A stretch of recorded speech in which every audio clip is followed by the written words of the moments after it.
I've talked to a lot of people who are very anxious, a lot of anxiety. And I just want to say, well, have you learned nothing these last 4 years about the media and how they manipulate you? Do you trust them? I haven't trusted them the last 4 years. So we're going to start trusting them tonight on election night? I don't think so. Plus, I don't need any like 20-person panels, right? These like ridiculous and these fancy like hologram walls and all this stuff. I don't need that. I'm grateful you're here. We're going to focus on what we believe are the 3 things that matter most tonight. First, Electoral College. We're not going to talk about the popular vote. Doesn't matter at all. 270, that's the number. You know it by now. 270. We're going to talk in a second about how the president, I believe, is going to get there. We're going to talk about the swing states. All right, so we got Florida, which we're going to talk about in a second. We're going to find out in an hour here. The polls close for most of Florida. Pennsylvania, Ohio, more or less. North Carolina is a big one. Iowa, Arizona. These are the states that are of most importance. And the third thing, these Senate races. There's about 7, and we'll break down the Senate situation here in just a minute here, but there's about 7 Republican-held seats that are a little bit up for grabs here. So the 7 seats that we have to watch. And the Republicans can lose about 3 or maybe 4. And we'll talk about that coming up in a little bit as well. So we're going to give the whole rundown today.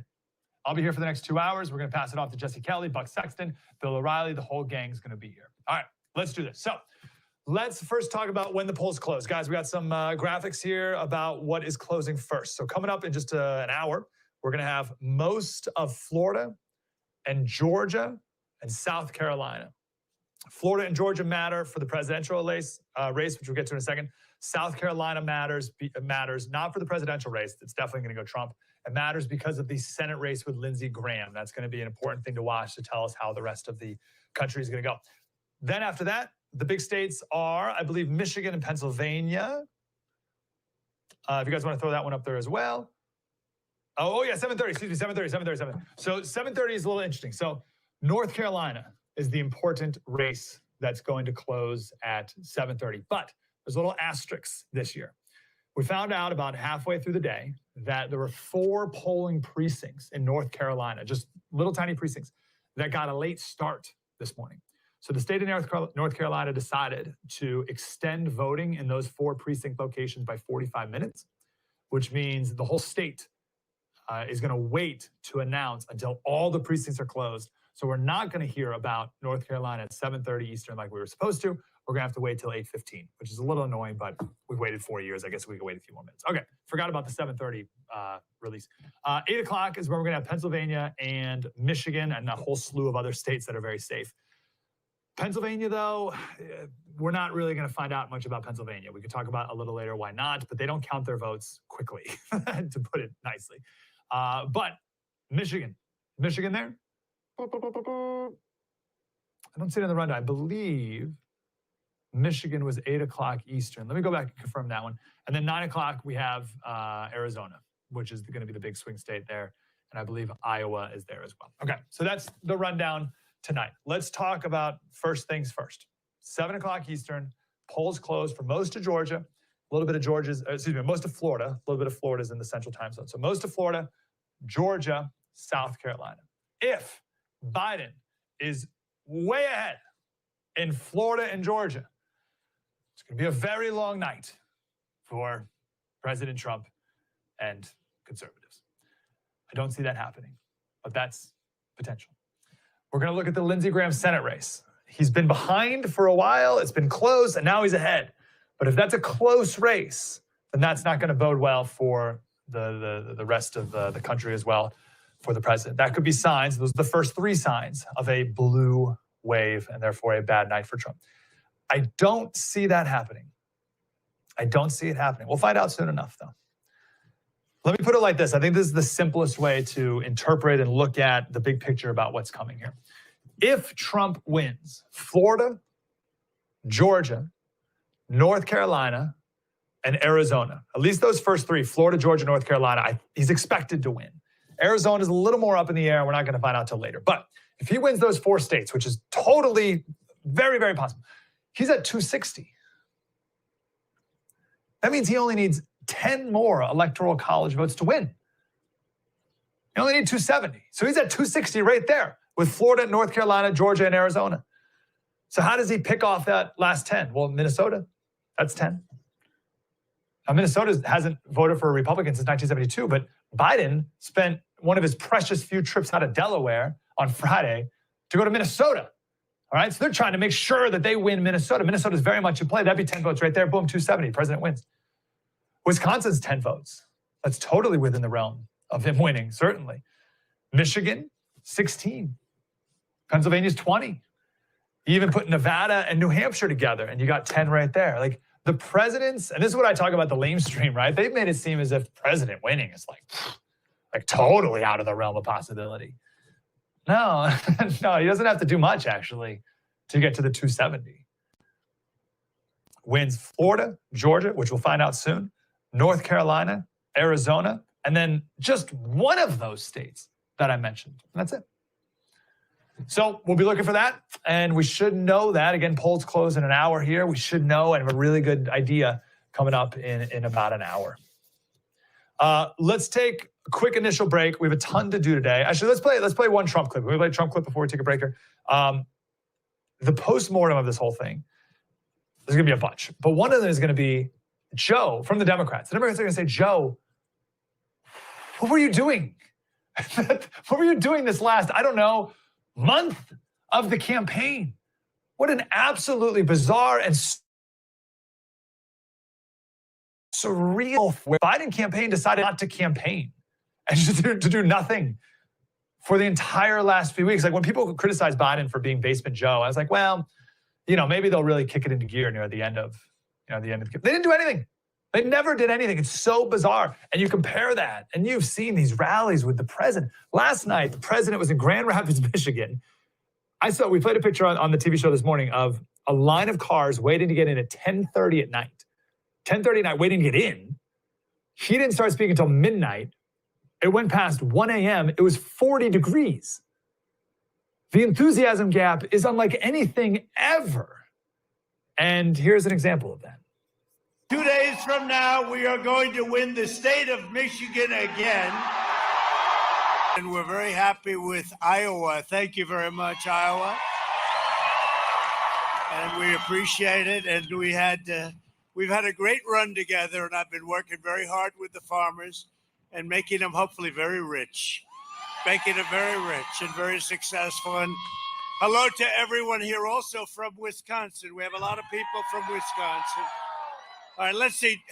Who's from Iowa?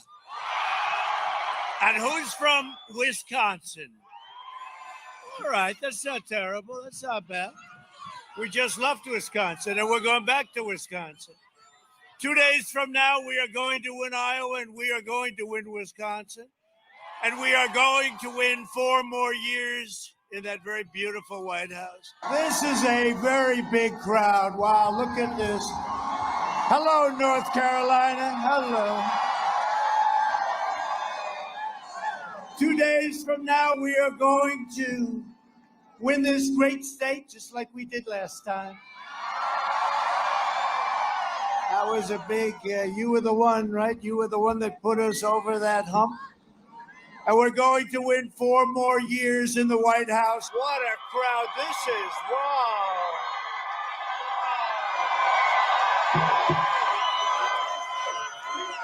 Well, thank you very much. Hello, Georgia. Hello, Georgia.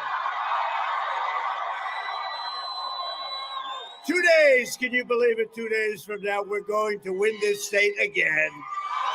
And we're going to win 4 more great years in the White House. We have done a lot. We've done a lot together. It's been a great relationship with Georgia. Thank you very much. With your vote, we will continue to cut your taxes, cut regulations, support our police, support our great military, protect your Second Amendment, which is under siege, defend religious liberty, and ensure more products are proudly stamped with that beautiful phrase, made in the USA. Wow, what a crowd. What a crowd. Hello, Florida. Hello, Florida. We love Florida.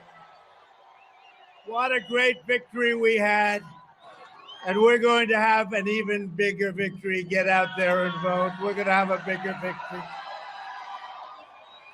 And I don't know if you found out, you've been here a long time. I hope the music was good. I hope life is good. Everything's good. That's a good-looking crowd. Good-looking people, I will say. No, we're gonna have a big victory. I don't know if you know what's happening, but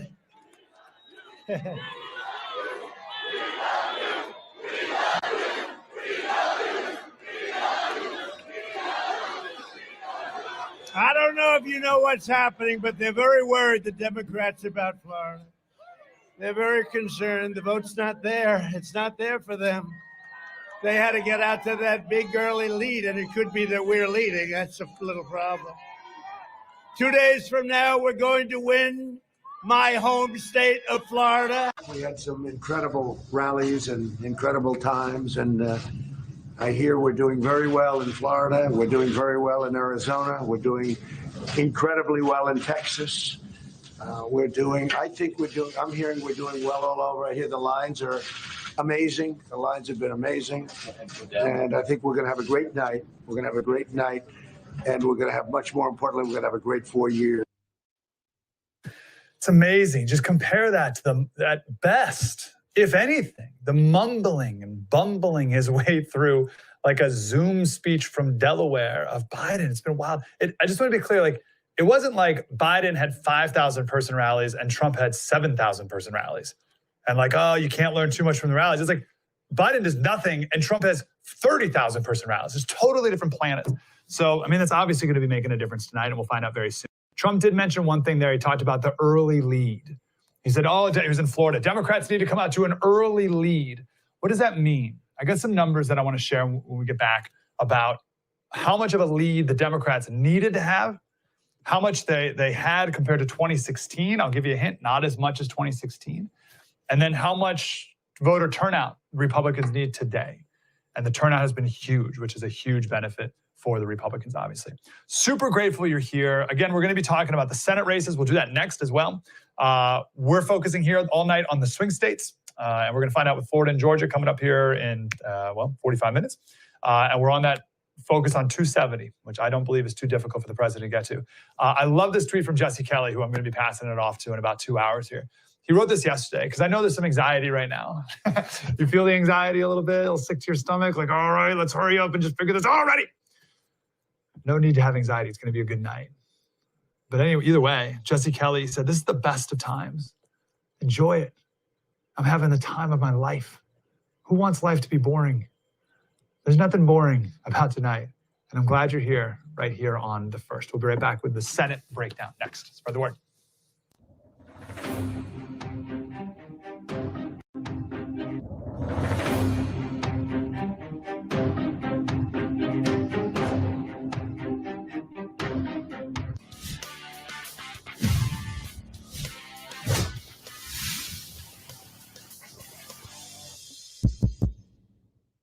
G'day friends and patriots, this is Nick Adams here on Election Day. And boy, oh boy, what a big day this is. Voting's important, elections are always important, but I tell you what, they really don't get much more important than this. The whole trajectory of America relies on what happens today. And I want to give you a very unique perspective. As all of you know, I'm an immigrant from Australia. I chose to come to the United States. I came because America is the greatest country in the world, and I hope it stays that way. I'm not a citizen yet. I do have a green card. I am a permanent resident. Next year, in 2021, I will be eligible for my citizenship, and I can't wait for that. Which means, unfortunately, though, that I'm not able to vote today. But I'm doing everything else I can, everything else I possibly can, to make sure that the right outcome is affected here in the United States of America today, and that is that Donald Trump wins a resounding re-election. He deserves it. The country deserves it. The people of America deserve it. I want you to know how special America is. Not many people realize this, but the only country in the world that has primary elections is the United States of America.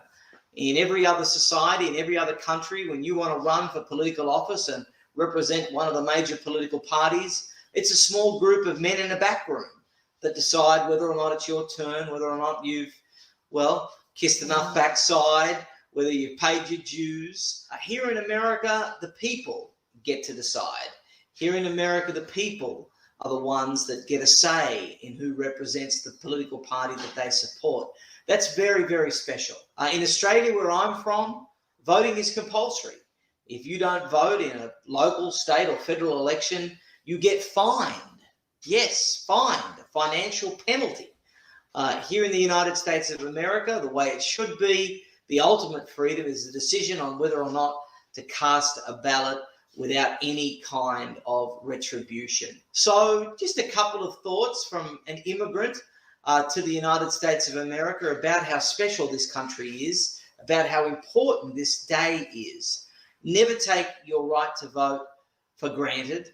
Always participate in elections. Always do your research on who stands for what. Because here in the United States of America, the pinnacle nation on this earth, if we're going to stay the way that we are, if we're going to stay the way that our founders had intended, then we need people that believe in America, that love America, that know what America is about, and are prepared to defend America at any cost against all enemies, foreign and domestic. So this election day, watch the coverage, participate, vote, enjoy, and always remember that you are living in the greatest country in the history of the world. God bless you, and God bless the United States of America.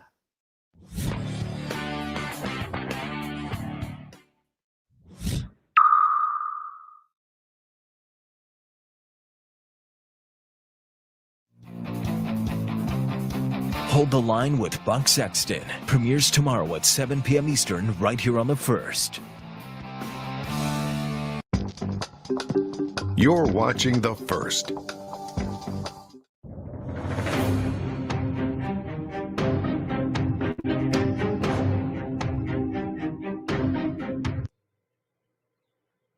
Maine, Alabama, Georgia, Iowa, Maine, North Carolina, Montana, Arizona, Colorado.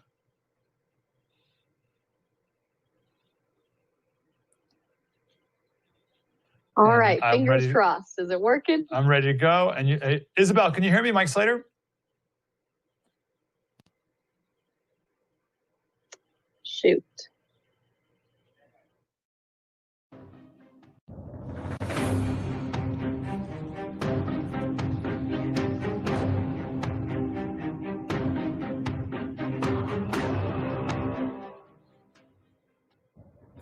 Slater Crusaders, how are you? Welcome to election night. This is it. We made it. So glad you're here. And tonight's going to be a great night.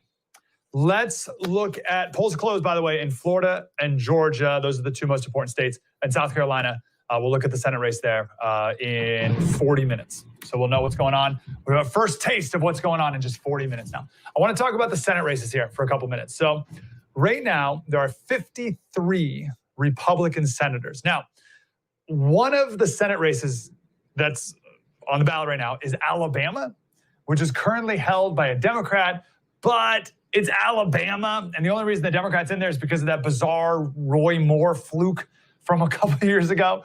So Doug Jones is there, right? So the Republican is definitely going to win this seat. He's up by like 20 points or whatever, right? So for the sake of our conversation here, we can assume that there's 54 Republican senators, which means that the Republicans can afford to lose 3 seats, we'll call it. They can afford to lose 3 seats and still keep their majority, right? Now, there's 23 Republicans who are up for election right now, and we can only afford to lose 3. All right, so let's talk about the ones that are close. Georgia. Now, oddly, both Senate seats are up for re-election in Georgia. So Davy Perdue is one of the incumbent Republicans. But Georgia is one of these states that's like turning purple or whatever reason. So we are going to find out. This will be a Trump wave, right? If it's a red wave, then David Perdue is going to be the winner. If it's a blue wave, then the Democrat is going to be the winner. It's that simple, especially in a more swing state like that. Now, there's another Georgia Senate race. Kelly Loeffler is there. She was appointed this seat like a year or so ago. So she's actually running against another Republican and a Democrat, which is annoying. So if no candidate gets above 50%, which none of them will, then the top two go off to a runoff on January 5th, which is super annoying. I don't know why the Republicans did that, but alas, that's the situation in Georgia. Go to Iowa. Joni Ernst. You've heard a lot from Joni Ernst lately. And Iowa is a state that goes back and forth, blue, red, and how they elect their state leaders as well. Joni Ernst has been behind a lot. But again, red wave will get her over the finish line in Iowa. Maine's been held by Susan Collins forever, 1997. You know Susan Collins, she's a rhino, but Maine's a weird state. Collins, she's got so much name recognition, and that unfortunately plays a huge role in if these people are elected or not. And Maine could be a state, and Collins could be the candidate where even if there's a Biden wave in Maine, you could have someone vote for Biden and Susan Collins. She's that much of a centrist and that well-known in Maine, but she's behind by 4 with the latest polls. So that could be a tough one to hold on to the seat of Maine. North Carolina. North Carolina is the craziest Senate race of them all. I think it's the most money that's been spent anywhere in the country on a Senate race. Tom Tillis is the incumbent, but Cal Cunningham had these bizarre sexual allegations, cheated on his wife. He admitted to it. There were text messages that were sent to another mistress and whatever. So Cunningham's had a big lead, but he may not be able to keep it. We'll see. Montana, oddly, the Democratic governor is trying to knock off the Republican incumbent, but Trump won 55-35 in 2016, so I don't even know why people think the Montana race is going to be close. Arizona's bizarre. Martha McSally's a whole backstory here, which we'll talk about with our next guest coming up in the next hour or the next half hour. But Martha McSally's the incumbent there. Mark Kelly's the astronaut, Gabby Gifford's husband. Even if the state goes red with Trump, Mark Kelly still could be a senator that people vote for. He could maybe sort of transcend politics even as people vote for him. Colorado, I think, is the most likely to flip. Cory Gardner's a Republican, but Hickenlooper, bizarre guy, he ran for president for like a minute, the Democratic Party. He's up by 8, and that state will probably go blue, which will benefit Hickenlooper there. All right, so there's the big 7 that the Democrats want to flip. Georgia, I think Perdue holds it. Iowa, I think Ernst holds it. North Carolina, I think Tillis holds it. Montana, I think Daines holds it. Maine, that could flip. Arizona, that could flip. Colorado, that could flip. Oh, now we got 51 Republican senators. Keep it, but that's it. We lose 1 or 2 more, and it's no longer. So that's the lay of the land in the Senate right now. We'll find out, soon here. Again, Georgia, polls close in 34 minutes. Isabel Brown is here. She's a Turning Point USA contributor, also one of our great contributors here on The First. Isabel, how are you? Doing great. How are you? Good to talk to you. How are you really? Where's your anxiety level right now? Honestly, surprisingly, I've been cool as a cucumber all day. I am not nervous whatsoever, even here in the supposedly battleground state of Arizona. The enthusiasm that I'm seeing out and about around town is exciting and contagious. And I really think that that's spreading all across the country as well, not just here. All right, perfect. Let's talk about Arizona, because Arizona is one of the, I think, a must-win for the president, right? Was it 10 or 11, I think 11 electoral college votes, like huge thing he needs to win, I think. And I was just talking to someone from Arizona yesterday, and they're like, oh, Slater, don't worry about it. Arizona is going to go as red can be. What are you seeing?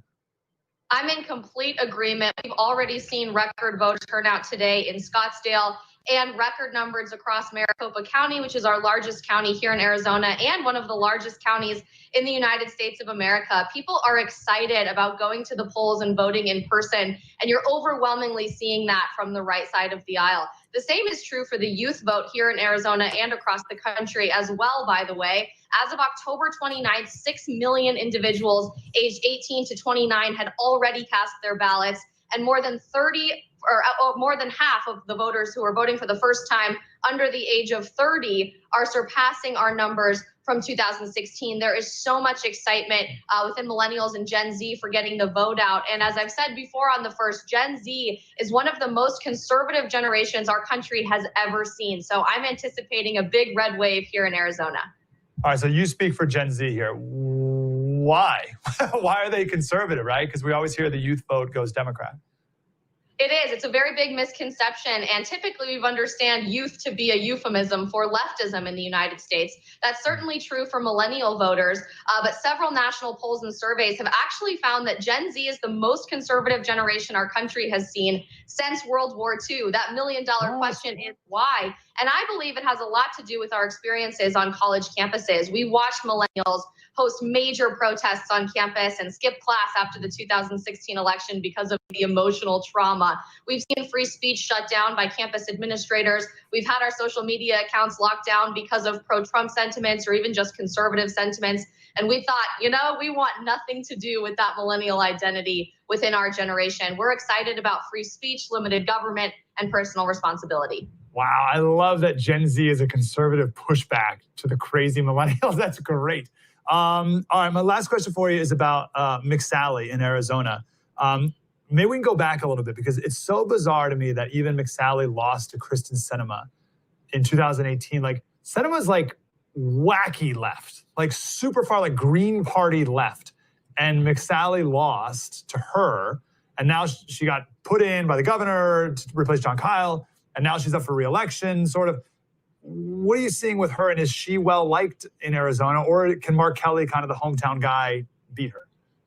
Well, it's certainly one of the most contested races in the United States. And I think when it comes down to keeping the Senate, all eyes will be on Arizona this evening. The last election when McSally lost to Kristen Sinema is an important one because Sinema had a lot of built-in support here in Maricopa County, the Phoenix area, where she's been in public office for many, many terms. And so there was already that popularity piece there. But I think the important thing to remember is that the polls have suggested it's very, very close. It's neck and neck. But right now in Arizona, we're seeing more people show up wearing pro-America gear, wearing pro-Trump gear, and even more traditional establishment Republicans, the McCains, for example, in Arizona, and their supporters here are very excited about the most recent work from the president, including adding a new Supreme Court justice to our United States Supreme Court. That's going to drive turnout, and that's what's going to determine that Senate race here in Arizona. Good. And she'll be riding that red wave. Isabel Brown from Turning Point, and right here of the first, of course, the Isabel B on Twitter. Thanks, Isabel. You're the best. Thanks so much. Have an awesome day. Want to come back? We'll talk to one of my favorite guests from Red State, Scott Housel, about, this is like a numbers guy. You can even see he's got like this war room all set up. So he's going to give us all the numbers here, particularly on the Senate races too. But this is what we're doing here. We're focusing on, obviously, the swing states, how to get to 270. I don't think it's a difficult path for the president. I really don't. We'll find out here in 30 minutes with Florida and Georgia in particular, the first two states for polls to close. And then we'll talk about the Senate races as well. Super glad you're here. It's going to be a great day. Stick with us. Mike Slater, spread the word.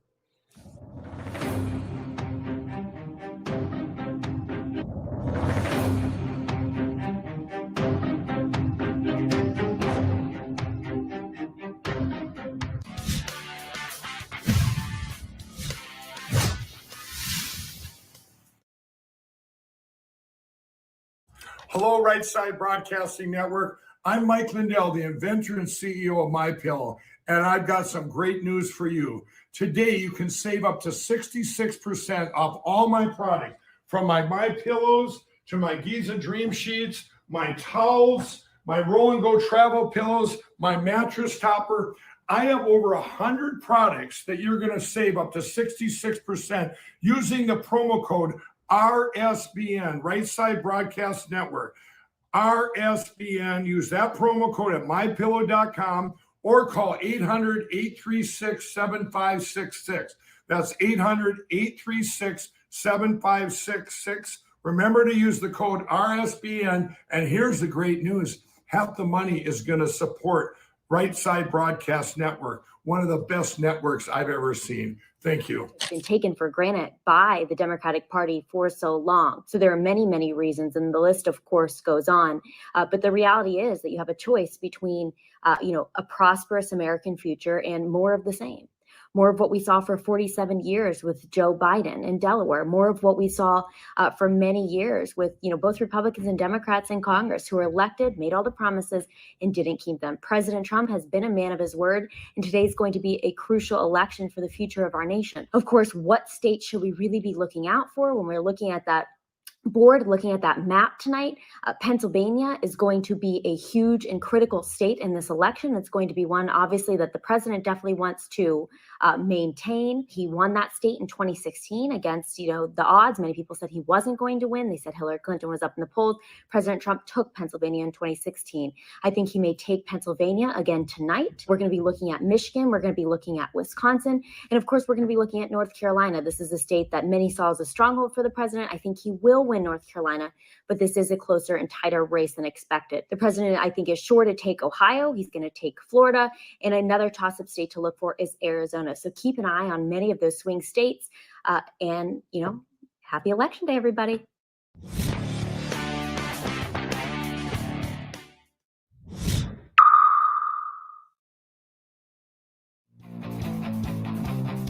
Hold the Line with Buck Sexton premieres tomorrow at 7 p.m. Eastern right here on The First.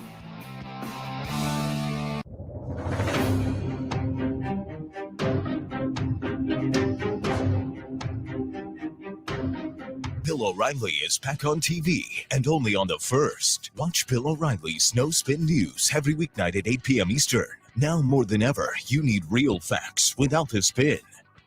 Bill O'Reilly's No Spin News tonight at 8 p.m. Eastern right here on The First. Looking for an email you actually want to read? We've got you covered. Sign up for the Up First newsletter only from The First. Every morning we deliver the day's essential headlines and prepare you for what everyone will be talking about. Plus, you'll also get instant analysis and real facts, helping you cut through the liberal mainstream media spin. Don't wait. Sign up for the Up First newsletter right now at thefirsttv.com.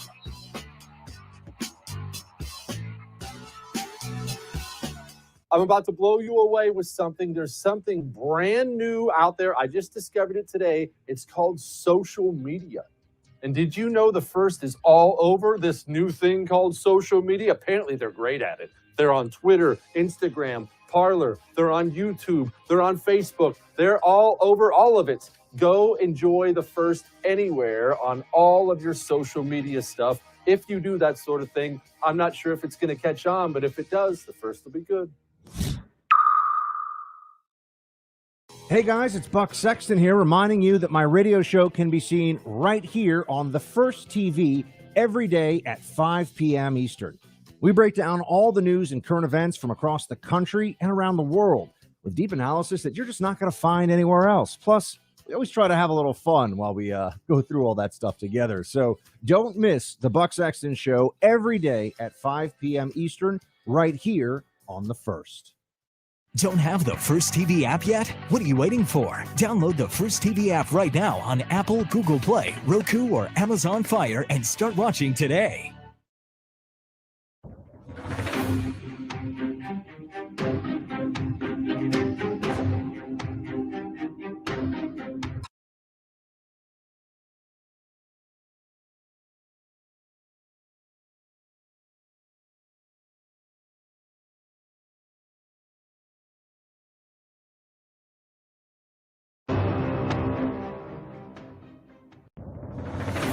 Slater Crusaders, welcome back to our coverage here. This is it. It's election night. Super glad you're here. It's super exciting. It's going to be a great day. It's a great day to be alive. Let's go to Scott Hounslow. He's at Red State. He's their big polling guy over there and right here for my show, certainly. Scott, how are you, brother? Great. How you doing, Mike? Are you as in good a mood as I am? Don't harsh my mellow, man. How are you feeling? I'm feeling pretty good. I think that the returns that we're seeing thus far are suggesting that there isn't the turnout for Dems on election day that they were expecting. Okay, let's talk about that. Give us the difference between early votes and day of voters and how we need to be thinking about that as the results come back. So as far as early vote is concerned, we saw that there was they jumped out to a pretty big lead early in a few states. Let's just take a quick look at, like, for instance, Pennsylvania, one of the big ones that we're talking about constantly. Dems jumped out to a 43-point early lead, a 1 million vote lead essentially in Pennsylvania. Florida, they jumped out to a 2-point lead, 169,000 votes. North Carolina, a 223,000 vote lead, or 5%. So these were some pretty substantial leads. However, I mean, looking at things like Texas, 17-point lead for Republicans, Ohio, 10-point lead for Republicans. I really don't see there's a pathway there for Democrats. And again, also looking at the number of votes to still be cast. In Pennsylvania, 82% of Republicans still hadn't cast a ballot. Only 46% of Democrats had not yet cast a ballot. Okay, so what I'm hearing is in these swing states, you're going to have Democrats have a big advantage, right? Pretty big advantage. And then for whatever reason, Republicans tend to vote day of. And obviously the hope for the Republicans are more of them and they overtake the lead throughout the day. Is there anything to lead you to believe that in, let's say, Florida or Pennsylvania, Republicans will take the lead today? So again, going back to the fact of how many votes were left on the table, there was 82% of Republican votes that hadn't been counted or had not been cast as of last night. That's only 46% of Democrats. So Democrats had cast 65% of their vote as of last night, or 55% of their vote up as of last night, and Republicans only cast 19%. So I know those of registered voters? Yes. Well, no. That's based upon 2016 turnout. Okay, so it could be even higher than 2016 turnout. Yes, I don't think that we're necessarily going to see that from the Dems in Pennsylvania necessarily, because they were just so far behind on what they needed to turn out. But you look at Texas. Texas will go over their 2016 numbers. Florida will go over their 2016 numbers. I mean, early vote in Texas was like 92% of the 2016 numbers. So Georgia was 83. Yeah, no, for everyone. So really. Yeah, so 92% of the vote for Texas had been cast ahead of time. Republicans actually beat their 2016 numbers by 411,000 votes in Texas. Okay, let's talk about Florida. Florida's coming up here in 20 minutes. So what do we need to know about Florida? Democrats went into Florida with less. So the whole narrative that Democrats had going into the election was that they had to have as many as they possibly could turn out in early voting and mail voting to rack up the score high enough that Republican day of turnout wouldn't meet it. It doesn't seem to have it seemed to have fizzled out. They are only 2 points up, 169,000 votes as of last night. That left 1.4 million Republicans still to cast votes and 1.1 million Democrats. In some counties in Florida, we saw sometimes 3-1, even as many as 4-1 counties for Trump earlier this morning in election lines. So that's going to be a huge number for them. I just don't see how Dems hold off the swarm of Republican voters in Florida. And it should duplicate elsewhere, like in North Carolina. Let me run through those numbers one more time because that's super important. I want to make sure I get that right. So you're saying Democrats, based on early voting, had 160,000 vote advantage in almost Florida. 170. Yeah. Okay, so those numbers, by the way, we don't really know who they voted for. We just know that a Republican voted or a Democrat voted or an independent voted, right? Correct. We don't know. They don't count the votes until tonight, but we know what ballot was returned, whether or not it was Republican or Democrat. Okay. Interesting. So, and how do you and others calculate the independent vote?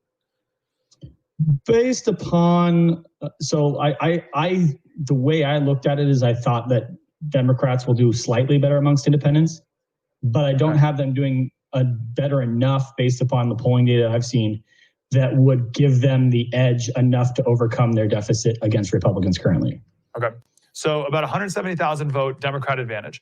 You're saying there's still 1.4 million Republicans to go and 1.1 million Democrats. So there's a 300,000 vote difference.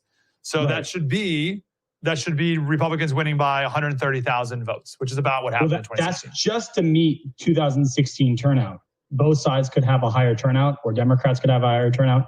We're not seeing Democrats having a higher turnout than Republicans on election day. They're even getting to the point where they're now like fudging numbers in the media where it's like, well, if these things happen, you have green hair and you fly on Tuesdays, that these votes might turn out. And when you start seeing grasping at straws like that, where the data, like I've got data here, doesn't support it, I'm out. I just don't believe any of this exit polling or anything, any of the conjecture that goes on until we start counting votes now. Yeah, never has so many storylines been made up based off of pictures of people standing in line, right? And I'm not going to ask you those questions about pictures of people standing in line when you have the data, right? You're the numbers guy here. Right. Let's go to North Carolina. So that's great news about Florida. Anything else about Florida? Do you have any insight as to like where the votes have yet to be cast or anything like that, or is that not important? At this point, I don't really see it as a huge importance. There are some Democrat counties, and yes, some counties tend to sling a little bit more Democratic towards the end of the day as people get off work. But there's a window between 5 and 7, which right now is 6:43 p.m. in Florida, and the polls close in 17 minutes. I don't see them having made up that difference. I don't think that they're showing up. It does appear from the results that I've seen that both parties have beaten their 2016 averages, but not by much more than about 2.5%. Okay. Are we going to know results in Florida pretty quickly, or do we have to wait a while because of part of it's in Central Time Zone and just it's slow? Well, obviously, because there's 2 time zones in Florida, you got the Panhandle in one and the rest of the state in the other. I would suggest that we probably wait until polls close on the east or on the West Coast to really have a solid number of what's going on in Florida. Okay, cool. Let's give us, we got about a minute. Give us North Carolina. That's the next one. We got to really be watching this next hour. No problem. So going into Election Day, this is as of last night, Democrats had a 223,000 vote lead, or a 5% lead in polling, or in ballots returned, I should say, in North Carolina. According to my data here, there was still 40% of the total vote for Republicans to be cast for 2016 to meet the 2016 numbers, compared to only 24% of Democrat voters to still turn out, which means that Republicans have a 15% advantage in voters to turn out on Election Day. Again, that's only a 5-point lead currently. So it's 929,000 to 532,000. I don't see how North Carolina doesn't stay red. Unbelievable. So I'm seeing, just based off my quick math, I'm seeing like a 400,000 vote, or I guess maybe like a 200,000 vote win or something. Correct. Which is, again, this is just based upon what happened in 2016. But again, Democrats had to have turned out so much of their electorate in the early and mail voting. If North Carolina came back that they had a 12 or 15 point advantage going into Election Day, I would have called it. 5 points it's a little tough to suggest you're going to come back, especially when Republicans have 15% more voters to turn out just to meet their 2016 average. Scott, I'm super grateful for your analysis. I've never heard this type of analysis in any election ever, to be honest. Like, I've never heard people talk about pre-vote, votes coming in versus average of coming, but I've never heard that analysis before. So I'm super grateful. We got to run. Thank you for allowing me. Yeah, totally. And are we going to find out a winner tonight, do you think?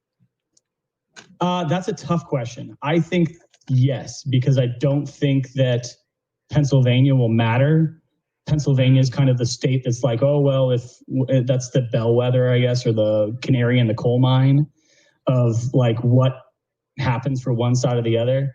But I think that one side, either Trump stomps so hardcore on Election Day voting that all the states there's nothing they can do, and that it ends up being Trump wins, or Democrats are just so far behind, or Democrats we're just so far ahead we couldn't catch up. I don't think that there's really much to talk about. Scott Hounsell, Hounsell. Google it, follow him on Twitter. Scott from Red State. Appreciate you, brother. Thank you, man. Look forward to talking to Scott afterwards as well and doing a full breakdown on what was, but love that prediction stuff. All right, you feeling good? Some of your anxiety kind of? It's going to be a great night tonight. I'm super glad we're here together. True story. This is the first. My name is Mike Slater. Glad you're here. More coming up. Spread the word.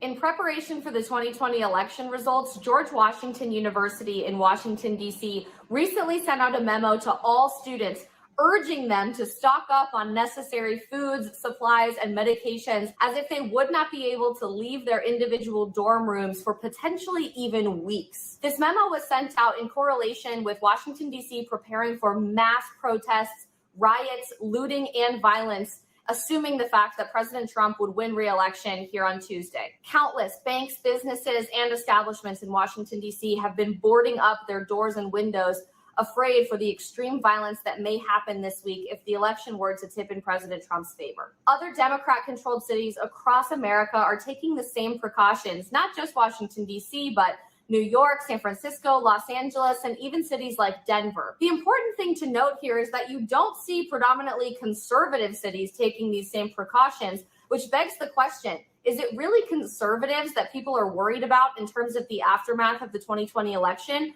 Or is it the violent and radical left when it comes to groups like BLM Inc. and Antifa? The fact that college students need to be forewarned by their university administration to stay inside their dorms for days or even weeks with non-perishable food items and their medications just in case mass hysteria were to break out, resembling something like the purge in our country after the 2020 election, is so disheartening. College students have been through enough this year when it comes to this election, the extreme political polarization in our country, and the COVID-19 pandemic. The fact that more Americans can't get over the political divide between us and instead resort to tactics like burning down buildings, stealing from cash registers, and even point-blank shooting people they disagree with, as we've seen in Portland and Denver, is completely unacceptable. As we round the corner into Election Day, we're looking forward to receiving the results of this very monumental and crucial election in our country's history. But think about for a second what our country might look like if the President of the United States does not support law and order, if we have messaging from the top down in our country that encourages this type of violent behavior in America's cities, suburban, and rural areas alike. Consider what it would mean for groups like Antifa and BLM Inc. to continue this pattern of reckless behavior that we've seen in 2020, endangering the lives of not only college students, but all everyday Americans. Do you really want to receive an email like the one George Washington University sent out to their students? Do you really want to have to board up your small business and actually think about what it would mean for something to get burned down or stolen or looted? Do you really want to have to fear for your individual safety, the safety of your family, or maybe even your life when you're taking a stroll around your neighborhood? It's time for our country to come together as one and condemn this insane behavior, so that emails like the one that just got sent out at George Washington University never have to get sent again.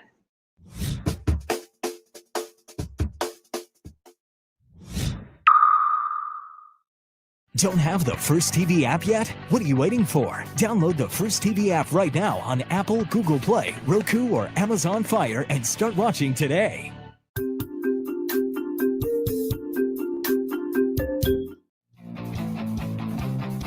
Hold the Line with Buck Sexton premieres tomorrow at 7 p.m. Eastern right here on The First.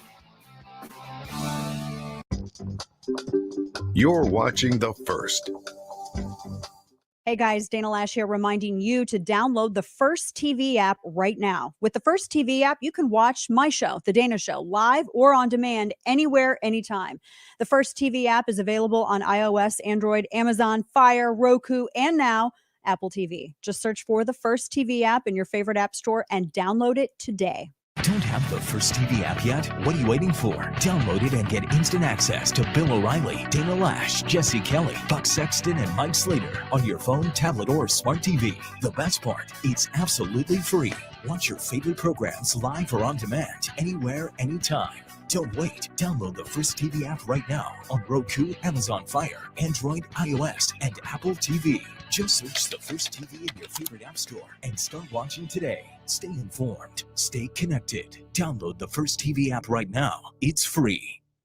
A wise man once said you should do something great every single day before you go to sleep at night, and I have great news for you. Now you can. What can you do? Well, you can watch me. Every single night, 9 p.m. Eastern, right here on The First. My show, I'm Right, blows you away with incredible wisdom, hilarity, and of course, stunning good looks. You can catch my show, I'm Right, every single night, 9 p.m. Eastern. I'll see you.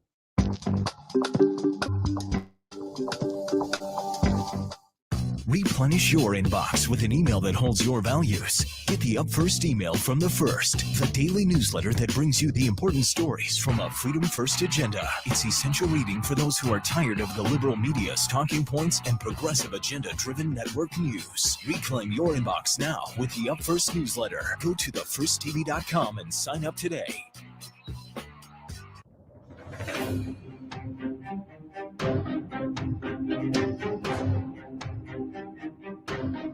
Now we're finally going to know, and I hope it was comforting to hear a little bit from Scott Hounslow, who's been diving deep into the numbers, the real actual data to let us know what's going to happen here in just a few minutes. That's the theme of the night. I know you're anxious. I know you're excited. I hope it's more excitement than anxious, but it's going to be a great night. I promise you. And it's more than a feeling. It's based on data. So here's what's going to happen. If Trump wins Florida, Georgia, which we're going to find out soon, and North Carolina, which we're going to have to wait about another hour, and then Arizona. All he needs is 10 more electoral college votes to win. That's Minnesota, 10. Boom, done. He's got his 270.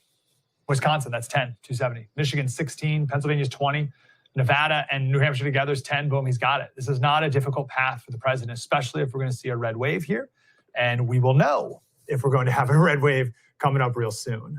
We'll come back with the first results of the night so far. Again, I'm super grateful you're here. Listen, you can tune into the big guys who have been lying to you for 4 years and listen to Donna Brazile spout her thoughts on the election results, or we'll give you data that I've never heard any election coverage ever give. And we're going to focus on the most important things tonight. We'll keep it coming up. Next, more coming up right here on The First. Spread the word.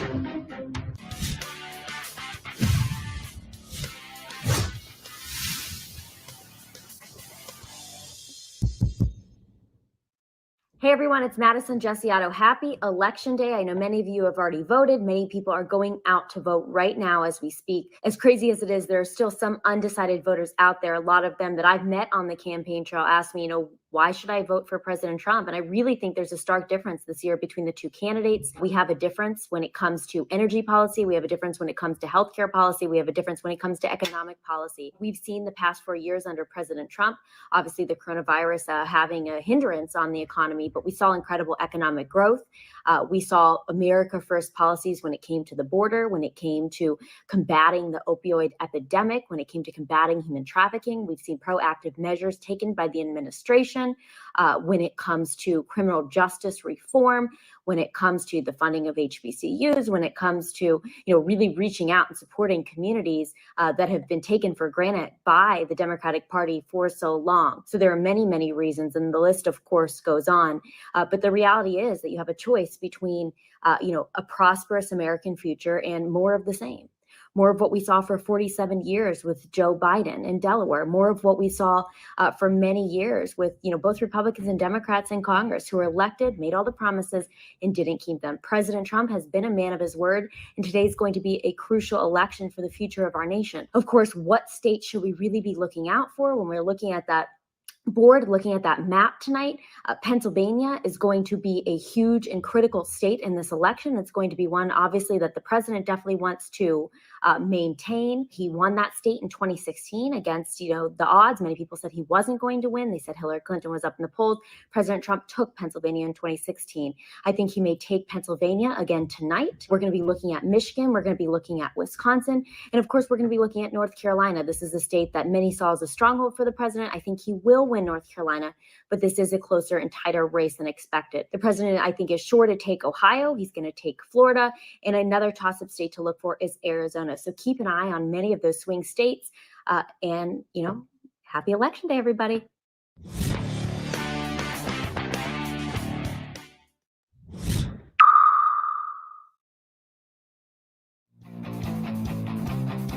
Hold the Line with Buck Sexton premieres tomorrow at 7 p.m. Eastern right here on The First.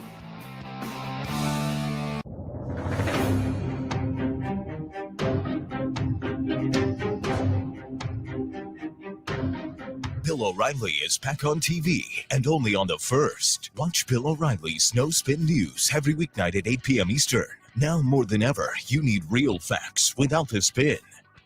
Bill O'Reilly's No Spin News tonight at 8 p.m. Eastern right here on The First.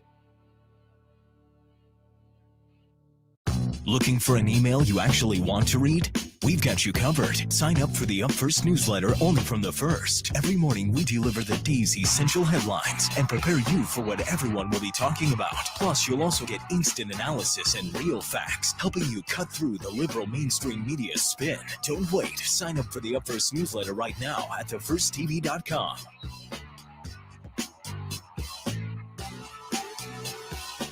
I'm about to blow you away with something. There's something brand new out there. I just discovered it today. It's called social media. And did you know The First is all over this new thing called social media? Apparently, they're great at it. They're on Twitter, Instagram, Parler. They're on YouTube. They're on Facebook. They're all over all of it. Go enjoy The First anywhere on all of your social media stuff. If you do that sort of thing, I'm not sure if it's going to catch on, but if it does, The First will be good. Hey guys, it's Buck Sexton here, reminding you that my radio show can be seen right here on The First TV every day at 5 p.m. Eastern. We break down all the news and current events from across the country and around the world with deep analysis that you're just not going to find anywhere else. Plus, we always try to have a little fun while we go through all that stuff together. So don't miss the Buck Sexton Show every day at 5 p.m. Eastern right here on The First. Don't have the First TV app yet? What are you waiting for? Download the First TV app right now on Apple, Google Play, Roku, or Amazon Fire and start watching today.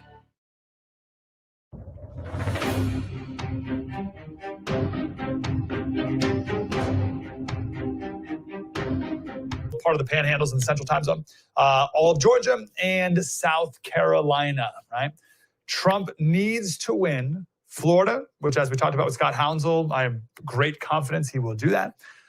Georgia, I don't think is any problem at all. It's going to be a huge red wave in Georgia. We'll find out here in minutes. And then North Carolina. We could talk a little bit more about North Carolina too. But South Carolina, results come out right now. And that's going to be good to look at the Senate race for Lindsey Graham. It's been closed for a while. Hasn't been closed maybe the last couple of days. But here's the point. If Biden wins Florida and Georgia, that's pretty much the end of the deal. If Trump crushes in these two states, get ready for a red wave across the rest of the country. We're not going to find out Florida for a little while, though. We're not going to find out right this minute. So stay tuned, and we will be sure to let you know as soon as that is confirmed. I want to talk about some Senate race. Oh, let me tell you this real quick. Sorry. To get to 270, it's not a difficult path for the president to get there. He wins Florida, Georgia, North Carolina, and Arizona, all states that he should win. All he needs is 10 more votes. That's it. He just picks up Minnesota. Boom, done. Picks up Michigan. Picks up Pennsylvania. Picks up Wisconsin. That's it. That's all he needs to get to 270. It's not a difficult path. And if he has a crushing win in Florida and Georgia, which we're going to find out very soon, then that's all she wrote. Let's talk about these Senate races. So 53 Republican senators right now. One of the races right now is the Alabama seat. And whole long weird backstory there. It's held by a Democrat right now. It shouldn't be. Remember the whole Roy Moore thing from a couple years ago? So we're just going to consider that a Republican seat. I think the Republican's up by like 20, right? So that's a done deal. So for the sake of this conversation, there's 54 Republican senators, which means the Republicans can afford to lose 3 and still keep their solid majority. Obviously, if they lost 4, it would be a 50-50 tie. And if the Republicans keep the presidency, if Trump wins, then Pence would break that tie. But let's assume worst case scenario, president race. We want still to have the Republican Senate. So we need 51 seats. We can afford to lose 3. With me? So let's go through them real quick here. Georgia, both Senate seats are up. Long story, but David Perdue is the incumbent Republican. This is going to be a Trump wave state. If, as we'll find out here soon, if Trump wins Georgia, then David Perdue is going to win re-election. There's no doubt about that. There's another Senate seat that's up in Georgia. It's a special election. This one's annoying because the Republican incumbent, there's another Republican running against her, and the Democrats. It's a 3-person race, which means the top 2 are going to go on to a January 5th runoff. Annoying. I don't know why the Republicans would do that, but alas. Let's go to Iowa now. Joni Ernst. Iowa is one of those states, kind of bounces back and forth, maybe a red state, but also have some blue representatives, et cetera. Joni Ernst is the Republican incumbent. She's been behind a lot lately, but now she's up in the lead, and she will probably save that seat just the same. Maine is a tricky one. Susan Collins, Rhino. But Maine's a weird state, right? She's been there since 1997, so she has huge name recognition. This is one of those states where even if Biden wins it, Susan Collins could still keep it, right? She has enough name recognition. She's been around long enough. She's a centrist enough. She could still keep that seat just the same. But for the sake of this conversation, we're going to assume that she loses it. She was down by the polls by four, the most recent polls.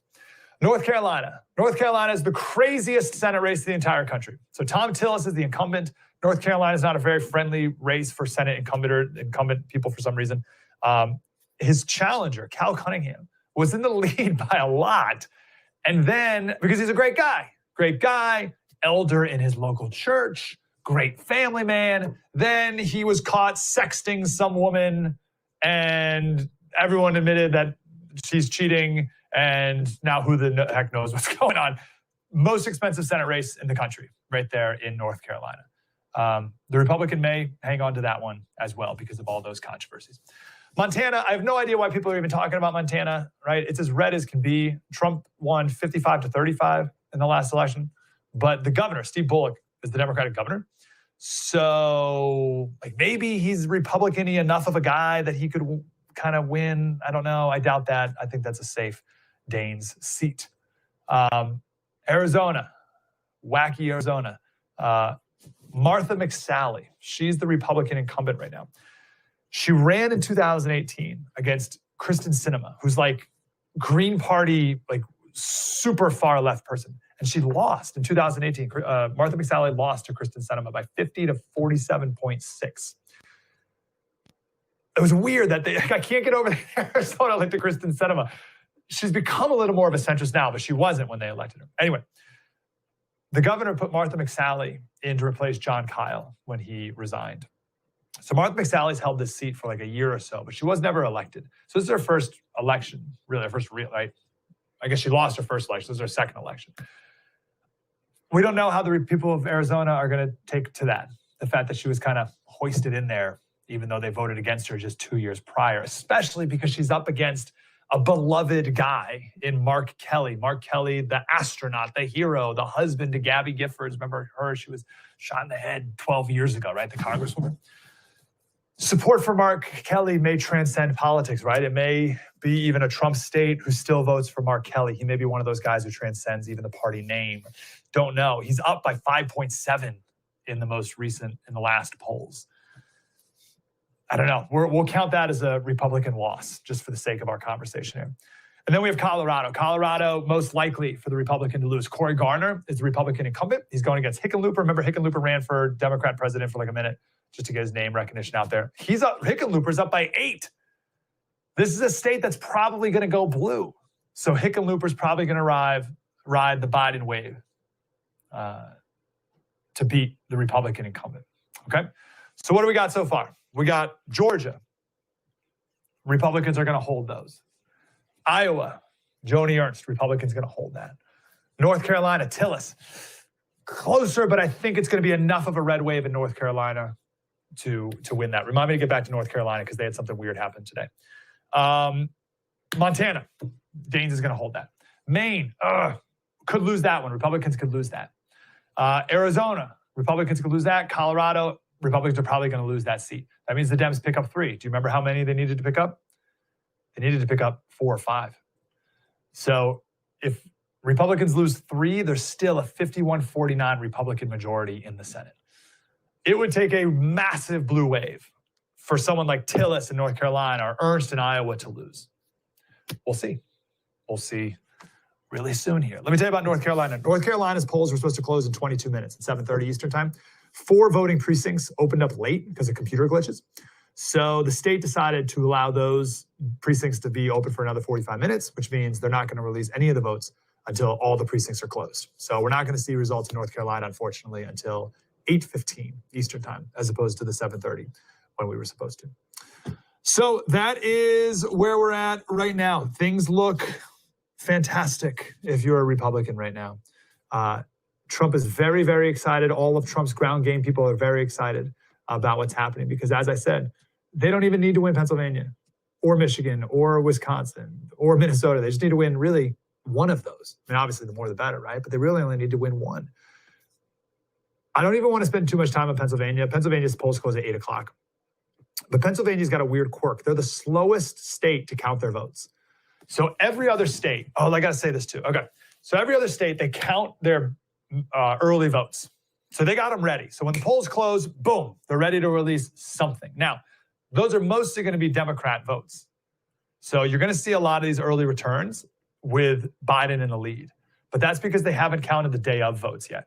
And the day of votes are going to be, as we talked about with Scott Hounsel a second ago, vastly Republican. So you're going to see Biden come out to a lead, then Trump chip away at that lead, take the lead, and then as they count late ballots, right, late mail-in ballots in Pennsylvania, they can now accept them 3 days after the election. You're going to see Trump's lead kind of go a little lower. Hopefully he can still be able to hang on. All right, so that's important to note as the results come in. So don't be too worried if Biden's in the lead up front. But about Pennsylvania, every other state can count their votes beforehand and they got something to release when the polls close. Pennsylvania, they weren't allowed to start counting their early votes until 7 a.m. this morning. Some of the counties say they're not even going to try to count them until after today. So it'll probably be until Friday before the Pennsylvania polls results are released in full, which is annoying. But again, I don't even think it's going to be that big of a problem. But alas, find out here in just a couple hours. I hope you don't have anxiety right now. It's going to be a wonderful night. And what a time to be alive. I can't wait to get to Jesse Kelly as well. Jesse Kelly is the king of happy warriors. Him and Trump these last few weeks. And I hope you're in high spirits right now as well. It's going to be a good night. Super glad you're here on the first. We got more coming up next. Spread the word.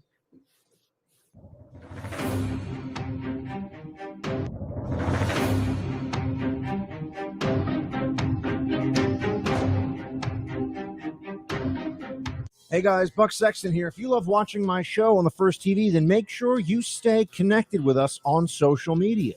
You can follow us on Facebook, Instagram, Twitter, Parler. You can even watch us on YouTube.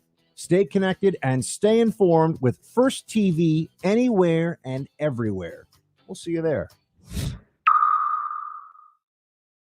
Looking for an email you actually want to read? We've got you covered. Sign up for the Up First newsletter only from the First. Every morning we deliver the day's essential headlines and prepare you for what everyone will be talking about. Plus, you'll also get instant analysis and real facts, helping you cut through the liberal mainstream media spin. Don't wait. Sign up for the Up First newsletter right now at thefirsttv.com.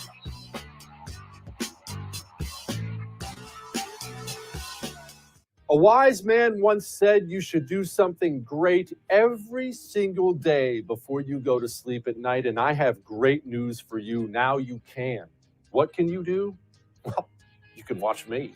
Every single night, 9 p.m. Eastern, right here on The First. My show, I'm Right, blows you away with incredible wisdom, hilarity, and of course, stunning good looks. You can catch my show, I'm Right, every single night. 9 p.m. Eastern. I'll see you. Bill O'Reilly is back on TV and only on the First. Watch Bill O'Reilly's No Spin News every weeknight at 8 p.m. Eastern. Now more than ever, you need real facts without the spin. Tune out the 24-hour news cycle and watch Bill O'Reilly on the First TV. It's a new kind of network with fresh ideas and bold opinions. Start watching the No Spin News and so much more at thefirsttv.com. No cost, no spin, no agenda. Don't miss Bill O'Reilly's No Spin News. Visit thefirsttv.com right now. Don't have a TV app yet? What are you waiting for? Download it and get instant access to Bill O'Reilly, Dana Lash, Jesse Kelly, Buck Sexton, and Mike Slater on your phone, tablet, or smart TV. The best part, it's absolutely free. Watch your favorite programs live or on demand, anywhere, anytime.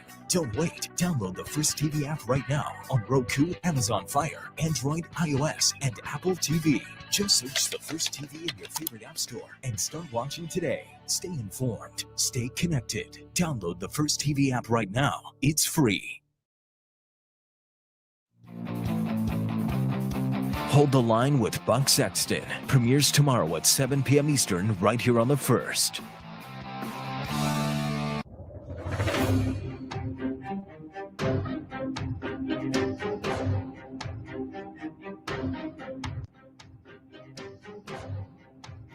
Fighter Crusaders, this is it. Polls have closed. A couple states, we're getting the results trickling in. We can already confirm a couple, and I think we have some real nice fancy schmancy graphics here. What do we got? What's the first state that we are going to call here, ladies and gentlemen? That's a Kentucky victory for the one and only Donald Trump. I believe we have another state being called as well. Indiana for the president. No big surprises here. Guys, do we have any Biden signs, or do we just make Trump signs? So I think Biden got Virginia too, but whatever. We're not counting those, are we? We're just getting to 270, and I think the president's going to get there, no problem. Want to go to Dave Bratt? He's a former congressman out of Virginia. Congressman, how are you, sir? It's good until I saw that Virginia stat. I was hoping. Sorry about. I know. Alas, your home state. Not enough juice. But hey, that's okay. We still got some good states here. How are you really feeling about tonight so far, based on what you've seen? Well, I'm feeling good. All of talking heads and experts were wrong last time. He's got to thread the needle, so it's not an easy lift, but he can do it. The same states are in play for the same reasons. You're going through Pennsylvania and Ohio and Wisconsin and Michigan when China still should be front and center in the news column. And then the economy and what the president's done. All these views are my own, by the way, because we're in pure politics land. But, as an economist and business person, if any of that matters, if people are just not triggered, then I think that path is viable. And I think we can have a win tonight. Yeah. I know I'm a little early on the postmortem for the Biden campaign, but it has been so surreal this last month or so to watch his campaign do literally nothing while Trump has been just a happy warrior marching through 5 states yesterday. Can you speak to the importance of these rallies? Because some people say, oh, they're not that big of a deal. Are they a big deal? Yeah, they're a huge deal. And those events help President Trump cut through the media cloud, right? They do everything they can. They've been on him with Ukraine gate, Russian gate, impeachment, just FBI directors corrupt, CIA corrupt. He's had to fight the entire deep state single-handedly. And so those, when he gets in front of 50,000 people screaming and yelling, it's kind of irrefutable evidence. It's just great to see. And at Biden today, I think he had 100 people up there in Scranton because he's the globalist from Delaware. He's not the Scranton blue collar guy anymore. No, I can't wait for Trump to win. One of the main reasons is because I just want all the Democrats behind this to just start pointing fingers and throwing everyone under the bus and giving us the full backstory on what the heck they were thinking these last few weeks. It's so bizarre. I want to ask you a big picture about why you think, because we're going to see, and we've seen a huge Republican turnout. We were talking to one of our pollster guys in Florida and Texas and all these states, huge Republican turnout, more than 2016. The Democrats, these last 4 years, the media have not been able to shame or whatever the Republican voters. Yeah. Where have they missed the mark? Where could the media have done a better job in making their case as opposed to being hysterical all the time? Because clearly it didn't help their cause. Yeah, well, I think they've been fairly effective. And like the New York Times headline tonight and tomorrow morning will be the tell, right? When you see that headline, if Trump's ahead and they still can't call it, it won't be Trump's ahead. It'll be Trump manages to suppress enough voters to, be in play still. And so they're pretty good. I think the one thing they're going to look back on is big tech. Big tech did not go all in, right? And so if we get a win tonight, it's all over. Republicans got to get their heads on straight, right? I mean, you got 70 million Catholics, 100 million Protestants who can't cut through basic logic. and see what's going on in this country, you're going to have a totalitarian thought regime in place. Big Tech's made it very clear where they stand. They just didn't do enough. And so if we squeak by this one, that's number one target for me as an intellectual is we have to turn that around. This country was built on a majority premise that we're all equal and we're all equally rational and every voice should matter. And the new Marxist left has an opposite premise. It's group by group by group, and it's just a power play. It's not the common good. It's not we're all held together by reason and the higher good. And so we got some heavy lifting to do as Americans. We've become way too complacent and shallow, and we got to get back to the substance that made us great. Yeah, I think that's right. So it was so interesting what you say about the tech companies. So you're saying from a Democrat's perspective, they're going to complain if Trump wins. They're going to complain, oh, Google, like you let any Trump rallies be played on YouTube, or Twitter, you let Trump even have an account these last 4 years. Wow, that's amazing. Give me one more thing that you think the Democrats are going to do in response to a potential Trump victory here. And that could either be the Democratic Party or it could be like riots on the streets or anywhere in between. What do you see coming tomorrow? Well, that's it. That's what's so stunning to me is, I just heard, Georgetown was lit up. All of DC is boarding up right now, not just the fancy shops, all of it's boarding up. New York City is boarding it up. And is this against conservatives in the streets in New York City and DC? And so, the conservatives, McCarthy, the leadership, Mitch McConnell in the Senate, they got to get their head on straight and get an information machine, right? Media is the new communication. And if we can't convey our truth, then develop an alternative system, get an email network where we light it up through all of the, Tocqueville had all of his, just the little regiments that need to fight through churches and community groups. Light that up so we can all share information somehow when big tech goes against us. But right now we're just sitting ducks. We don't have an alternative platform at all. Yeah. You guys are doing heroic work, and hopefully you grow like crazy for the good work you're doing. I appreciate that, brother. And I hope the vote for Trump was this giant wrecking ball against the establishment, against the Republican establishment, against DC, against the swamp, all that. And I think in 2020, a vote for Trump is a wrecking ball still, but this time against big media, big tech, like censorship, critical race theory, like all these other big pop culture aspects. So I hope the whole thing crumbles tomorrow. But something good has to rise from the ashes. One last question, Congressman. What is the one state you're looking forward to now? I'm still looking at Pennsylvania, just symbolically. I don't think we're going to find out tonight where that goes, but that's just it, right? It's not conservatives or liberals. It's not Republicans, Democrats anymore. It's globalist elites versus the populace, the American worker, whose wages have been flat for 40 years. And they need to save the country. And that's why the Catholics and the Protestants, it's just common sense what's going on here, right? That both establishment parties can't wait to get back on the China gravy train. It's globalists versus the American people, the populace, just the people. And that's what I'm looking to see. Pennsylvania's going to tell us the tale, whether we can hold it together as a country. You're so right. Come on, Western PA. I hope you show up today. Congressman, always good to talk to you, brother. Appreciate you. Hey, God bless. Thanks, Mike. Congressman Dave Brat, he's now the Dean of the Business School at Liberty University, among other things. Guys, I have some things to say. Do you want to take a break or should I keep going here? What do you want to do? All right, take a quick break. I want to come back. I want to go over the flow of what we're going to see tonight, right? But what I mean by that is let's go over the early vote tallies, compare that to 2016, and then what voters needed to do for Trump today. I think when we go over that, you'll be encouraged. So we'll do that coming up. Jesse Kelly's going to be here in 40 minutes. He's going to take over the next couple hours of coverage on the day. This is it. And I hope you're encouraged, and I hope you don't have a lot of anxiety right now. It's an exciting day. It's going to be a great night. Mike Slater, right here on The First. Spread the word.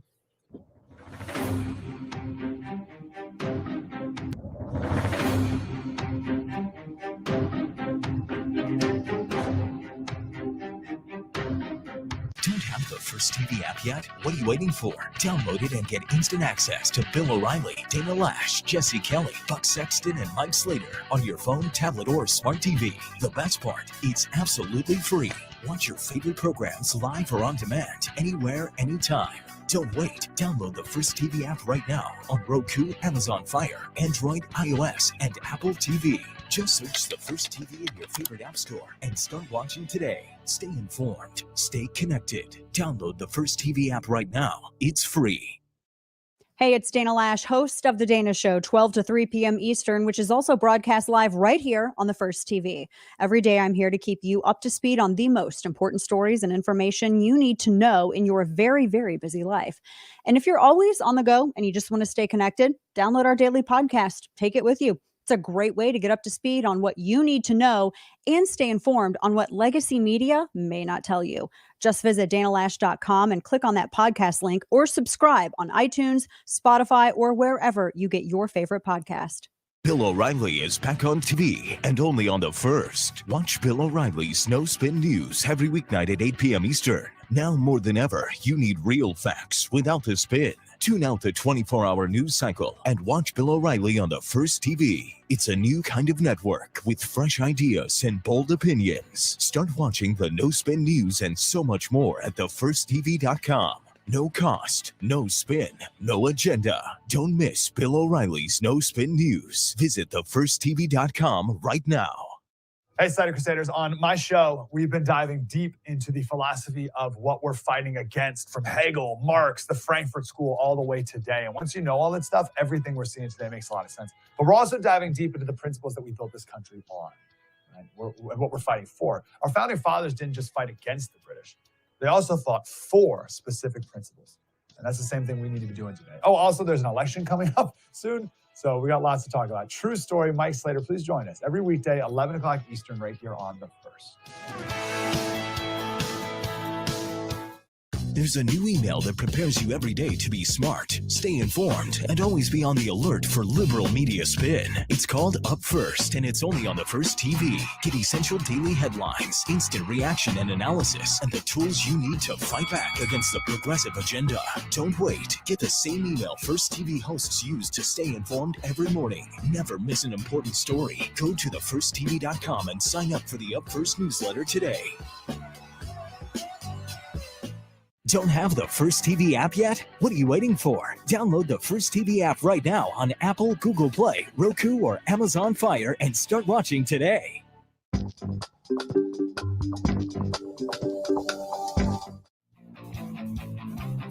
Hold the Line with Buck Sexton premieres tomorrow at 7 p.m. Eastern right here on The First.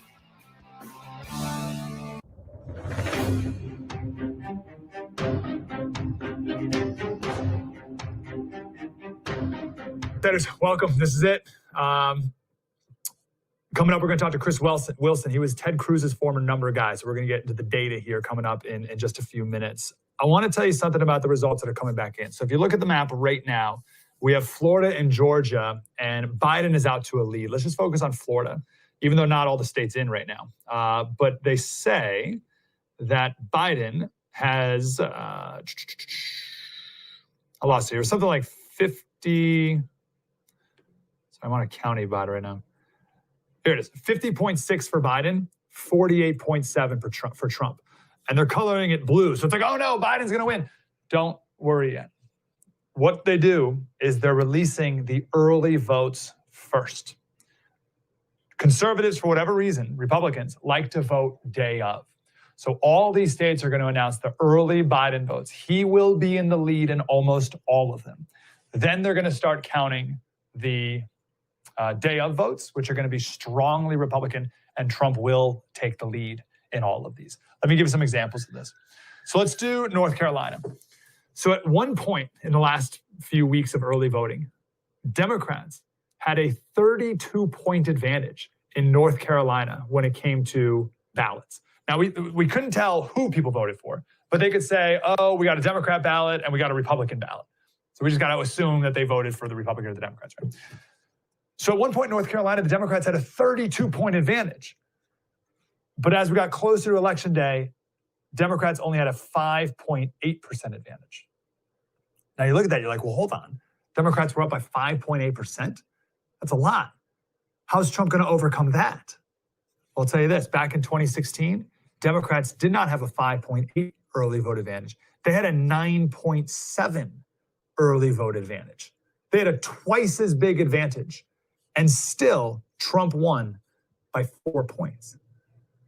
So if 4 years ago, the Democrats had a 10-point advantage and Trump won by 4, today, Biden has a 6-point advantage, right? You with me? But when you get North Carolina results in 45 minutes, Biden's going to be in the lead. But that's just the early votes. Wait till the Republican votes, day of votes are counted. Let me give you one more here, and then we can go to our next guest. Let's do Arizona's a big one. So Arizona, at one point, now let's do Florida. Let me do Florida.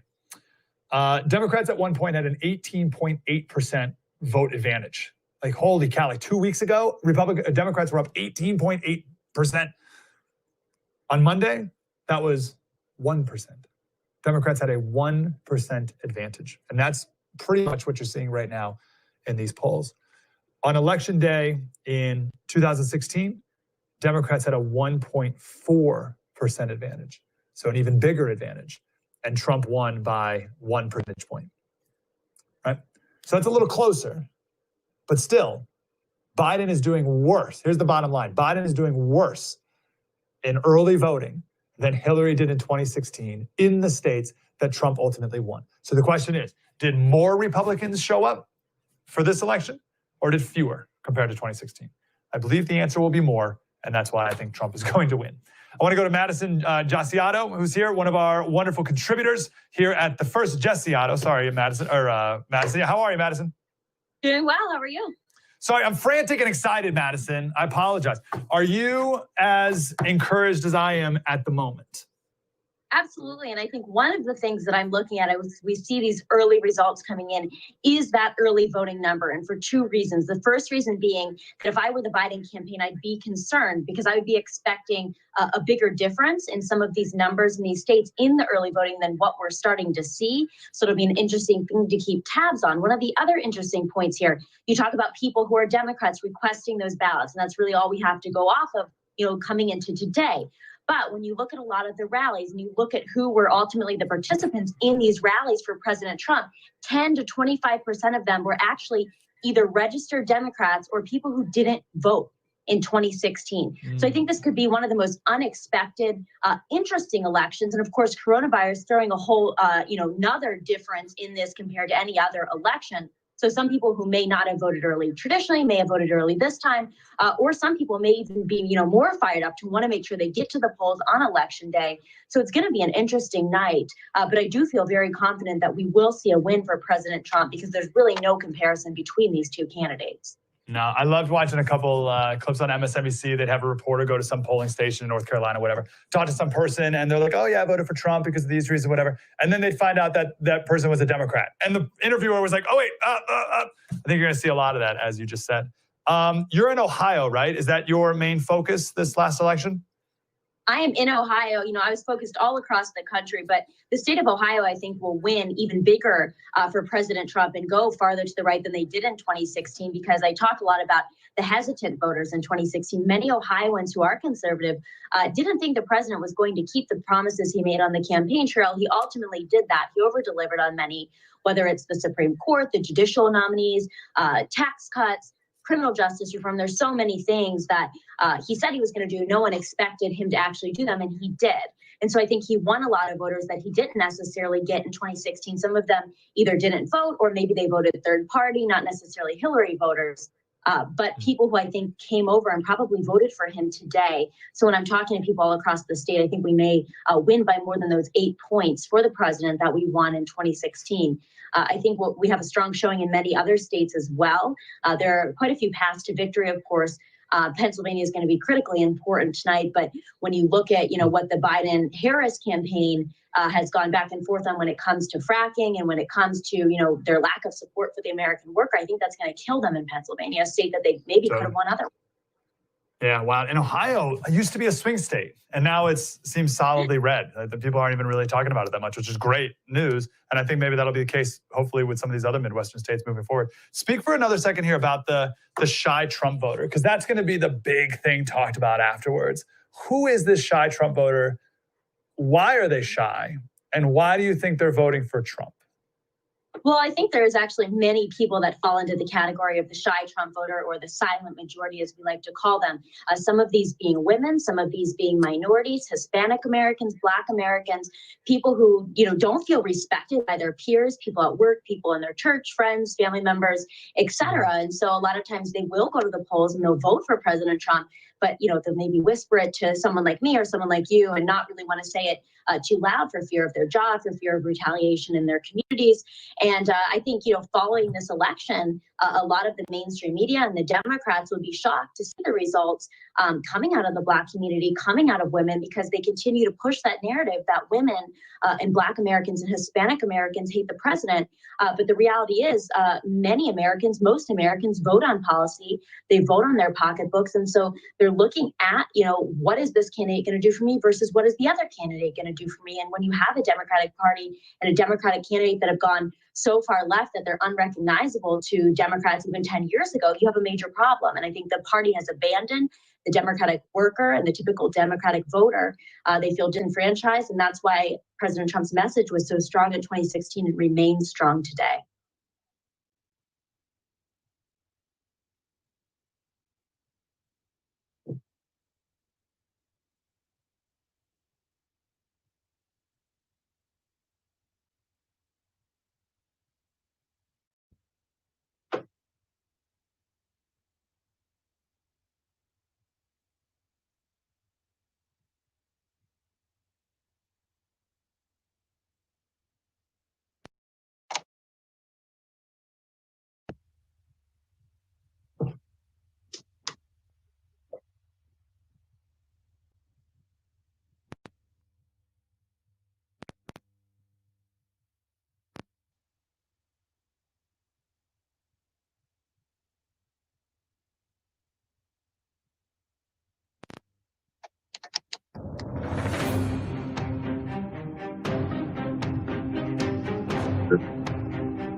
Hey guys, Buck Sexton here. If you love watching my show on the First TV, then make sure you stay connected with us on social media.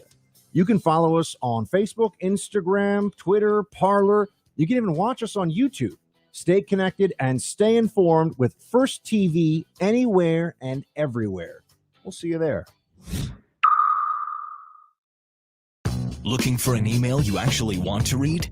We've got you covered. Sign up for the Up First newsletter only from the First. Every morning we deliver the day's essential headlines and prepare you for what everyone will be talking about. Plus, you'll also get instant analysis and real facts, helping you cut through the liberal mainstream media spin. Don't wait. Sign up for the Up First newsletter right now at thefirsttv.com.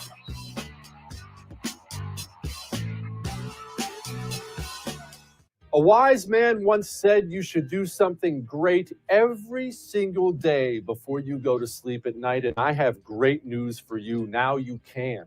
What can you do? Well, you can watch me.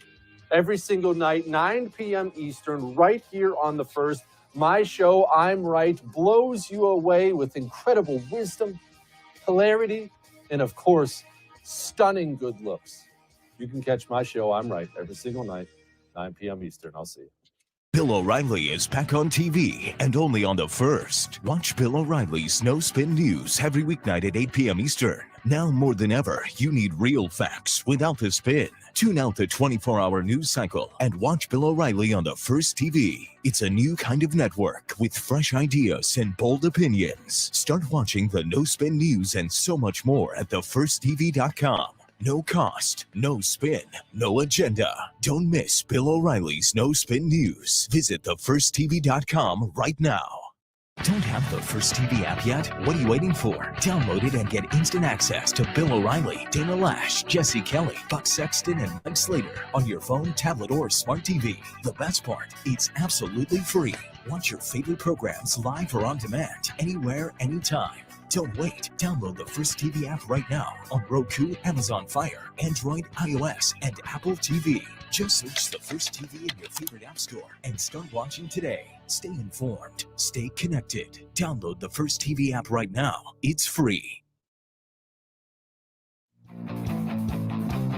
Hold the Line with Buck Sexton premieres tomorrow at 7 p.m. Eastern right here on the First.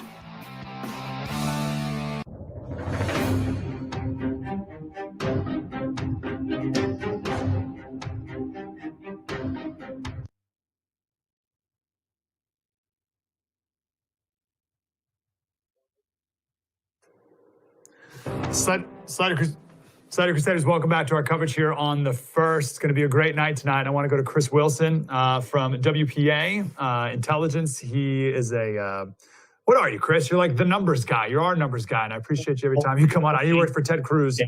What is it? Polling, data analytics. I mean, you name it. Anything, with a number in it, I'm gonna geek out on it. Well, you're the man tonight. I'm glad you're here. Give us the latest with Florida. Can we start there? Is that okay? What are you seeing? Yeah, Florida's interesting. Right now, the New York Times has a 94% chance that Trump wins it as of the moment that I came on your show. It may have ticked a little bit left or right since then. But I really think that the story here, Mike, is told by the Democrats' decline with Latinos. Now, in Florida, that's primarily Cubans, but it's not just Cubans. It's Puerto Ricans, it's Mexicans, it's anybody from who's immigrated in the state. And it is looking to be a real movement against Joe Biden. And I think it's because it's not just Biden, though. Looking at it in congressional races, there's a lot of Democrats who are in tighter races than they should be. And I think that comes from the embracing of the Democratic Party of a socialist agenda that many Latinos have had to live through in Latin America. They're like, you know what? That's not why we came to America. We're going to vote against them. And it's really a very large puzzle in terms of the movement of suburban whites and Latinos in Florida. They're kind of crossing over each other.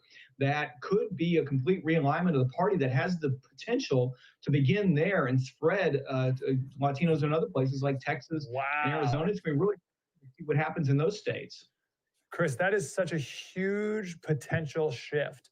And we'll see if maybe Florida Hispanics are an outlier with that. But that could very well be the case in Florida. That is interesting. Wow. Okay. I saw here you retweeted that Trump in Miami-Dade absentee early vote got more votes than he got in all of 2016 by 120,000 votes. What? So tell me about Miami-Dade and what does that sentence even mean, what I just read? What it means is that's an area that Republicans have not been competitive for a long time. In fact, Ileana Ros-Lehtinen had that seat in that area for a while, and she was able to dominate it because of her ability to work the area.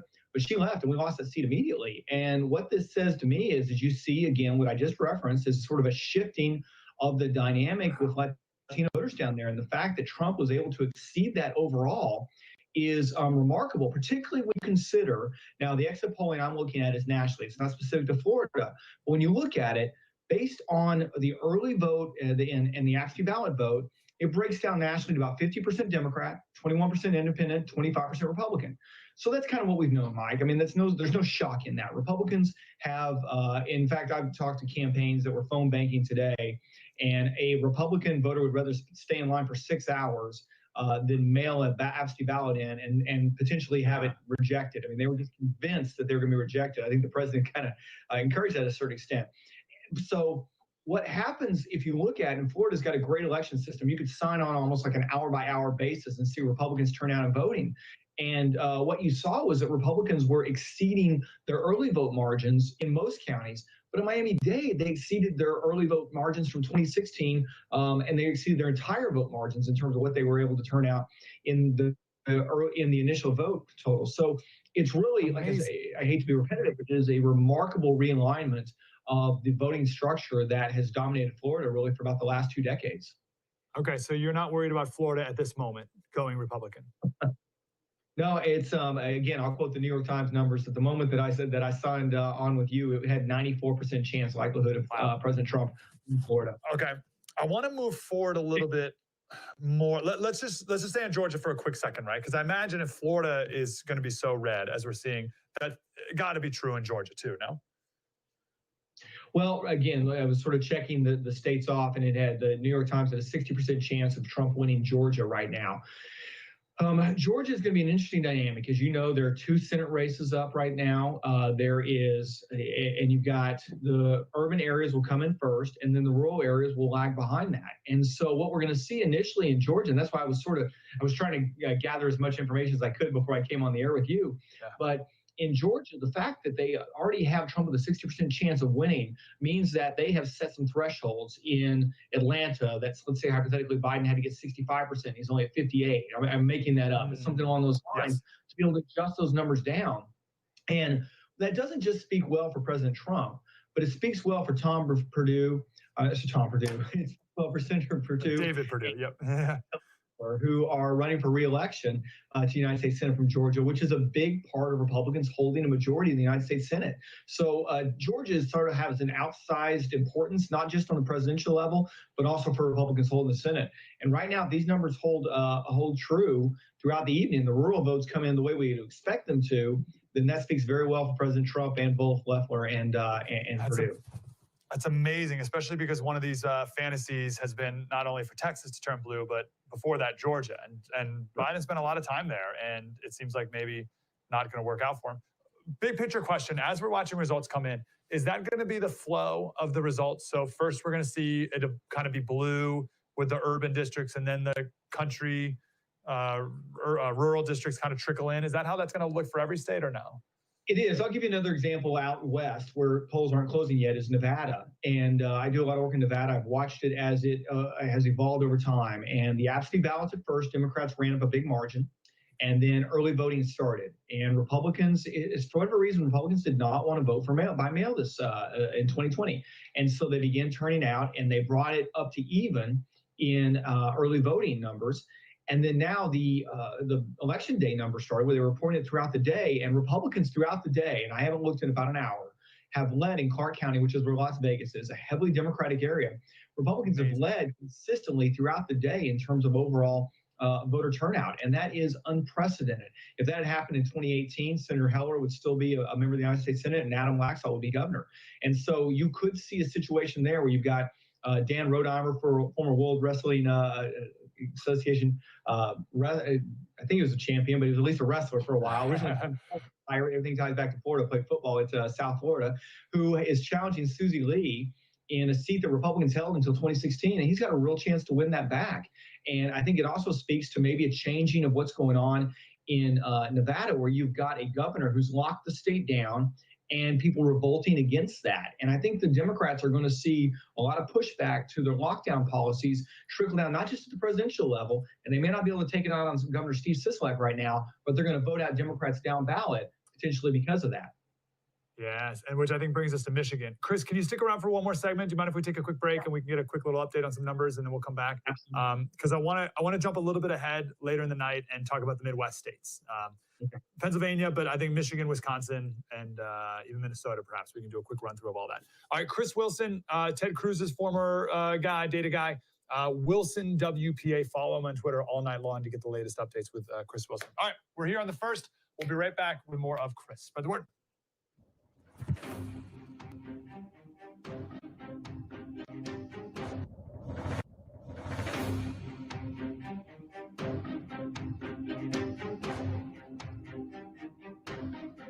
Hey guys, Buck Sexton here. If you love watching my show on the First TV, then make sure you stay connected with us on social media. You can follow us on Facebook, Instagram, Twitter, Parler. You can even watch us on YouTube. Stay connected and stay informed with First TV anywhere and everywhere. We'll see you there. Looking for an email you actually want to read? We've got you covered. Sign up for the Up First newsletter only from the First. Every morning, we deliver the day's essential headlines and prepare you for what everyone will be talking about. Plus, you'll also get instant analysis and real facts, helping you cut through the liberal mainstream media spin. Don't wait. Sign up for the Up First newsletter right now at thefirsttv.com.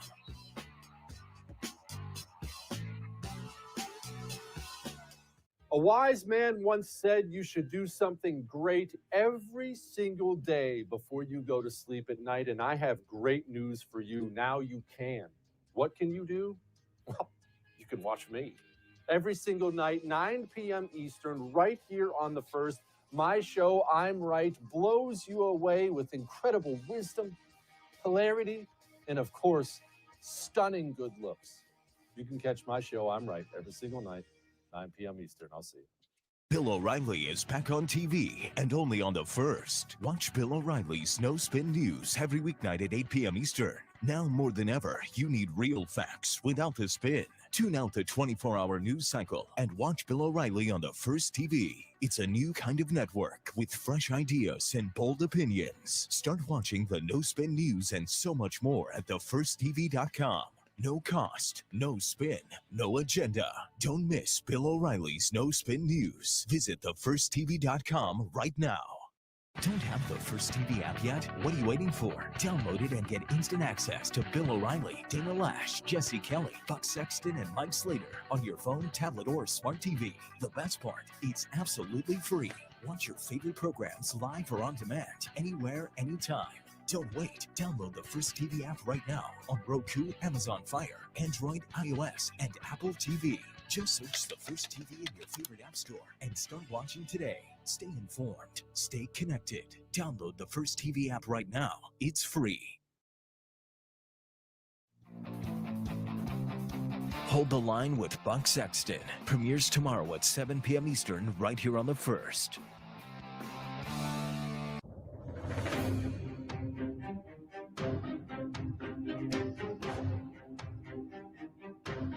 Having said that, if you just look, I'm going to go back to our comments on Dade County. If you look at Miami-Dade County, if Donald Trump is able to get the same sort of margin out of any of the urban areas, and that's the thing about it, Miami is an urban area. It is a very heavily urban area. So if he is able to repeat that and replicate that in urban areas in Pennsylvania or Michigan, it is catastrophic for the Biden campaign. Now, I'm not by any means implying that he will, but it is.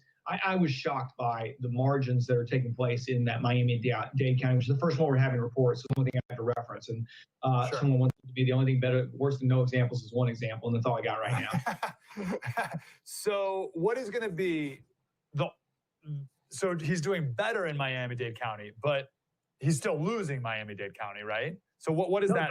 Miami-Dade County, so substantially. That's my point. Is he's doing so that's there crazy. and that in other areas. So he's not going to win Philly, right? But even if he doubles his vote tally from Philly, that's got to be a huge. It is. Mike, to put it in context, if you look at overall with African-American vote, I mean, Donald Trump was able to do about 4 points better than Mitt Romney had done in 2012, which made a big difference for him in a lot of areas. So he got up to like between 12 and 15% nationally. If he's able to push that another 3 points to 5 points to 17, 18, 20%, that is, again, devastating for Joe Biden in states like Michigan, Pennsylvania, Wisconsin. It goes down the line. I mean, Arizona, Nevada.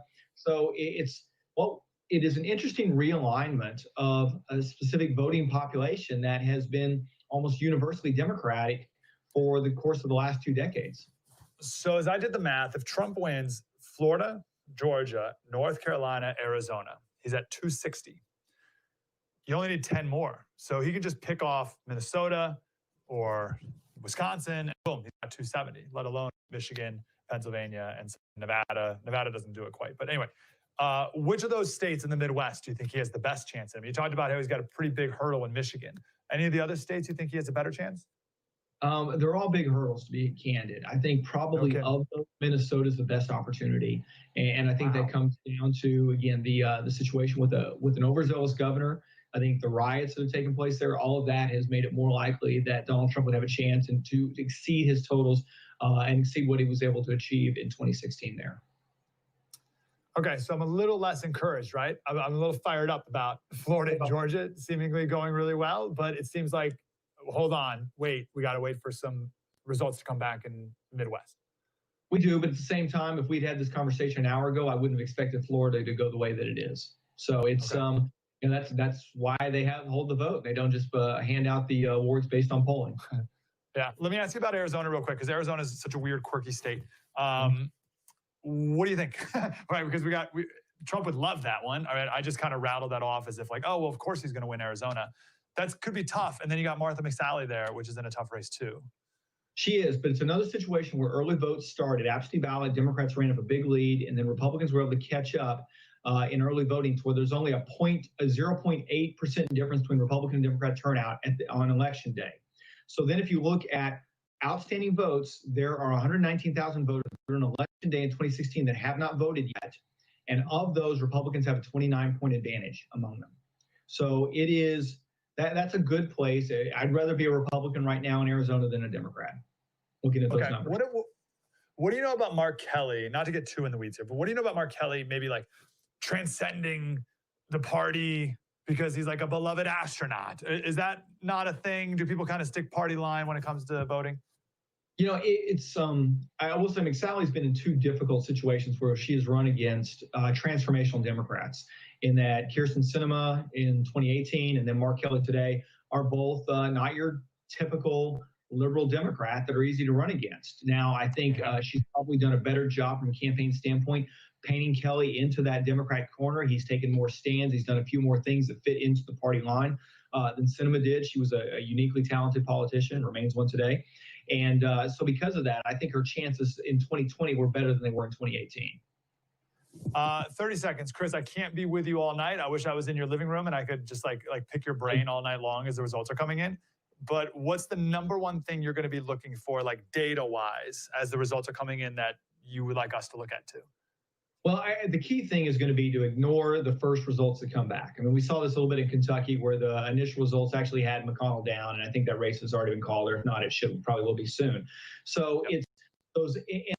I wish that the media would state, hey, this is a state that only has absentee ballots. This is a state that hasn't counted their early voting yet. This is a state that is going to count absentee ballots for another week coming on. All these things are factoring into it. So I think it's key to look at when the vote was distributed. Is it something that got counted from earlier today? Is it something that came in a week or so ago? Because the vote from today, everywhere I'm seeing, is overwhelmingly, not overwhelming, it is 60% above Republican.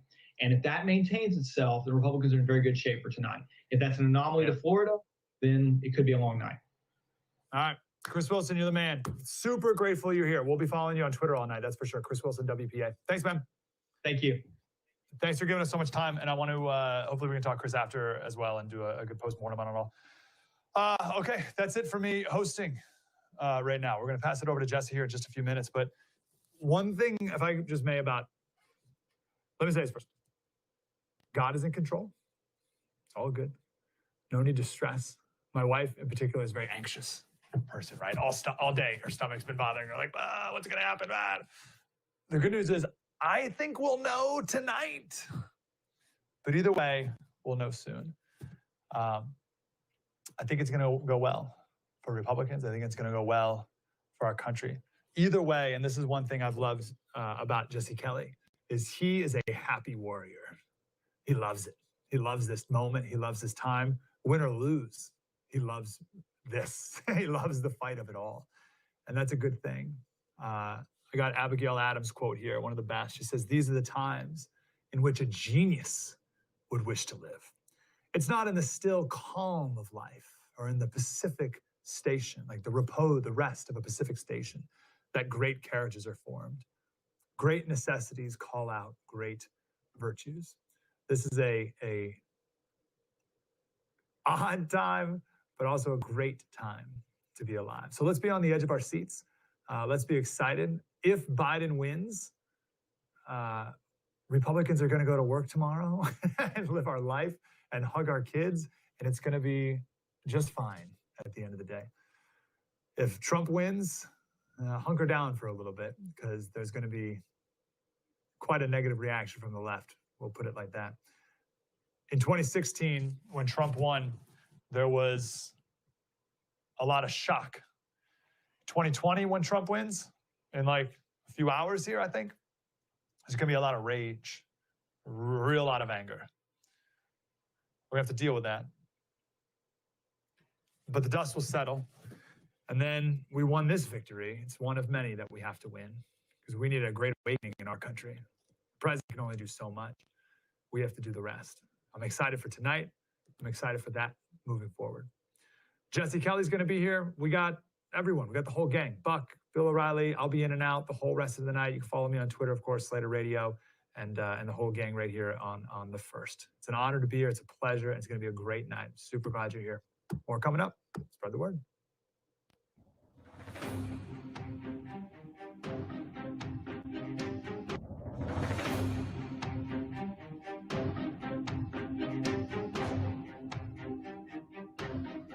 Hey guys, Buck Sexton here. If you love watching my show on the First TV, then make sure you stay connected with us on social media.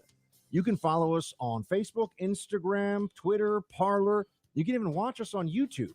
Stay connected and stay informed with First TV anywhere and everywhere. We'll see you there.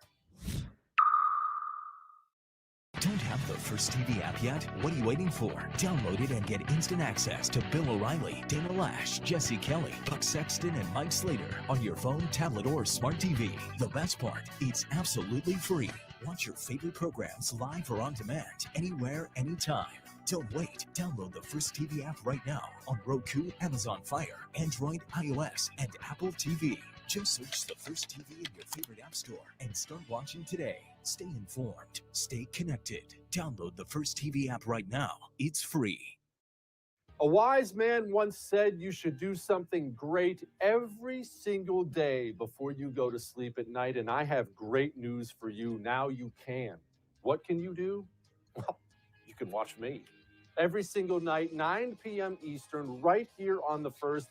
My show, I'm Right, blows you away with incredible wisdom, hilarity, and of course, stunning good looks. You can catch my show, I'm Right, every single night, 9 p.m. Eastern. I'll see you. Looking for an email you actually want to read? We've got you covered. Sign up for the Up First newsletter only from the First. Every morning we deliver the day's essential headlines and prepare you for what everyone will be talking about. Plus, you'll also get instant analysis and real facts, helping you cut through the liberal mainstream media spin. Don't wait. Sign up for the Up First newsletter right now at thefirsttv.com.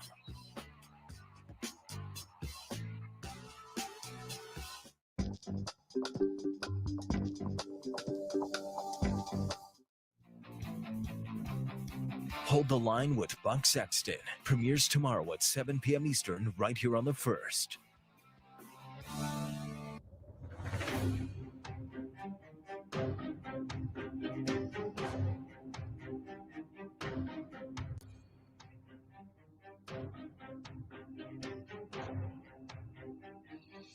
Hello and welcome to the special coverage of election 2020 right here on the First. I know you have, well, about 8 million options for how to watch your election coverage, so I'm glad you chose to spend it with us. Now, I don't have to exactly tell you we're probably going to do things a little differently than everyone else is. And look, maybe these things are your thing, but if you're looking for a 25-person panel where you're going to have someone breaking down how Pennsylvania voted just after the Civil War in this particular county, I swear on my life, I'm not going to do that for you tonight. Buck's not going to do that. We got Dana Lash on. We got all these guests. We're going to talk about only the things we view are important, and we're actually going to try to have a little fun and maybe keep it a little interesting. I understand what you're almost undoubtedly doing right now. You're sitting down and you want results, and you just want to know. You just want to know what's happening. Who's going to win? Is it Biden? Is it Trump? Should I pack up all my stuff and move to Zimbabwe? Believe me, we're going to focus on only the high points. 3 main things you're going to get out of us all night, all right? 3 things. 1, the Electoral College. Don't listen to any of this popular vote stuff. Oh, this should be a democracy. The Electoral College was put in by the founders on purpose, specifically so this would never be a democracy. You're not supposed to live in a democracy. Benjamin Franklin famously said a democracy is 2 wolves and a sheep voting on what to have for dinner. They didn't want that.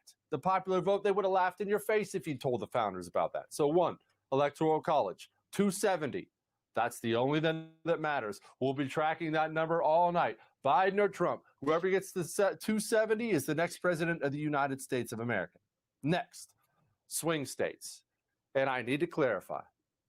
I love the United States of America. I love like 45, 46 states. I mean, everywhere besides, New Jersey. But The truth of the matter is this: not every state matters tonight.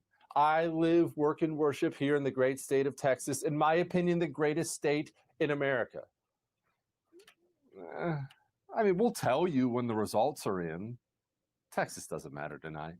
And I understand you have probably shared a couple electoral maps with your mom off of Facebook saying, I think California's going to go Trump.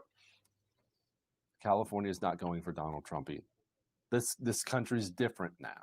All right, we're going to focus on the swing states tonight, period. Swing states tonight, the states that actually will decide the election. That's no disrespect to the other states, but even my state doesn't matter tonight.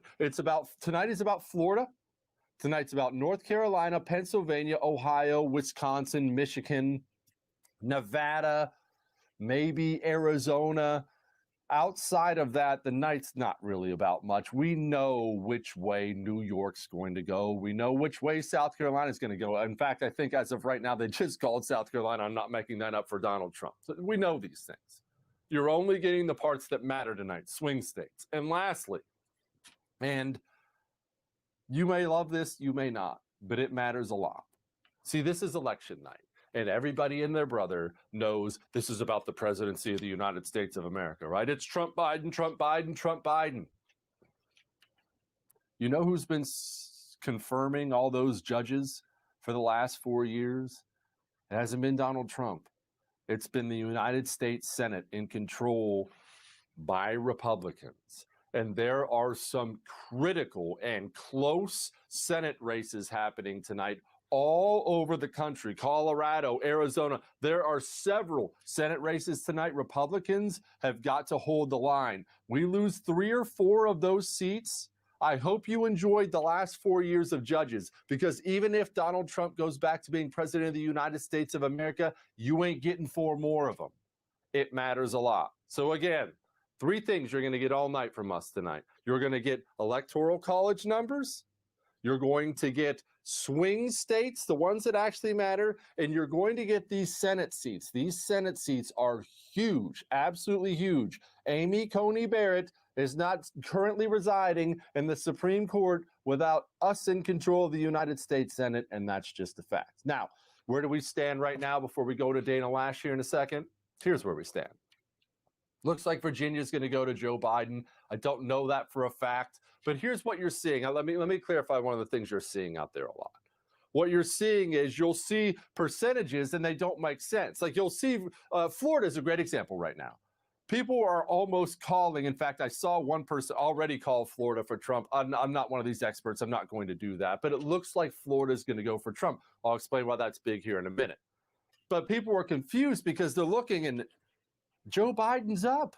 Wait, Joe Biden has more votes right now. How could Florida go for Trump? Remember, this is all done by county. This is all done by county, and they know which counties have reported and which counties have not yet reported. What you're looking at right now are close numbers in Florida. Maybe Biden's, I don't have it up to the second. It changes every second. Maybe Biden's ahead, and you're wondering why. How can Trump win Florida? It's because that panhandle of Florida, that part way in the western part, that little skinny part, that part's all Republican. They haven't reported yet. But to talk about that and many other things, the great Dana Lash joins me now. Dana, I am so glad you were here because it looks like, in fact, you know what? Just pour cold water all over me right now, Dana. I'm excited. I feel like we're winning. Are we not winning? I got some cool water right here. I got my big giant Texas, I don't say the Eddie word. We don't say that word in my house, but I have my big giant, you have to have this in Texas. It's full of ice water, and I have my straw. Every good Texas woman has one of these things. I am one of those people, Jesse, and it's going to be with you and everybody else. I'm one of those people that doesn't get excited until the ink is dry. Until the ink is dry and the check clears, although there's no check in this particular case. But I'm one of those people. I am a cynic. I'm a natural born cynic. And so I'm immediately suspicious of everything and everybody. But then when there's a reason to celebrate, Jesse, I have my speakers ready to go in my backyard with some AC/DC Thunderstruck, and I'm going to run up and down my street. I'm not even joking. That's the Dana Lash everybody knows and loves. I do have to push back on you on one thing though, the cup. Look, I appreciate you have an icy beverage in there. Those cups are so terribly overrated for hot coffee. It's still 9,000 degrees 3 hours after you pour it in there. For icy beverages, it's Why do you fine. got For your coffee in there for garbage. 3 hours? What decent American, Jesse, has their coffee in their cup for 3 hours? You know what? You drink it 'Cause black it's like too your hot to soul, drink. and you gulp it down. Gulp it down like a man. That's how you got to do it. All right, Dana. Now, Donald Trump is going to win Florida. Right now, even the New York Times is calling it like 94% for Florida. Yes. And I know everybody knows this who watches this show. Since 1964, the president has been the guy who won Florida, except for one time, only one time. You win Florida, you win. How did we screw this up from here, or how does this go bad from here? Donald Trump has Florida. Biden has the uphill battle. What are we worried about? I mean, we're still looking, Jesse, too, at that Rust Belt. We're still, because remember, let's go back really quickly to 2016 and remember all the states that Trump took. He had Michigan, he had Wisconsin, he had Pennsylvania. These were states he pierced that blue wall that had protected Democrats' electoral chances for so long. And I told people this for 4 years. I said, look, the reason that Trump won the election and that he was able to carry those states, it's not because he has all these newly minted Republican voters. It's because he was able to convince Democrats that he has the best plan going forward for the economy, for jobs, for national security, for trade, for immigration, and they flocked to him. I remember looking at all of the data as it was coming out in 2016, and these were people, they listed the top 3 reasons why they wanted Trump was immigration, it was jobs, and it was trade. Immigration, it was up there in the top 3 every single time. He was able to talk to people and articulate clearly and in soundbite form, ultimately, what his plans were. He's able to do the elevator pitch, and sometimes that's all the time people have for you because everybody's busy, their attention spans are short, and he did it successfully in every single state. He's very good at retail politics, and so the way it can go sideways is if, and this is going to be the measure of the big tent. This is where the true test comes in, Jesse, because Republicans now have that big tent that we have talked about for so long.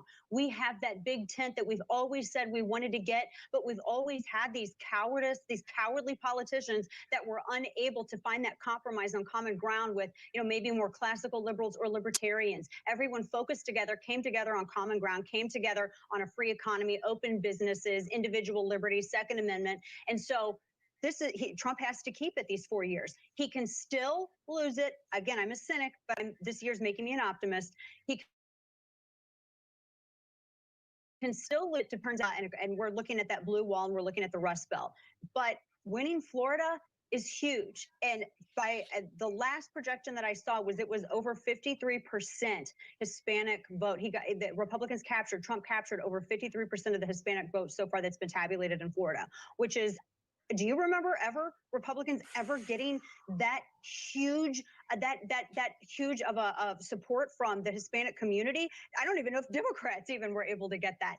This is building that big tent. So that to me indicates that Trump has been able to expand and maintain that big tent going forward. So I'm becoming more optimistic as the night goes on, but Pennsylvania is going to be a true test. And everybody needs to look at Pennsylvania and see where the president comes down on that. Now, he took Pennsylvania in last election. It was very narrow. And that's a state that ultimately, I think there's still maybe a couple, the chances get reduced if he's not able to carry Pennsylvania. But having Florida and having Pennsylvania, I think after then I might pour myself a tipple and call it a night almost. Dana, now I understand that I'm talking to the right person when I ask this question because you have more weapons than Fort Bragg. But is this an election about the Second Amendment at all? I understand gun sales have been way up, and I think those Antifa, Black Lives Matter scumbag protests probably ramped that up quite a bit. But I don't know about you. Down in my part of Texas, I haven't seen a single ad from congressional Republicans, Senate Republicans, or Democrats, or the president about guns. I've not seen guns mentioned one time. Is that issue dead right now? I think that the fight, at least for maybe the next 5 years, has been ultimately put to bed, but that doesn't mean that people should be apathetic about it at all. It really did start out that way, didn't it? I mean, I think the election cycle, which really began last year, it really did focus a lot on firearms and the Second Amendment. And Joe Biden saying that Beto O'Rourke would be his gun czar, a guy who said, hell yes, I'm going to take your AR-15s. And we're all like, with what, magic?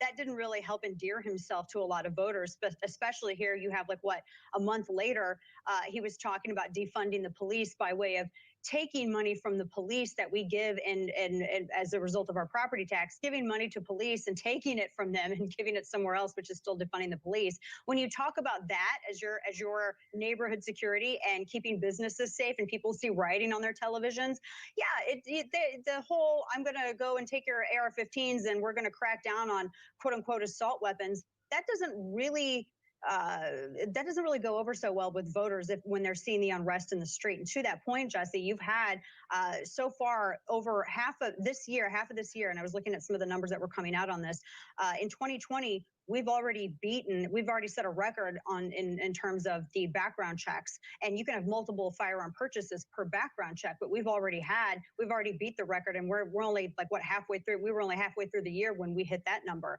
And out of that, the percentage of individuals that are being estimated as new gun owners, it's about 5 million brand new gun owners that have been purchasing firearms and watching all of this unrest and everything else unfold on television. And also gun owners are gun voters. They vote. People who go and purchase firearms go and vote. People who go and get their concealed carry licenses, they go and vote. And when you have a guy who's simultaneously telling everyone that we're going to defund the police and also say that he's going to ban the most commonly owned semi-automatic rifle, yeah, that really hurts him. It really hurts him in states where they're desperately looking to gain ground, states like Texas and states like Missouri and elsewhere. All right. Well, by the way, I should note that we just got word Florida is officially called for Trump. So there you go. Everything Dana and I were just talking about came to fruition. Dana, not to nerd out on the details, but I did see Joe Biden put out a tweet today on the gun thing about gun manufacturers, I'm coming for you.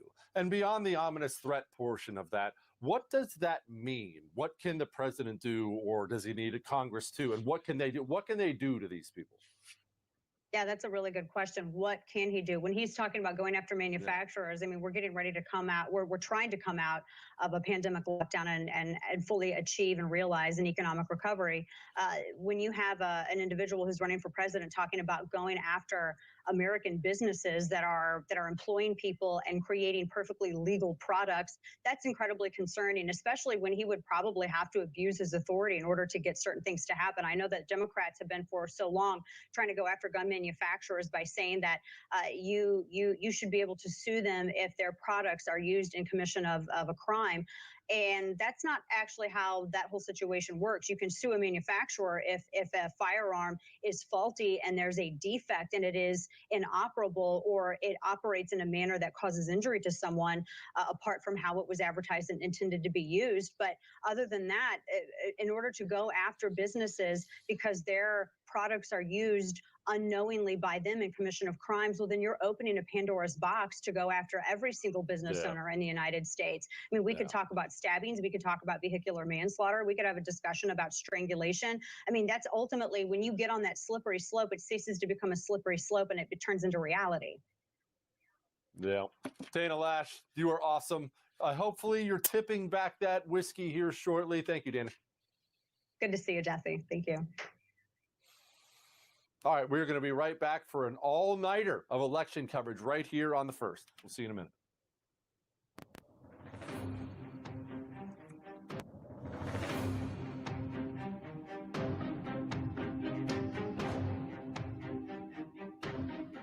Hey guys, Buck Sexton here. If you love watching my show on The First TV, then make sure you stay connected with us on social media. You can follow us on Facebook, Instagram, Twitter, Parler. You can even watch us on YouTube. Stay connected and stay informed with First TV anywhere and everywhere. We'll see you there. Looking for an email you actually want to read? We've got you covered. Sign up for the Up First newsletter only from The First. Every morning, we deliver the day's essential headlines and prepare you for what everyone will be talking about. Plus, you'll also get instant analysis and real facts, helping you cut through the liberal mainstream media spin. Don't wait. Sign up for the Up First newsletter right now at thefirsttv.com.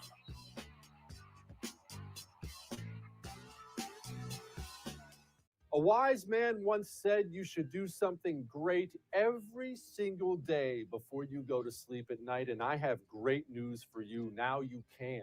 What can you do? Well, you can watch me.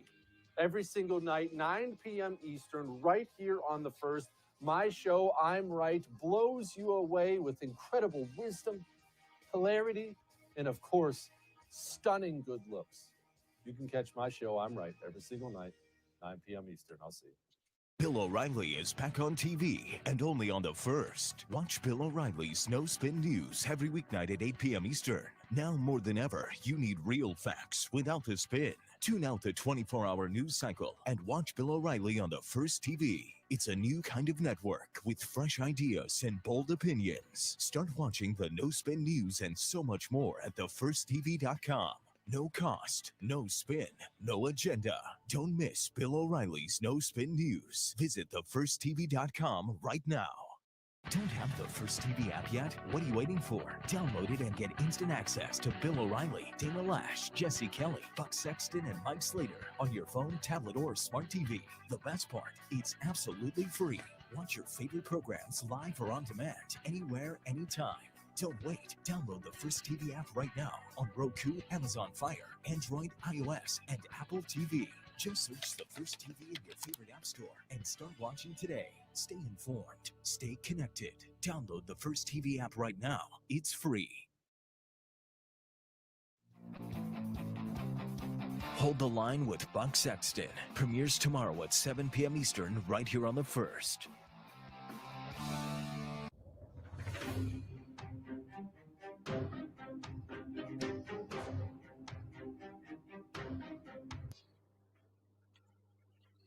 All right, let us begin with a little Senate talk, and let me clarify, as I'm going to clarify all night long.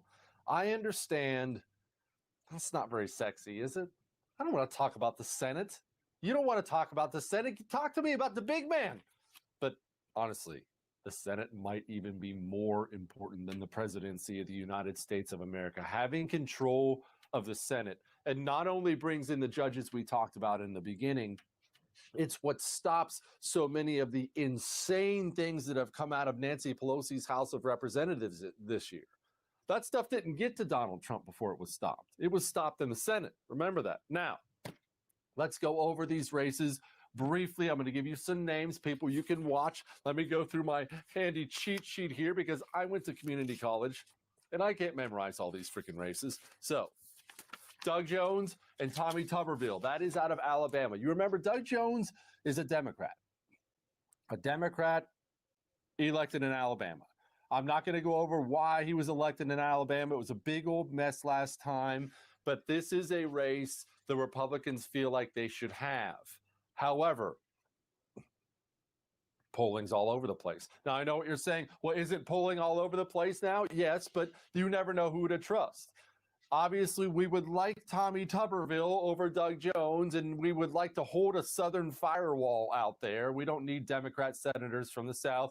We have enough whack job senators from elsewhere, but keep your eyes on that. And another reason to keep your eyes on that, and there will be more of these, it's in the East, meaning you're going to know earlier. I know I didn't really go over this earlier, but here's the truth of the matter. I don't know if you've heard, but here in America, only in America, we have time zones. No, I'm not kidding. I'm kidding. There are time zones everywhere. We have time zones here. And obviously the polls close in general in the East first. So we get these results from East to West. Now, that's actually good when it comes to the presidency and the presidential vote because the Eastern states are the ones really that matter the most. We don't have a ton of swing states in the West. We have Nevada. We have Arizona. I'll get to Arizona right about now. We have a whole situation in Arizona. Let's go over the Senate situation at first. We have Mark Kelly. He's a former NASA astronaut against Martha McSally.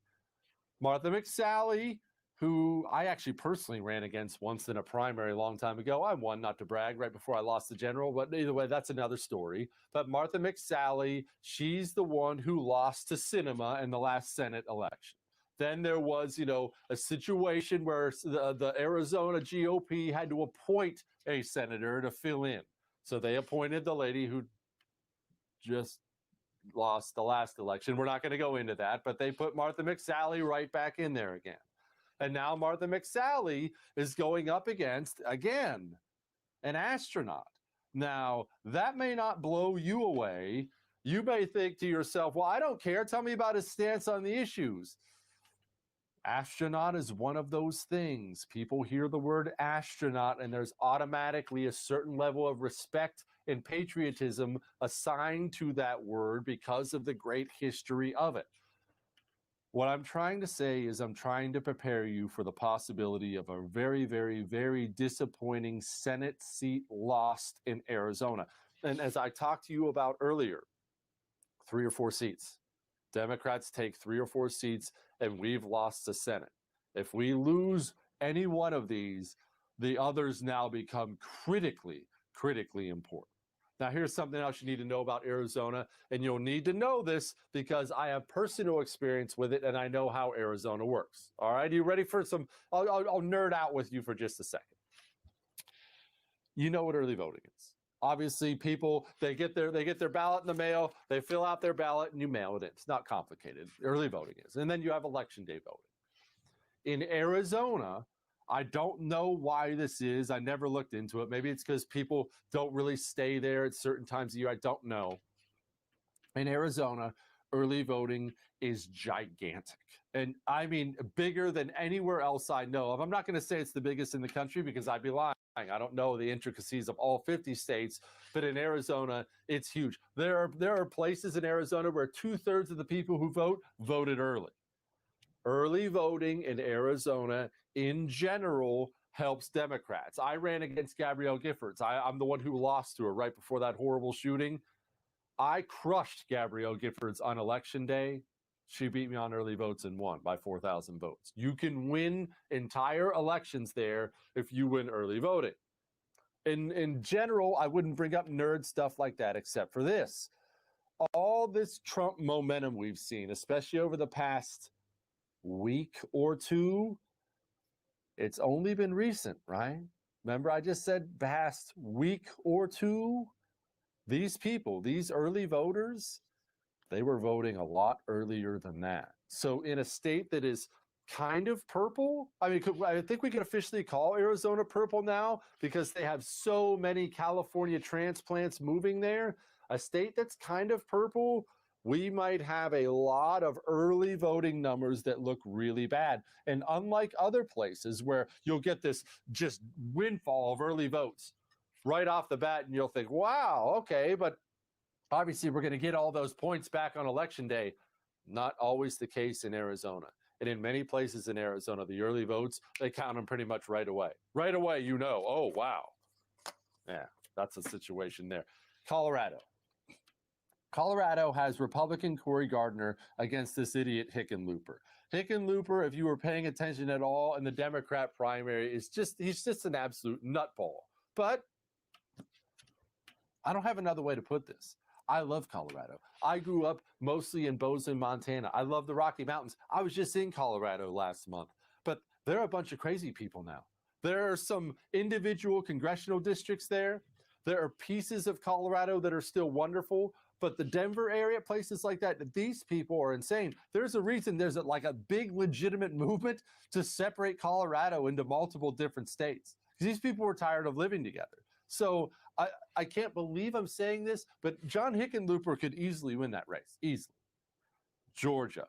Raphael Warnock versus Kelly Loeffler. I believe her name's Loeffler, maybe Loeffler. I don't know. I went to community college. Georgia's interesting. Now, normally you and I would think, oh, Georgia, it's the South. Georgia has gotten closer and closer and closer over time, meaning it's Atlanta's fault. In general, when something bad is happening in Georgia, you can blame Atlanta. And I'm only half kidding about that. Atlanta has become, I mean, every state has one. In Texas, we have Austin here, where it's just this sea of red in Texas. And then Austin is further left than the communist Chinese. That's just the way it is. In Georgia, it's the same thing. The out-of-town, big city liberals moved to Atlanta because Atlanta's basically Los Angeles now. It's basically New York City now, only without the gigantic rats. That's Atlanta. So Georgia, that Georgia Senate race, do not put that in the bank for Republicans. And again, I don't want to belabor this point. 3 or 4 seats. 3 or 4 seats lost in the Senate, and we are in trouble. Watch these Senate races.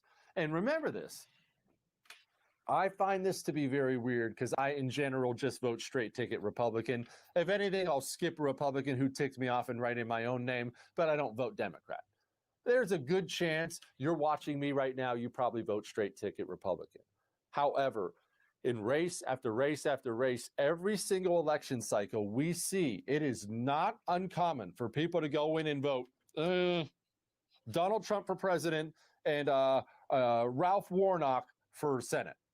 That sounds insane to me. I can't imagine the thinking that goes into voting Republican president, Democrat senator, but it is fairly common. Just because Trump does well in some place does not mean the local congressman or state or senator is going to do well there. It doesn't mean that. Georgia, again, John Ossoff and David Perdue. This John Ossoff, you'll remember, he ran in like a special congressional election, and they threw like they threw more money at him than anybody had ever seen in a congressional election, and he still lost. We'll see how he can do against Dave Perdue. Teresa Greenfield and Joni Ernst of Iowa. With the way Iowa's going right now, even the poll numbers, which are all skewed Democratic, were all in Trump's corner. I have a hard time believing Joni Ernst loses that. Sarah Gideon and Susan Collins in Maine. Who cares? Susan Collins is worthless. You know what? That's probably not fair. The truth is that Susan Collins, in order to get elected in Maine, constantly has to be half a Democrat. But, I mean, I can say worthless all I want, but is that really true? You saw how she voted on ACB. She's always up in the air on things. You feel like, oh, please just wake up. But better than a Democrat who would have voted no on ACB. So we do need to be rooting for Susan Collins. Sorry, Lord. We need to root for Susan Collins. Montana, Steve Bullock versus Steve Daines. Steve Daines is the Republican up there. Montana's an interesting place. I grew up there. They're just, well, there aren't very many people. And when I say there aren't very many people, I need you to wrap your mind around this.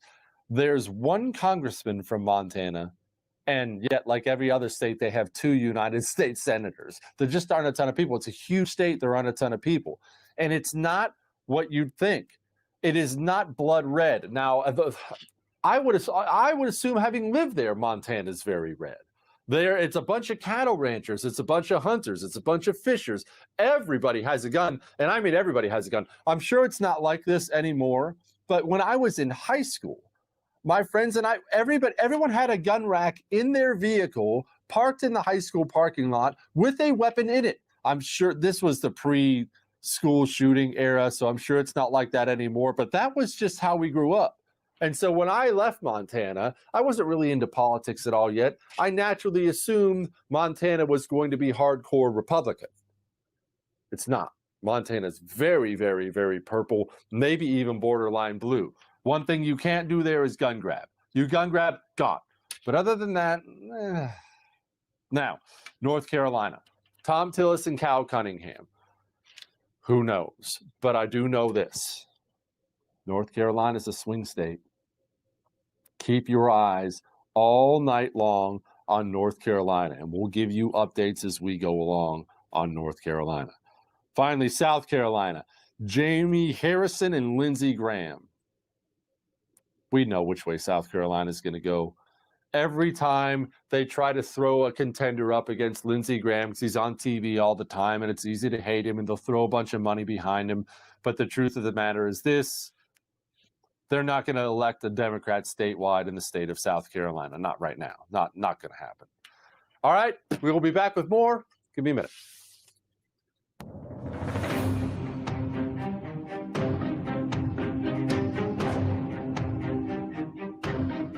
Hey guys, Buck Sexton here. If you love watching my show on the First TV, then make sure you stay connected with us on social media. You can follow us on Facebook, Instagram, Twitter, Parler. You can even watch us on YouTube. Stay connected and stay informed with First TV anywhere and everywhere. We'll see you there. Don't have the First TV app yet? What are you waiting for? Download it and get instant access to Bill O'Reilly, Dana Lash, Jesse Kelly, Buck Sexton, and Mike Slater on your phone, tablet, or smart TV. The best part, it's absolutely free. Watch your favorite programs live or on demand, anywhere, anytime. Don't wait. Download the First TV app right now on Roku, Amazon Fire, Android, iOS, and Apple TV. Just search the First TV in your favorite app store and start watching today. Stay informed. Stay connected. Download the First TV app right now. It's free. A wise man once said you should do something great every single day before you go to sleep at night, and I have great news for you. Now you can. What can you do? Well, you can watch me. Every single night, 9 p.m. Eastern, right here on The First. My show, I'm Right, blows you away with incredible wisdom, hilarity, and of course, stunning good looks. You can catch my show, I'm Right, every single night. 9 p.m. Eastern. I'll see you. Looking for an email you actually want to read?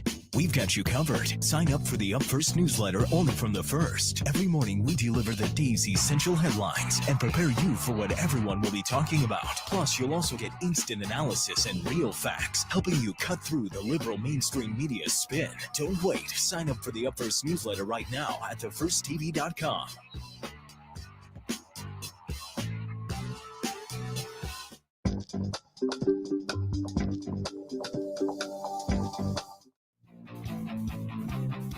Hold the Line with Buck Sexton premieres tomorrow at 7 p.m. Eastern right here on The First.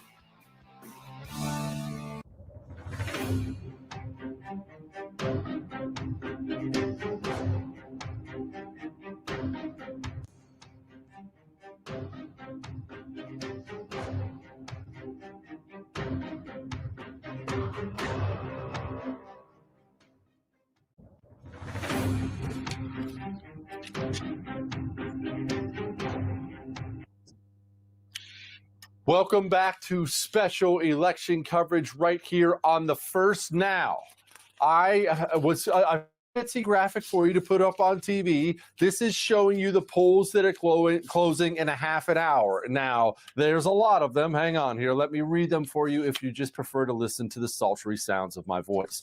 Alabama, Connecticut, Delaware, Florida, Illinois, Maine, Maryland, Massachusetts, Mississippi, Missouri, New Hampshire, New Jersey, Oklahoma, Pennsylvania, Rhode Island, Tennessee, and Washington, D.C. The only ones of those you really need to concern yourself with are Florida, New Hampshire, and Pennsylvania. But those are really important ones to concern yourself with. Also, it should be noted, my watch tells me it's just about 7:35 Central Time. That's the best time zone. That means it's 8:35 Eastern Time. That means North Carolina and Ohio, it's all over but the crying. They just have to count them up. In case you're wondering, there is one poll closure at 8:30. That is Arkansas, and there are a bunch of them at 9 o'clock that I will get to as soon as I can.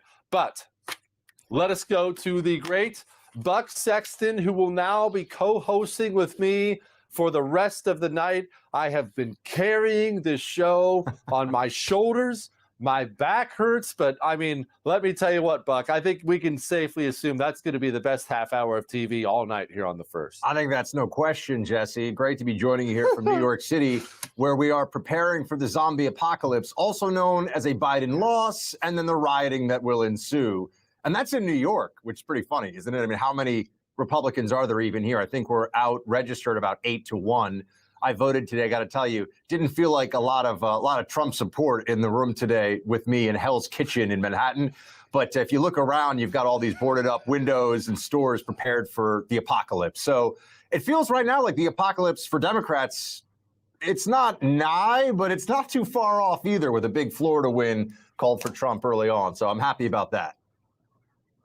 Okay, but by the way, I should do a programming note for all the people out there watching right now.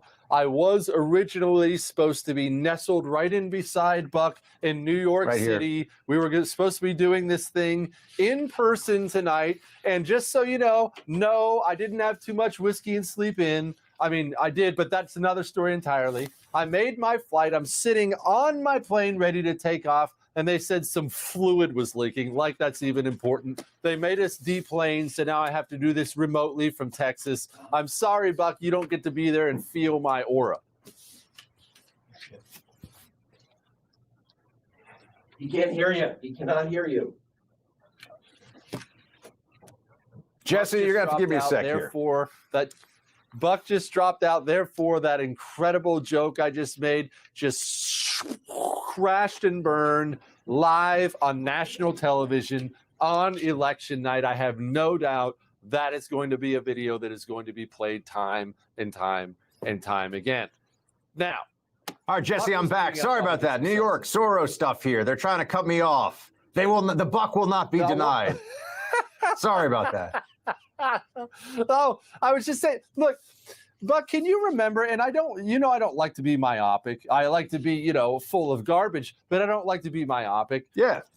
Were businesses boarded up in any election you remember in this country? Nope. At least none I was alive for, right? Or have they been? And I just missed it. No, it looks like they're getting ready for a hurricane, and I'm being completely serious. But only fancy high-end businesses, the kind of places where, let's say, you were to break in a spree of searching for justice, that you'd be able to quickly sell that stuff on eBay for a whole lot of money. Those are the stores that are boarding up, and also some CVS's, drugstores, things like that. But I mean, today and on my block, the T-Mobile that was broken into, or maybe it was Verizon, one of those wireless cell phone stores that was broken into on June 2nd, the night of the purge in New York City, where there was mass looting all throughout Midtown. They've boarded up again. And I feel like at this point, they might as well put sandbags and pillboxes outside just in case, the German army rolls through, because that's what it looks like. Buck, I know I'm about to ask the stupidest question in the world, but you are actually my good friend, and you will anticipate that anyway. In all seriousness, I'm sure the gun laws are terrible, but is it illegal for a business owner to have a weapon in his store to protect his things? Is that actually against the law in New York City? It just seems like such a no-brainer American thing. It's my store. I'm going to have a weapon. Don't break in here, or I'm going to handle it. No, it's very hard to have a firearm in New York City. You can get a premise permit if you're willing to spend hundreds of dollars, dozens of hours, and wait about 6 months. Although right now I think there's a backlog where it goes well beyond a year. That's for a premise permit, Jesse. If you're going to have that weapon, you need to have it under New York City law with a lockbox, a trigger guard, separate lockbox for the ammunition. So you got a trigger guard, a lockbox, and then ammunition separated by a lockbox. So the good news, Jesse, obviously, when the burglar comes in, you throw the lockboxes at him because you're going to give him a warning shot with the lockbox. That's how you do it. That's how we roll in New York City. It's how we keep ourselves safe. All right. In all seriousness, it's going to sound like I'm kidding. I'm not. What about like axes and swords and stuff? Is that also a huge no-no? I mean, I'll be honest, Buck. I am going to be the proud owner of this sweet tomahawk soon. And I'm already getting the long face from the wife that I cannot approach someone with that if someone breaks in. I should stick with the gun. I don't know if I want to stick with the gun, Buck. I want to stick with the tomahawk. Well, the tomahawk definitely sends a message, Jesse, right away. So that if you're going to brandish something, it's up there with like the katana sword and other. You can pull out some of the medieval implements, a mace perhaps. But look, the laws in New York for edged weapons, I can't believe we're talking about this at election night, but you asked, so I'll tell you. They just figured out in the last year that a gravity knife should not be illegal because the laws for that were written in like the 70s. So they were thinking switchblades and things like that. They forgot that a gravity knife is basically a knife. Oh, we got election stuff to talk about. Look at this. President Trump wins West Virginia. That's exciting. Well, all right. So what do we have so far? We have Biden in Virginia. We have Trump winning West Virginia and Florida. And look, I talked to Dana about this earlier, but I really want to know your opinion on it. Everyone knows only one president has ever become president since 1964 without winning Florida. In general, Florida means the presidency. But I don't want to count my chickens, and times are made to change. What's Biden's path from here? Is there an easy path? Is it now very hard? Is it insurmountable? What is it? Biden's path with Florida in the Trump column is going to require some major upsets and running the table in the Midwest. The upsets would be Arizona, which should be Republican, but you got that kind of former McCain contingent out there. There's some GOP out there that's not really helpful to Trump. But Arizona, I'm just saying, but Arizona would be a place they'd have to pick up, and they got to run the table with Minnesota, Michigan, and Wisconsin. If they do that and pick up Pennsylvania, which I think Pennsylvania is going to be the dogfight of the night, even if Trump wins by a decent margin, let's say 50 to 100,000 votes, he's going to have to win by far more than that, or else they won't call it tonight. So unless he's ahead by more than just Pennsylvania, Jesse, I don't know. Do you have like a sleeping bag? We might have to sit here at the decision desk of the first for a few days. We might have to just stay on air. It'll be like one of those experiments where they see how long it takes for people to go crazy.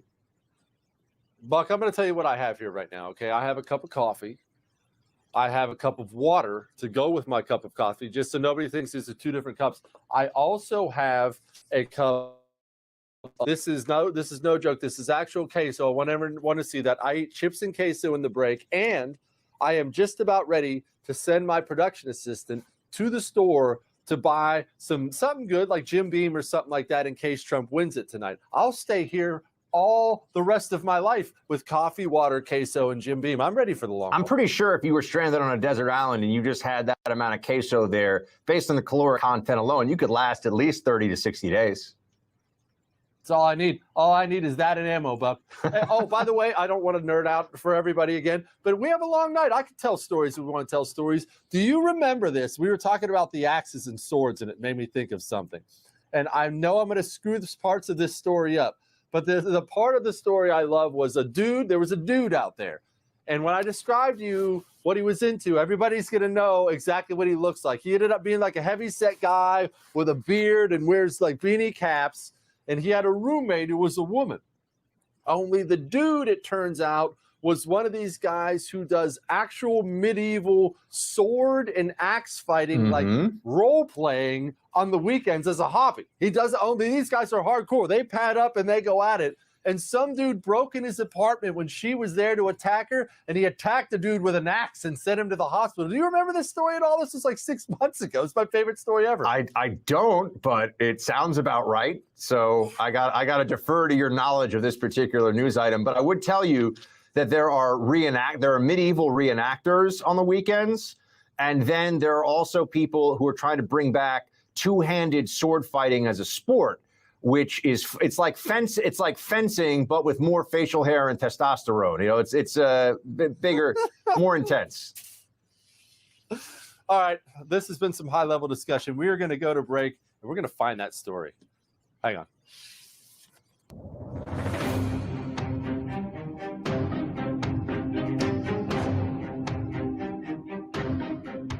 Hey, let me tell you a secret, a shave secret. You don't need all the butters, creams, gels, and fancy products that crowd your bathroom and break your wallet. You need one product, one small bottle. It's called Shave Secret. It's a blend of natural oils that leaves your skin feeling smooth, smelling great, and looking better. No more razor burn, no more overpriced nonsense butters, creams, and blades. All it takes is a few drops of Shave Secret into a wet palm, massage into your skin, and have the best shave of your life. Trust me when I tell you, this is quality at its finest. I use Shave Secret, and I love it. Shave Secret works great for women, too. The best part, each bottle is less than $7. So improve your skin, smell great, save money, enjoy shaving. What else do you want to hear? Please order Shave Secret today. Available through Amazon, Walmart, shavesecret.com. And if you order directly, use discount code BILL. Shavesecret.com, discount code BILL.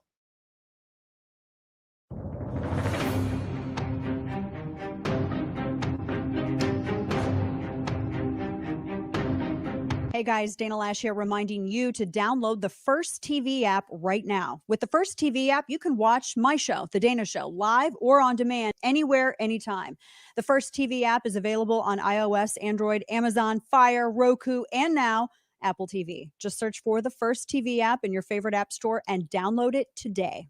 Don't have the First TV app yet? What are you waiting for? Download it and get instant access to Bill O'Reilly, Dana Lash, Jesse Kelly, Buck Sexton, and Mike Slater on your phone, tablet, or smart TV. The best part, it's absolutely free. Watch your favorite programs live or on demand, anywhere, anytime. Don't wait. Download the First TV app right now on Roku, Amazon Fire, Android, iOS, and Apple TV. Just search the First TV in your favorite app store and start watching today. Stay informed. Stay connected. Download the First TV app right now. It's free. A wise man once said you should do something great every single day before you go to sleep at night, and I have great news for you. Now you can. What can you do? Well, you can watch me. Every single night, 9 p.m. Eastern, right here on The First. My show, I'm Right, blows you away with incredible wisdom, hilarity, and of course, stunning good looks. You can catch my show, I'm Right, every single night, 9 p.m. Eastern. I'll see you.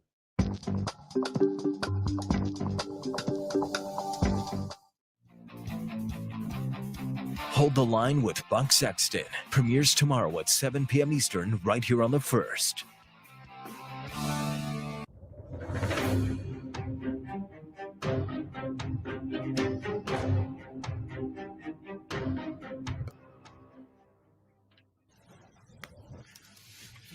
Welcome back to our special coverage of the election 2020. Are we going with that as a name? We always have to name these things. Decision 2020 or election 2020 has to be something that sounds extremely dramatic just to make sure all the viewers are as stressed out as humanly possible. And with that in mind, let us bring in Tiana Lowe on game night. I am having the time of my life. Tiana, you are on the air now with the great me and also Buck Sexton. Please tell me you're having fun. Hello, Jesse, and hello, Buck. And yeah, I mean, this is a bit like our Super Bowl, right? So we should have a little bit of fun with it, no matter which way it goes. So yes, I'm enjoying myself. Is that modern art behind your head, Tiana, supposed to like represent the inability of humanity to come to terms with its greatest demons, or is it just what Joe Biden finger painted last night and nobody wants to talk about it? Yeah, I think it's something that he did, with the pudding cup after dinner. with the blanket across his knees, feeding the ducks, indeed. Yes, indeed. Sorry, Jesse was asking you real election questions. But Tina, I got a real election question for you. At this stage of the night, how are we feeling about Florida and Georgia going red-ish? Not yet determined for Georgia, but trending that way. So we knew that the three states that we were going to get tonight that were true bellwethers, true nail biters, are going to be Georgia, North Carolina, and Florida. The fact that Florida is one of the first being called is pretty monumental. And especially if you look at the exit polling in Georgia, we know it's not just Cuban Americans making it so Biden vastly underperforms Miami-Dade County in comparison to Clinton. In Georgia, we see Trump gained 10 points among Latinos in comparison to 2016. That is a demographic shift.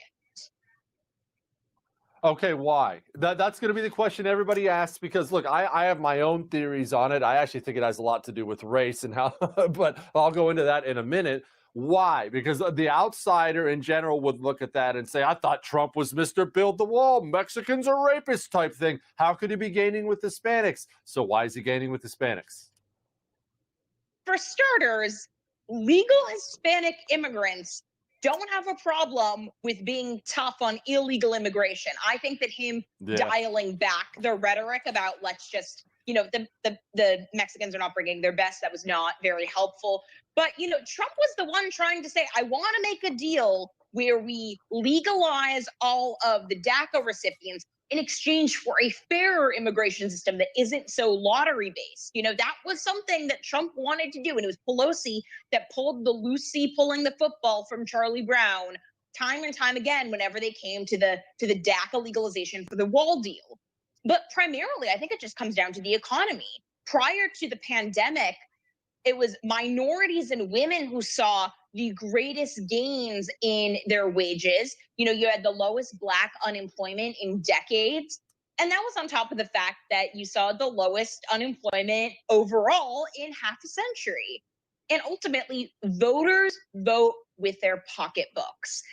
And it's not that minority voters have the privilege overwhelmingly of voting to virtue signal or to vice signal. And at the end of the day, Trump was the better president for Latinos. And that's what we're seeing right now in these exit polls. It's all the woke white women who are swinging to Biden who may wind up saving him. It is not minorities. It's also, I would guess, Tina, a pretty safe bet that folks who live in southern Florida who either themselves or have, they came to this country fleeing socialism in Cuba, or they have family members who did. Same thing in Venezuela. All this talk about socialism, despite what AOC says about radicalizing millennials, if somebody or if their parents fled Cuba to get here and they're living in Miami-Dade, and all of a sudden one political party is talking about putting people in charge to redistribute all the wealth and the Marxist utopia we're going to have, I can imagine that would motivate them to go to the polls.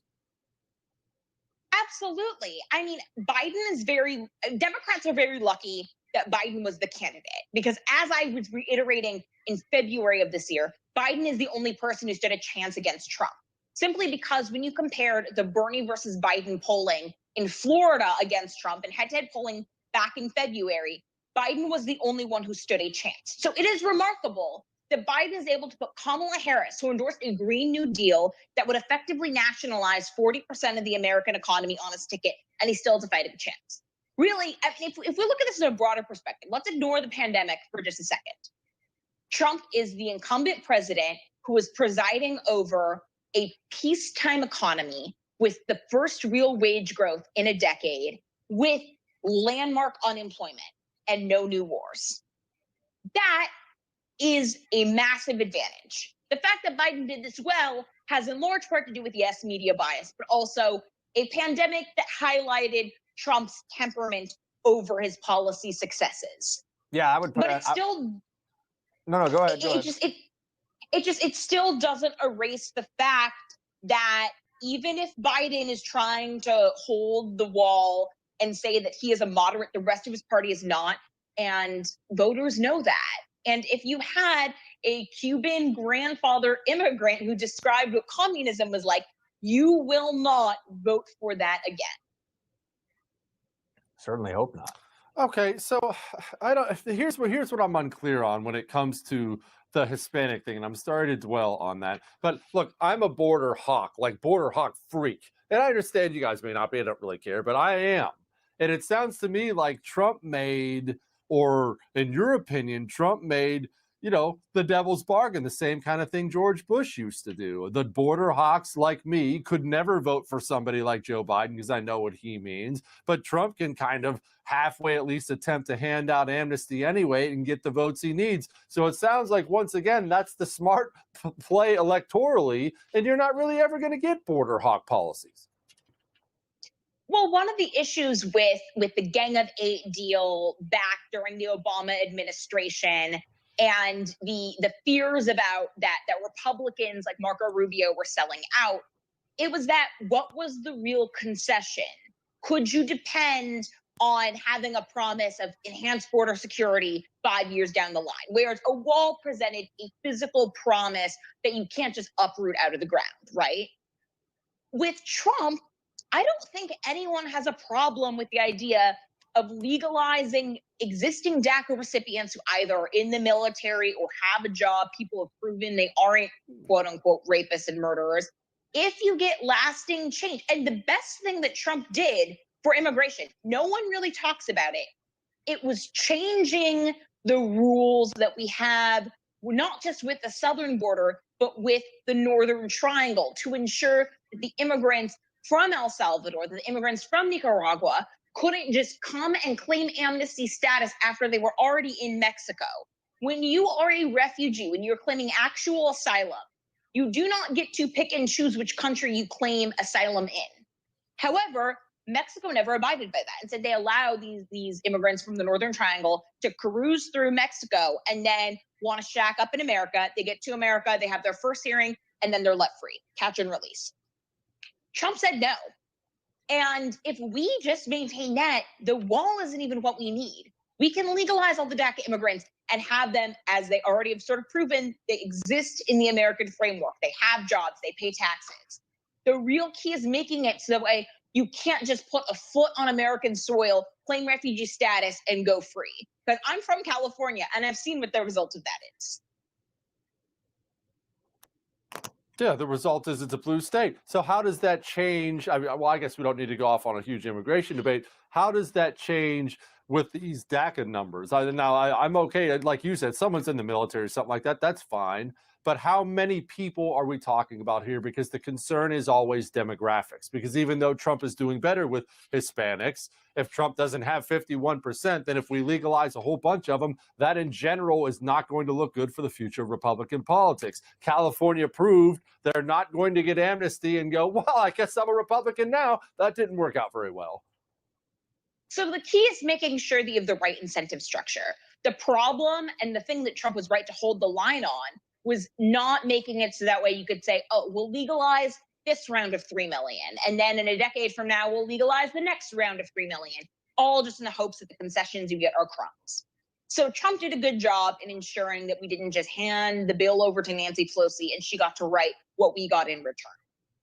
Yeah. The key there is to, first of all, the whole Hispanic voter bloc is vastly misunderstood. We're seeing this just tonight. But also, if you look at, for instance, the rates of Hispanics that are pro-life, Hispanics tend to be much more Catholic than the average American. They tend to be much more pro-life than the average American.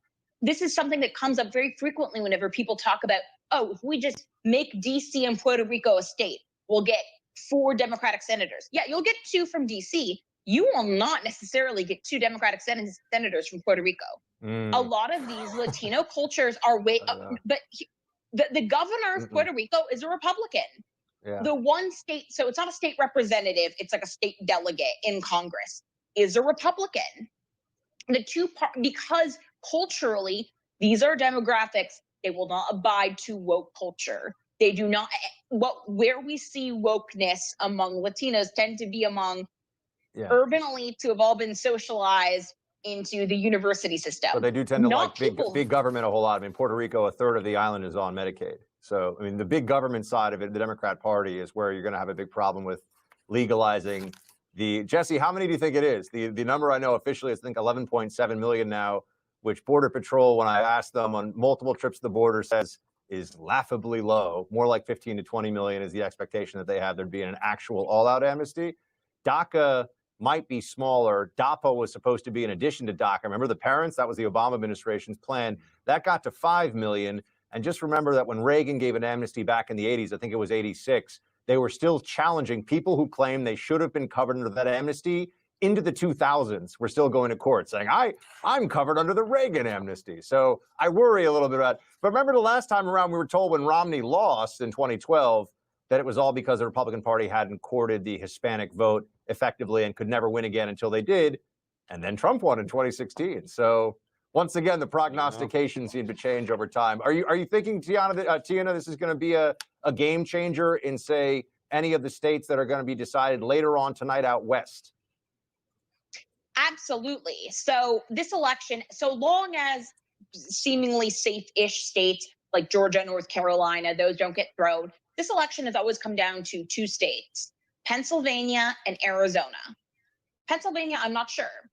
But if we are now talking about Latinos saving Trump in Florida, the numbers in Arizona could be quite similar. You know, Arizona is a bit more of a dire situation. You have McSally, who's not exactly helping Trump on the ballot, but Latinos are a very sizable voting bloc. And if we're seeing, you know, Trump outperforming himself in 2016 by the double digits in Ohio, Georgia, and Florida, then that spells safety for him in Arizona in comparison to what I think everyone thought this morning. And if he wins Arizona and if he wins Pennsylvania, it's game over. And President Trump is a 2-term president. Tiana, hello, everybody. We will be back with more election coverage 2020. We have Bill O'Reilly coming up next. Hang on.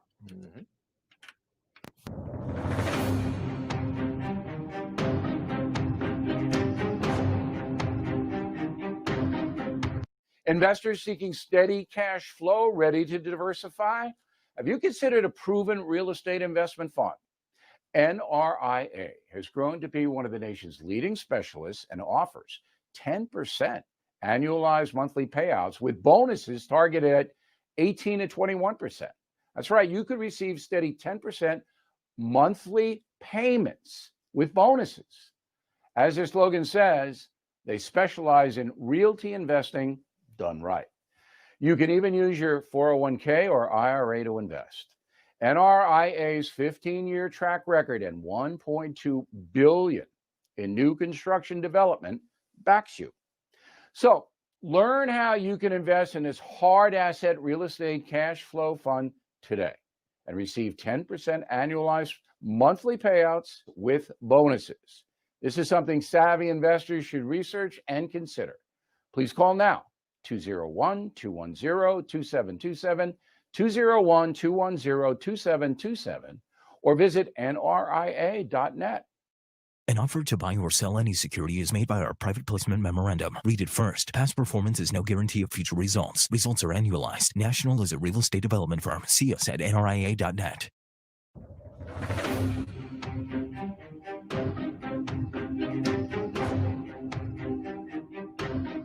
Hey guys, Dana Lash here, reminding you to download the First TV app right now. With the First TV app, you can watch my show, The Dana Show, live or on demand, anywhere, anytime.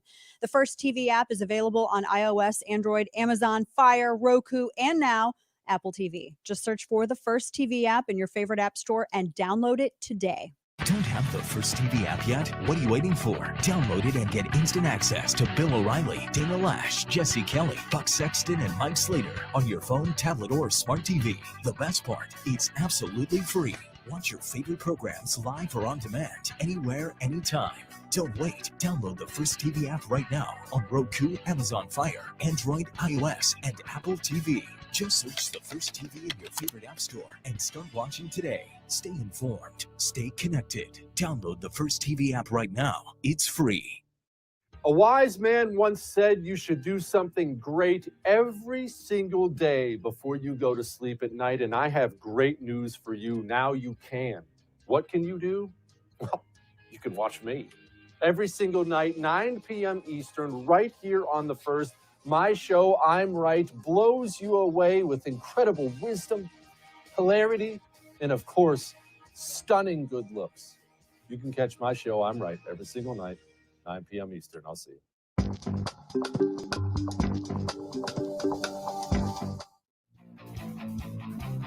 Hold the Line with Buck Sexton premieres tomorrow at 7 p.m. Eastern right here on The First.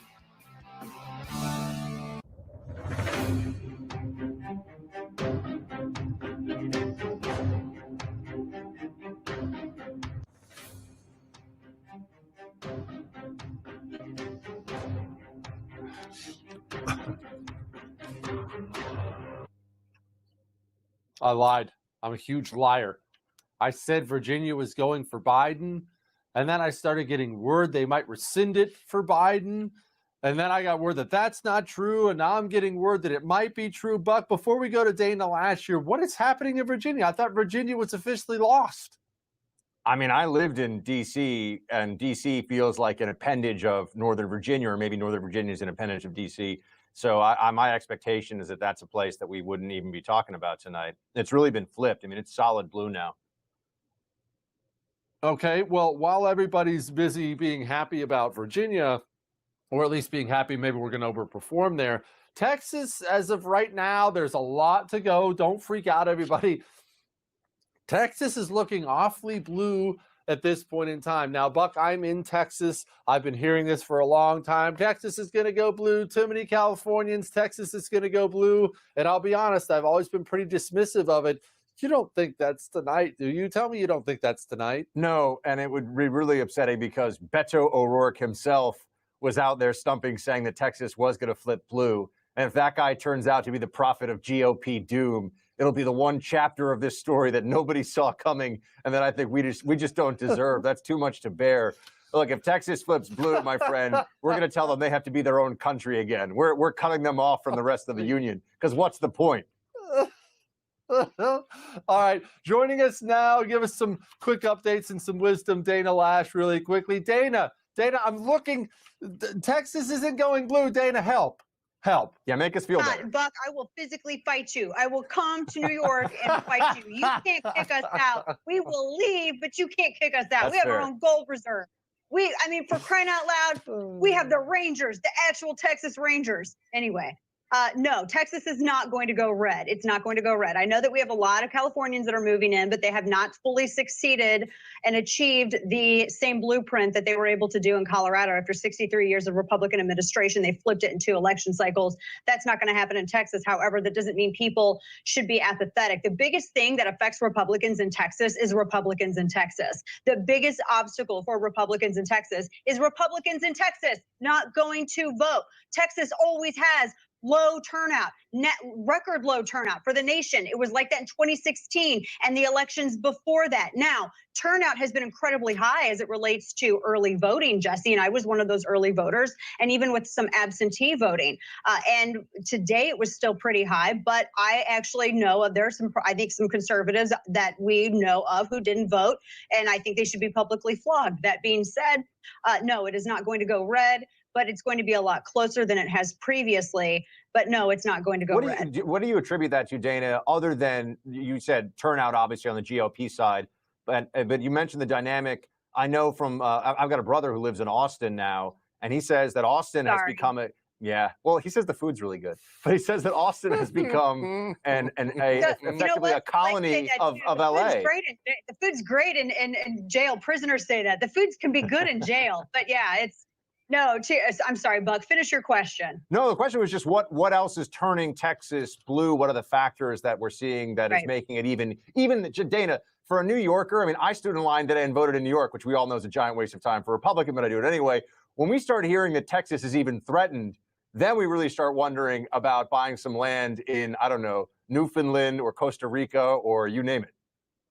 No, and then that's funny. God saw that you voted, Buck. He saw. I don't know why conservatives always think that maybe we should just go elsewhere. You stay and you dig your heels in and you register voters and you go door to door and you phone bank. I have a friend who's pulled like 1 trillion hours doing just this, and she's halfway out of her mind this evening, but she's still staying up to watch all of the election results come in. No, you stay and you put in the effort. Now, as it relates to why this is happening in Texas, it's for the same reason that you saw it happen in Colorado. You do have a significant number of people coming from blue states to the state of Texas and the Republic of Texas, excuse me. And this is true when you talk to real estate agents. They will even tell you that a lot of the new construction in Texas, they're trying to make it California modern. There are entire neighborhoods that have cropped up in our town that I live in, which are new construction California modern. And that's to please the California buyer. That is the thing that actually Texas real estate caters to. But still, registered Republicans outnumber Democrats that are moving into Texas. The problem is Republicans get apathetic. The problem is lower turnout. Even if you have record high turnout, there are still more Republicans that can still go out and vote. Big thing is the way that campaigns are organized and spend money. I just look at a couple of races here in Texas. When I look at Chip Roy, he's down in Hill Country. When I look at Beth Van Dyne, the former mayor of Irving, you might remember the Clock Boy story. She was the mayor who stood by the Irving police when everyone was protesting because of the Clock Boy case. And they were being outspent 6 ways to Sunday. And a lot of it, the majority of it was outstate money that was coming in that would fund all of their ad buys. They were all over YouTube, all over Facebook, radio airwaves, television. And Republicans do not put that kind of financing, nor do they create that kind of. Republicans are stingy with their money. And I'm going to tell all the Republicans out there, if you really want to make an impact, you're going to budget your dollars and you're going to put your money into saving the republic. The founders did it. Why should you be any different? Dana, do we not have enough rich people? And I mean this because I hear this time and time again, and you're 100% right. I understand Democrats sink money into not just the presidential race. The presidential race is sexy. Everyone wants to spend money on that. No one wants to spend money on the local DA race. But that's what's making a big difference out there, is local races. Do we not have enough mega rich people, or do we have them in there cheap? Because those are two different problems.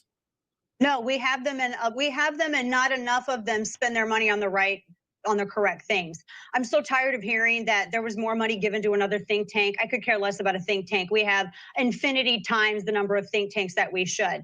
What we don't have is funding for alternative media, or funding for tech startups, or funding for insurgent campaigns, or door-to-door. I'll tell you, one of the things that the Koch brothers got a lot of flack for, and I know that the Koch brothers and Trump were not exactly on the best of terms in 2016 and now, but back in 2010, when the Tea Party gave, and I will reemphasize emphasize this. The Tea Party gave the House to Republicans. It was the Tea Party that was out in the street going door to door, phone banking, pressing the flesh, doing everything that they could to touch hearts and minds and persuade people to support, vote, and to vote against nationalized health care. But you had Americans for Prosperity, which was people who were capitalists. They made money and they wanted to help other individuals and magnify and intensify their efforts and their votes.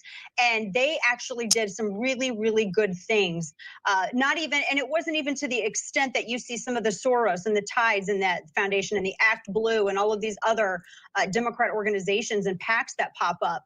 But I will say that for some reason, and I understand that Republicans are smarter with their money than Democrats are, and Democrats seem to think that it's incredibly easy to ask people for their money and all of that. But Republicans need to start spending their money in smarter places when it comes to campaigns and elections, and when it comes to the cultural battle. As we've always said, and as a dear friend of mine has said before, politics is downstream from culture. And so by the time it blows up in culture, it's only a matter of time before it becomes something policy-wise or introduced legislatively. And so people need to think about this when they're spending their dollars. I mean, for crying out loud, Jesse and Buck, you guys, we've all been talking about big tech, and we've been talking about Twitter and Facebook and the suppression and the in-kind contribution that their actions are essentially contributing to Democrat campaigns like Joe Biden's. But we don't spend enough time talking about, well, let's look at some alternatives, or what is the next phase of this, and how can we make that to where it's fairer and maybe not entirely one side funded by cultural Marxists. And that should be the conversation that we have after this election. And two quick things, if I can add, because I'm talking quickly because I'm full You're of in thoughts fuego, and Dana. questions Let right it now. rip. We want to hear it. So two things that we need to discuss after tonight. First off, the Republican Party has changed irrevocably, and this is not going to get acknowledged by the New York Times, nor will it be acknowledged by CNN or MSNBC. The electorate has changed, and the Republican Party is the big tent. Jesse, you and I talked about this the last time I joined you just an hour ago. It is the big tent that we have fought for and have realized, and it's finally happening. When you have 53% of Hispanic Americans in Florida that are going Republican, when you have more Black Americans than ever that are going Republican, even leaving the Democrat Party, all ages, all faiths, coming from all walks of life, because we realize that our 80% friend is not our 20% enemy. Republicans need to work that to their advantage. No matter what happens tonight, we need to capitalize on that. That's first and foremost. And the second thing is, I hope that the polling industry goes out of business, and I hope all of those grifters lose their jobs. Jesse, I don't know about you. Dana made me feel better. Dana made me feel a lot better. Yeah, I feel like the country's going to be okay all of a sudden. We're talking about Texas flipping, and Dana's like, actually, psych, not happening. Dana Lash, everybody. Thanks, Dana. Thank you so much, Dana. Appreciate you. We'll talk to you again soon. We are now going to the great Bill O'Reilly. Bill, please slap us around here and get us recentered. Are we winning? Are we losing? I saw Trump win Florida, and I automatically thought, oh, okay, well, we won it. It's over. Now I'm looking at a map that has Texas blue, and I'm freaking out. What's happening, Bill? Well, Biden's outperforming Hillary Clinton. That's the headline at 9:20 Eastern time. There's no doubt about that. The Republicans are having a hard time in North Carolina, Ohio. Pennsylvania, you don't know yet because of this crazy mail-in voting thing. All the mail-in votes were counted first in many states, and they were heavily weighted toward Biden. So that's what happened in Florida and other states. So in the beginning, it looked like a landslide for Biden. Then he winds up losing. The White House is tentative. I mean, there's no celebrating going on there. Ohio is big. Texas, in the end, will go for Trump, I believe. I haven't been wrong yet on my East Coast predictions. Every one of them that we did last night on the No Spin News has come to fruition. Although I did say that North Carolina would go to Trump, and it still may, but it's very, very close in that state. So I think the two headlines right now, and I'll be back in about an hour, and the headlines are going to change, are number one, that Biden's outperforming Hillary Clinton. There's no doubt about that. And number two, that liberalism in America has taken root.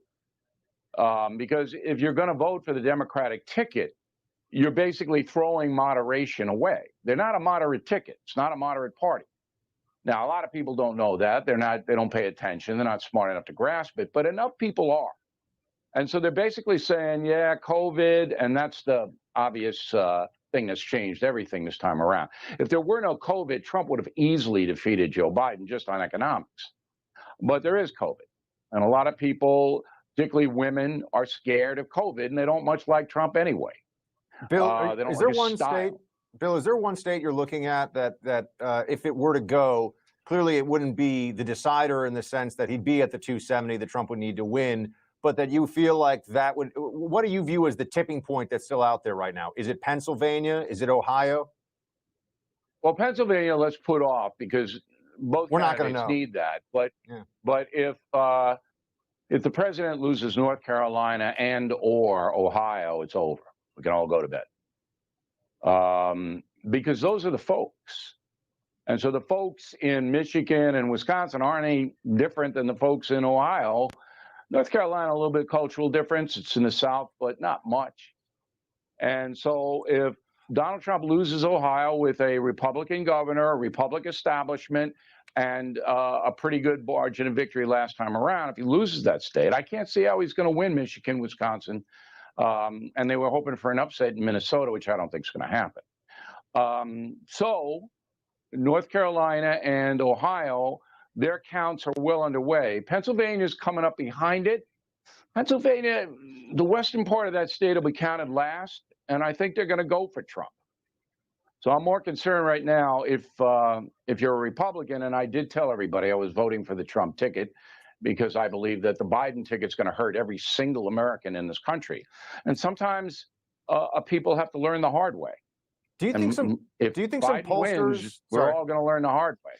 Do you think some pollsters, Bill, are going to have something to answer for here? Not with the most recent, the Titan polls of the last few days, but there was some stuff. I mean, I think last week Biden was up 17 points in Wisconsin. And no one really thinks. Do you think that this is a moment of change in perception about whether in these kinds of contests, people aren't using polling earlier in the process to try to shape perception? I mean, not to do voter suppression per se, but perception management.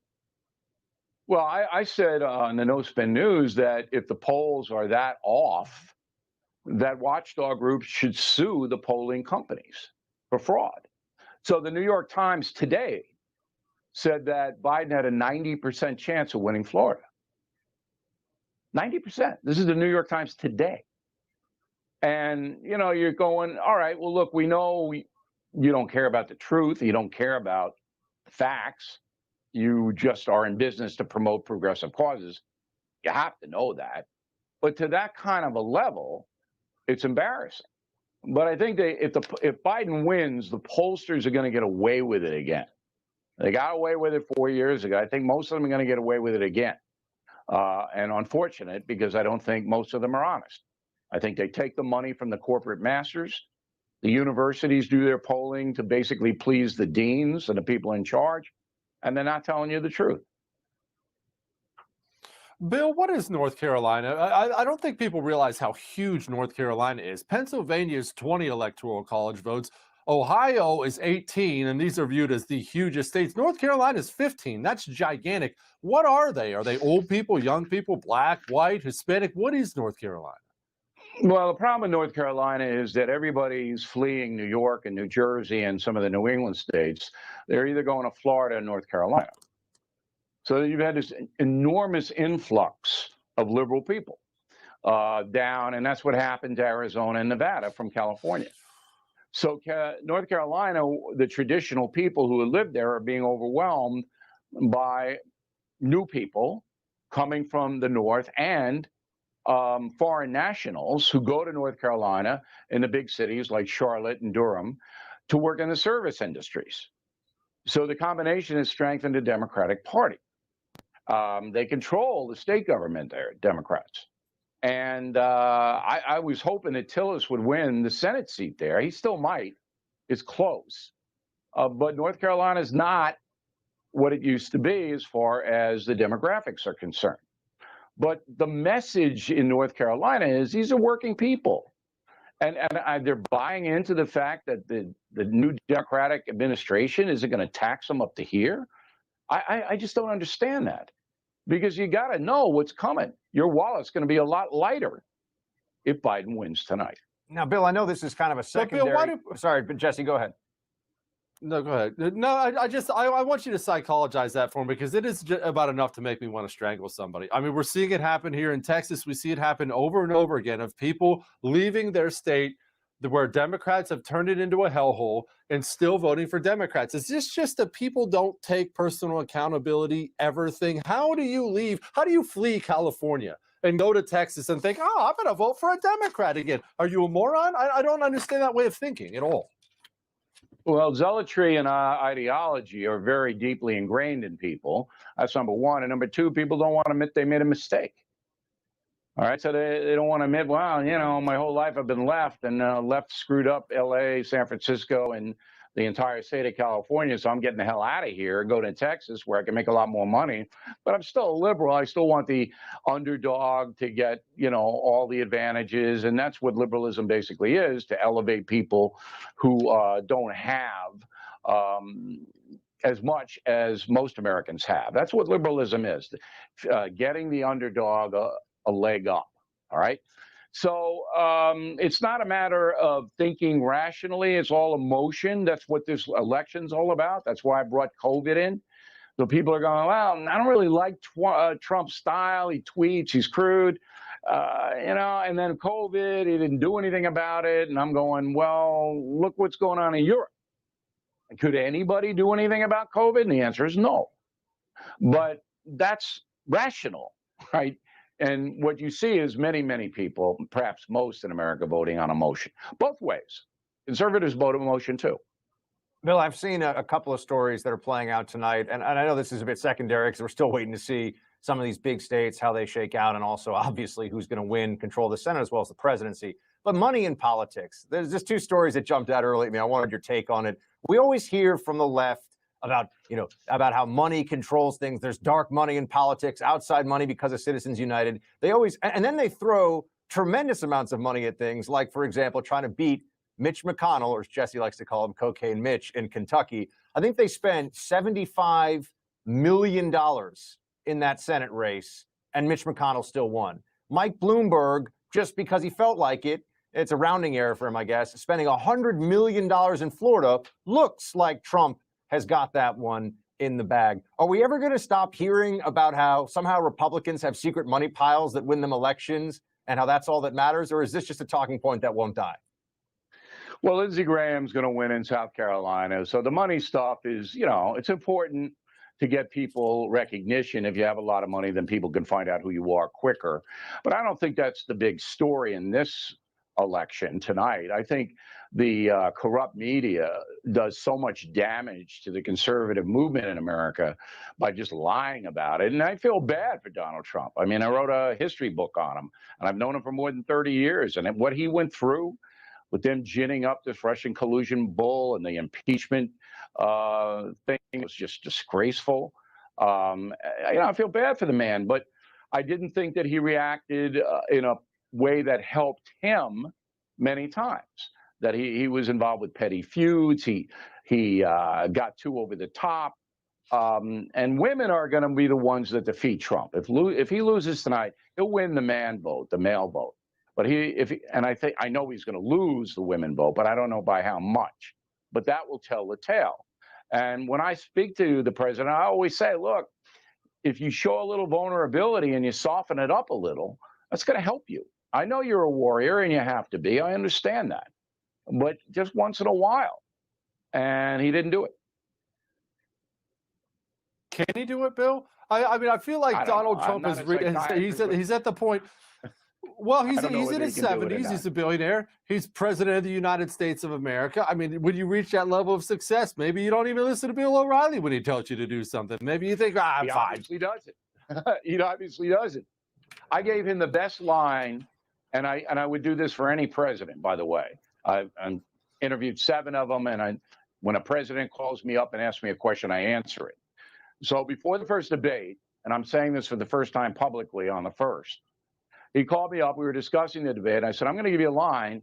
Write it down. If you use it, it's going to be a big thing. And the line was this.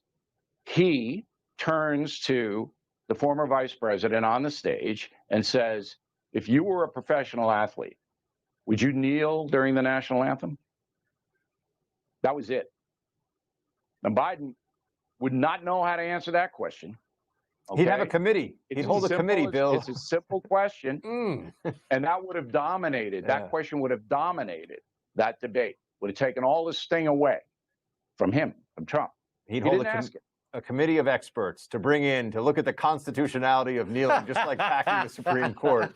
He'd avoid the answer in the silliest possible way. You're absolutely right. He wouldn't be able to give that answer, which is also why he wouldn't give a real answer on the Supreme Court. I don't know why he wouldn't take. By the way, this is much simpler than the Supreme Court. Yeah. And everybody in the world would be leaning in to say, and if he says, yes, I would kneel, all traditional vote goes. If he says, no, I would not, then his far left base cracks. Well, it seems pretty clear early on here, Bill, that the black vote for, specifically the black vote for Joe Biden, is a huge force. I mean, Jesse was talking about North Carolina before. I mean, that's a state where the black vote carries a tremendous amount of weight. And if it goes to Biden, and it looks very tight right now, obviously, it's less than 1 percentage point difference between the two. There's no question you're going to see black vote and black turnout in North Carolina specifically as a difference maker there. Well, listen, Donald Trump did a good job for minority people in the United States economically. There's no doubt he did. And if the African-American community, you know, I don't know. I can't tell you why they vote. I know the propaganda in communities, enormous. So if you're a black person and you say, I'm going to vote for Trump, you're going to get heat. You're going to get heat. All right? I don't know how much that enters into it. We'll see the final demographics tomorrow.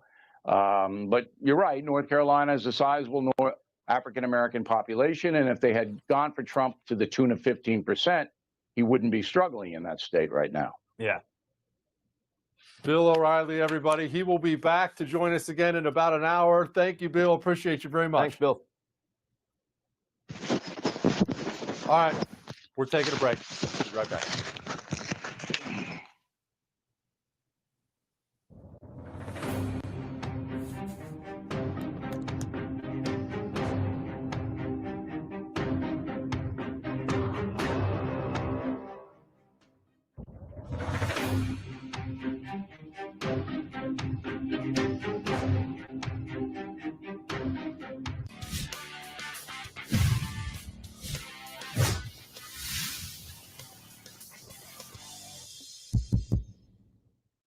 Hey everyone, it's Madison Jesse Otto. Happy Election Day. I know many of you have already voted. Many people are going out to vote right now as we speak. As crazy as it is, there are still some undecided voters out there. A lot of them that I've met on the campaign trail ask me, why should I vote for President Trump? And I really think there's a stark difference this year between the two candidates. We have a difference when it comes to energy policy. We have a difference when it comes to healthcare policy. We have a difference when it comes to economic policy. We've seen the past 4 years under President Trump, obviously the coronavirus having a hindrance on the economy, but we saw incredible economic growth.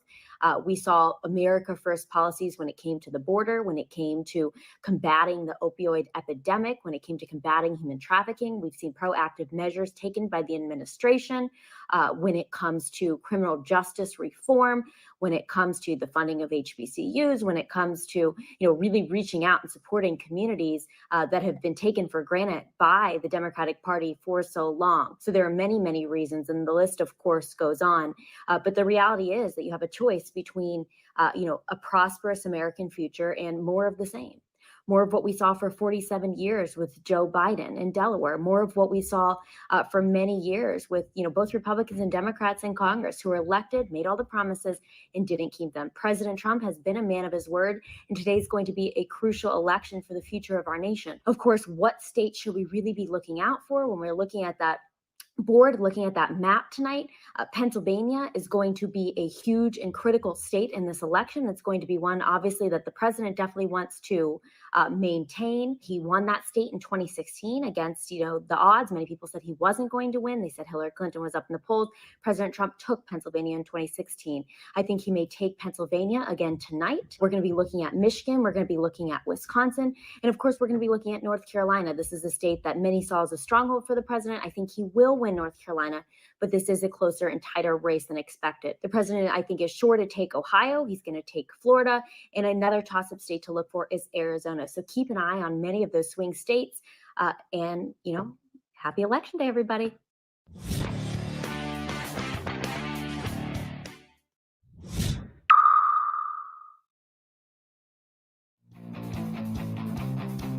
Hold the Line with Buck Sexton premieres tomorrow at 7 p.m. Eastern right here on The First.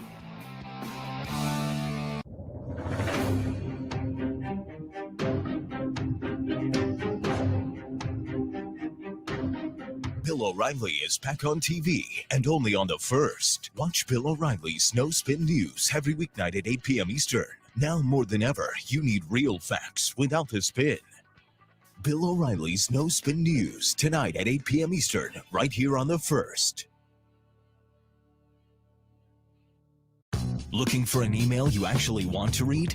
We've got you covered. Sign up for the Up First newsletter only from The First. Every morning, we deliver the day's essential headlines and prepare you for what everyone will be talking about. Plus, you'll also get instant analysis and real facts, helping you cut through the liberal mainstream media spin. Don't wait. Sign up for the Up First newsletter right now at thefirsttv.com.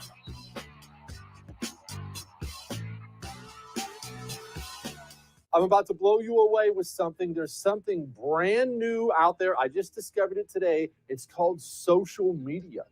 And did you know The First is all over this new thing called social media? Apparently, they're great at it. They're on Twitter, Instagram, Parler. They're on YouTube. They're on Facebook. They're all over all of it. Go enjoy The First anywhere on all of your social media stuff. If you do that sort of thing, I'm not sure if it's going to catch on, but if it does, The First will be good. Hey guys, it's Buck Sexton here, reminding you that my radio show can be seen right here on The First TV every day at 5 p.m. Eastern. We break down all the news and current events from across the country and around the world with deep analysis that you're just not going to find anywhere else. Plus, we always try to have a little fun while we go through all that stuff together. So don't miss the Buck Sexton Show every day at 5 p.m. Eastern right here on The First. Don't have the First TV app yet? What are you waiting for? Download the First TV app right now on Apple, Google Play, Roku, or Amazon Fire and start watching today.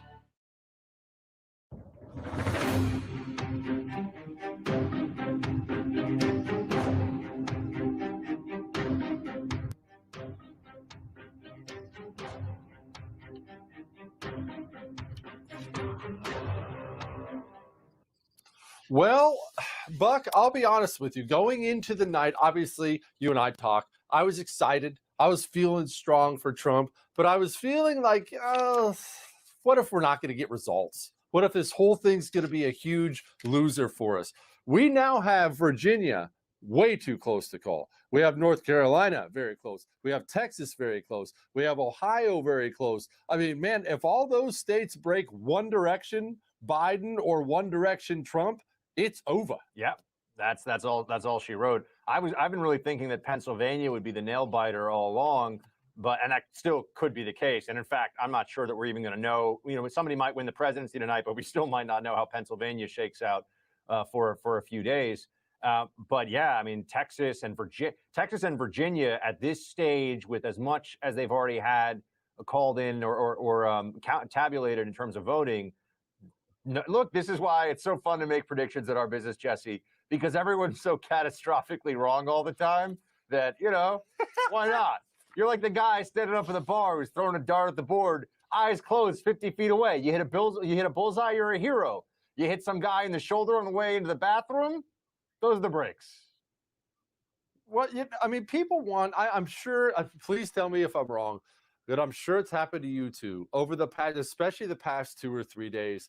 Man, I'm surprised I haven't been cut off from my cell service. I have had more text messages and phone calls from family and friends. What's going to happen? Can you tell me what's going to happen? Is he going to win? Can you please tell me what's going to happen? I feel like people get so worked up going into the election that they just want somebody who they view as an expert, which everybody knows I am. Well, I think they just want someone to tell them everything's going to be okay. And have you been getting these? Oh, yes, everyone. I'm going to get from people. I have friends who work in state politics in North Carolina and in Florida who are sending me text messages like, how do you think it's going to shake out? I'm saying, you're the one who's there on the ground, man. You're the one who's raising money and knocking on doors. What do you mean? You think the Buck crystal ball is going to bail you out, son? You gotta get back to work out there, buddy. Got to keep knocking on doors. So look, man, this is a night that already it looks like it's having some big twists and turns. But I'm with you, by the way. Happy Warrior, man. This is what we wanted. We wanted a massive crazy election night, 160 million votes cast, people being wrong, and then wrong again on what they thought was going to happen. And, when the dust settles and the Biden voters finally calm themselves, hopefully they want to burn down half of a major city. I think that's what we're looking at. Buck, I had someone say something to me on the radio the other day. I forget who it was. Might have been a caller. I brought up that, hey, we really don't. I mean, if you have to talk about a negative part of Trump winning, in my opinion, there would be two negative parts to it. One, I think it would give people on the right a sense of complacency to how far behind in this culture war we are. And two, I mean, I really don't want to see a bunch of people's businesses getting burned. Someone's going to die and all that carnage. I don't want to see that. I don't like Americans hurting other Americans. And the guy brought up to me, he said, you have to understand, there's just as much of a likelihood these crazy leftists are going to riot if they win, let alone if they lose. And I never thought about that. He's right. I went to college right down the street from the University of Massachusetts, and it was always amazing to me that there would be these in the police, the local sort of police wire, there'd be, riot control deployed when the Patriots won and riot control deployed when the Patriots lost. So there's a similar effect here with Biden voters. And I'm just going to say, man, you don't negotiate with terrorists. So if Antifa, BLM, rioters, if they're going to, respond in the way that so many businesses across America are preparing for, the only way to actually defeat that is to show that we're going to withstand it and we're going to keep winning. We're not tired of winning yet, Jesse. We are going to go now to Inez Stepman of the Independent Women's Forum and the Federalist and friend of mine. Inez, I'm having the time of my life tonight. I know Buck is as well. We've got Florida. We're going to win Texas. I'm hearing we're going to come back in Ohio. Please, Lord, let that happen. What's the genius Inez thinking? Well, I think I'm kind of the opposite of you guys in the sense that I have this sense of ironic detachment, straight from the Slavic bloc country from which my family comes. And I was like, we're in decline no matter what.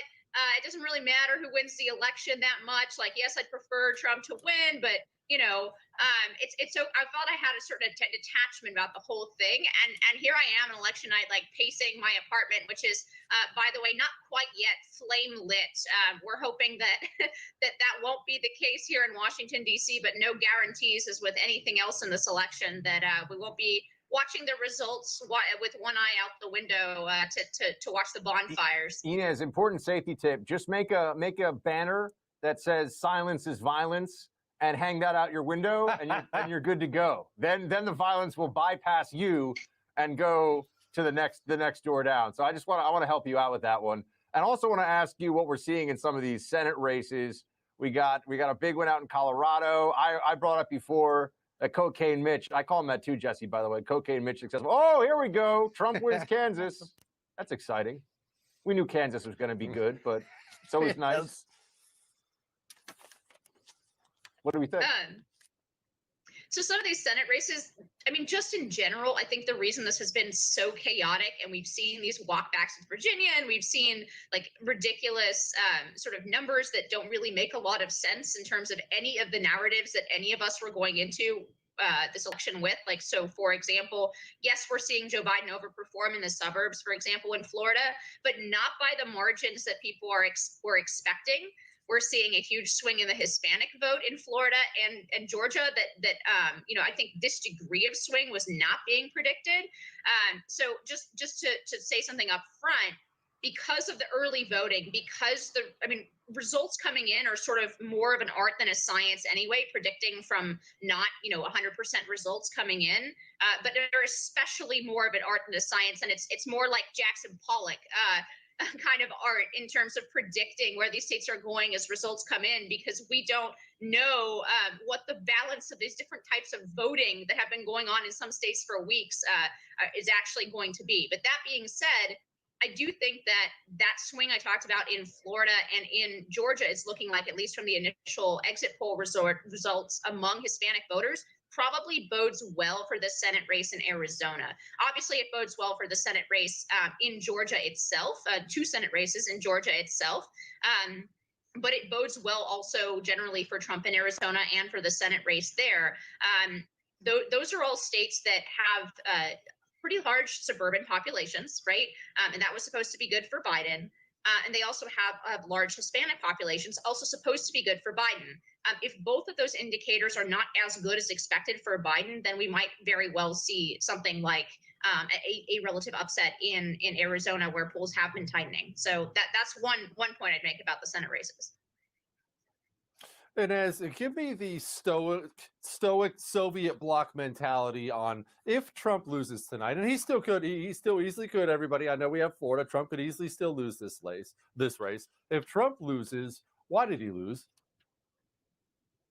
Well, I interestingly, what we're seeing, and again, because of the early voting, what we're seeing is something that's a little bit worrying out of Ohio, but nobody really knows if those numbers are quote unquote real, or they have to do with the different ways in which we're counting the different types of votes this year. The Trump campaign is real confident about winning Ohio, which he won by, I believe, 9 points in 2016. But if it is a lot closer than that in Ohio, it could be a bad indicator for Trump in terms of those Rust Belt voters that all of us were going into this election thinking about and talking about nonstop, that are supposed to be his base. So I think that would be a negative thing. I do think the positive, if we're gonna go for the positives, as you like to do, Jesse, if Trump does lose this race, at least we get to hear all of the analysts on the various news networks say that this is a rebuke of Trump's white supremacy, when the voters that are going to deliver Biden this victory are actually white, suburban, educated, affluent women over a big swing in a minority votes like the Hispanic vote. And there are some indications that the black vote as well is moving up from the Republican baseline, that Trump is outperforming previous Republicans with minorities. So I'm really looking forward to seeing everybody talk about this great rebuke to white supremacy, when in fact it was affluent white women who, if Biden wins, will be delivering this election for him. So that's something either way. Inez, as anyone can remember from the BLM protests over the summer, it is in fact overwhelmingly white liberals in places like Portland and Washington, D.C., who give the most strident lectures about the evils of white supremacy in the Republican Party all the time, especially when they're yelling and cursing in the faces of African-American law enforcement officers, as we saw on video, about white supremacy. So that would not be surprising if, in fact, there was some irony to look at all this there. And I think you're right. The overperformance among minorities for Trump, well, I still think Trump's going to win, but the overperformance is something that the media is going to have quite a hard time explaining. I'd like to hear them try that one. Why is it that after him being so bad, that's what happens? Do you have any last minute either trends or predictions you want to identify for us in any of these races that are coming up, still to be determined? I mean, like I said, I think it now looks better given the results in Florida and Georgia. It looks better in the Senate race than in Arizona than I was going to say it did, because I think it's a pretty consensus thing to say that McSally is not the best candidate. And even though the polls were tightening, she definitely had a shot. If the state Hispanic population has a significant swing towards Trump, that very well could carry her over the edge there in Arizona. And that would deny the Democrats a pickup there, which is really important. Same thing in Georgia. If the trends are good in Georgia, which they're looking like they are right now, that's 2 Senate seats that might be saved by those. I'd like to say one more thing about, so Cunningham in North Carolina is underperforming Biden by a little bit, which in a state like North Carolina is pretty important, because it's likely going to be a close margin. And if it's true that these sort of affluent white suburban women are delivering Biden higher margins than they have in the past, then something that seems sort of anachronistic to us, especially in the Trump post-Clinton era and post-Trump era, something as anachronistic as the affair and the sexting scandal that Cunningham had dropped in the last several weeks of the campaign. If those voters are coming out, those suburban women are coming out on quote unquote character issues, that they just can't stand Trump's personality, then we might see Cunningham continue to a little bit underperform if those same voters might be splitting their tickets or refusing to vote for him on that ground. So right now it's looking pretty decent for Republicans in the Senate race, but we got a really long night ahead of us. And I think the big question overall with this election is that there are some really good trends for Trump right now, but what is worrying is that Rust Belt trend that all of us were sort of counting on right now isn't showing up necessarily, or is it showing up in a more muted way in the data. Again, early voting, it's more of a sort of mess predicting these things even than it normally is. But if that trend continues, then there's going to have to be a rethink in the Republican Party, I think, because a lot of us were sort of counting on this populist realignment in the Rust Belt. And if that doesn't happen, we got to either rethink the Trumpism formula, or alternatively, we maybe need to think about the fact that the Trump presidency actually delivered a very conventional Republican, in terms of actual policy, right? A very conventional Republican set of policies, even though Trump's rhetoric and the way he talks about the issues is quite different and very different from Republicans in the past. The actual delivery and policy deliveries have been quite conventional. So I could see both sides arguing that in the post-Trump Republican Party, right? Either we need more Trump or we need less Trump because that Rust Belt trend didn't actually deliver. But again, we don't know if it will or not. And as you brought up Arizona and a candidate like McSally, and I mean, you said she might not be the best candidate. That is probably the all-time understatement I've ever heard. She has the personality of a honey badger that just stubbed its toe. But does a bad Senate candidate in Arizona bring down the presidential ticket, or does the presidential ticket bring her up? Who pulls who where? I don't think there's a strong argument to be made that McSally is going to pull down Trump. I don't think that's a realistic proposition. Trump is going to determine, I think, the direction of the voting in Arizona. And if McSally gets over the finish line, it's because she's pulled over that finish line by Trump. And similarly with a lot of these Republican candidates, and again, it's going to spark a lot of discussion, right? Which ones were sort of distancing themselves from Trump, which ones were embracing Trump. One of the races that's still like completely a toss-up and we have no idea what's going on is Maine. Susan Collins in Maine. She's obviously one of the two most moderate Republicans in the Senate, and she has hung on there for a long time by essentially delivering exactly the moderate voice that the electorate in Maine wanted from her. Now, I think there are a lot of nationalized polarizing trends, and it'll be interesting to see whether or not she can actually continue to deliver that moderate brand in a time when, it seems like there's almost no ideological overlap between Republicans and Democrats, and we agree on so little. That'll be one thing to watch, I think, in the Senate races. Hard to find common ground with socialist, Inez, so it's the way it's going to be. Inez Stepman, Buck Sexton. We will be back in just a few minutes. Thank you, Inez.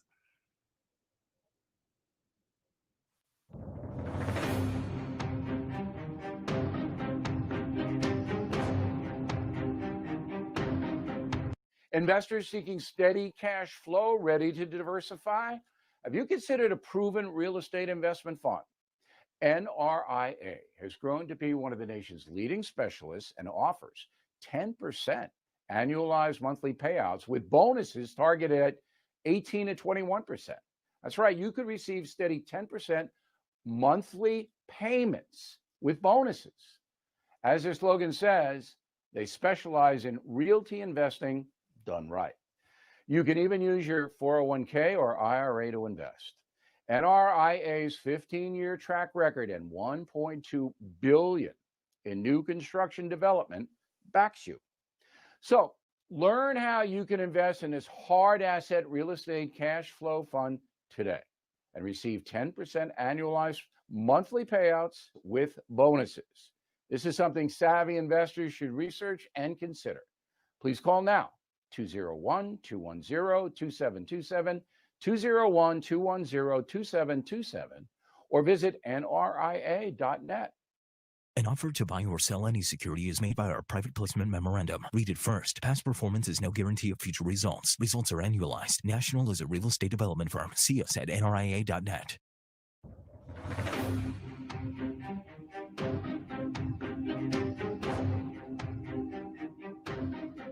Hey guys, Buck Sexton here. If you love watching my show on the First TV, then make sure you stay connected with us on social media. You can follow us on Facebook, Instagram, Twitter, Parler. You can even watch us on YouTube. Stay connected and stay informed with First TV anywhere and everywhere. We'll see you there. Looking for an email you actually want to read? we've got you covered. Sign up for the Up First newsletter only from the First. Every morning, we deliver the day's essential headlines and prepare you for what everyone will be talking about. Plus, you'll also get instant analysis and real facts, helping you cut through the liberal mainstream media spin. Don't wait. Sign up for the Up First newsletter right now at thefirsttv.com.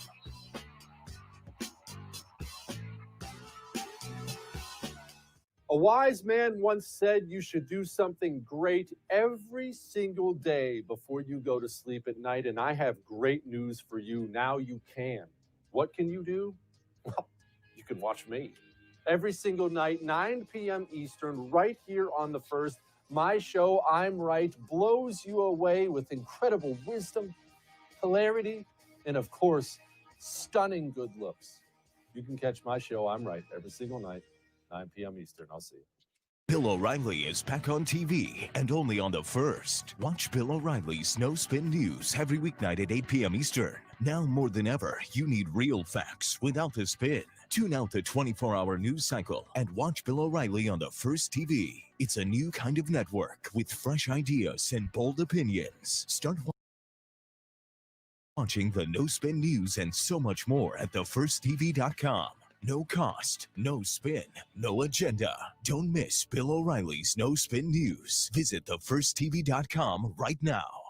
Don't have the First TV app yet? What are you waiting for? Download it and get instant access to Bill O'Reilly, Dana Lash, Jesse Kelly, Buck Sexton, and Mike Slater on your phone, tablet, or smart TV. The best part, it's absolutely free. Watch your favorite programs live or on demand, anywhere, anytime. Don't wait. Download the First TV app right now on Roku, Amazon Fire, Android, iOS, and Apple TV. Just search the First TV in your favorite app store and start watching today. Stay informed. Stay connected. Download the First TV app right now. It's free.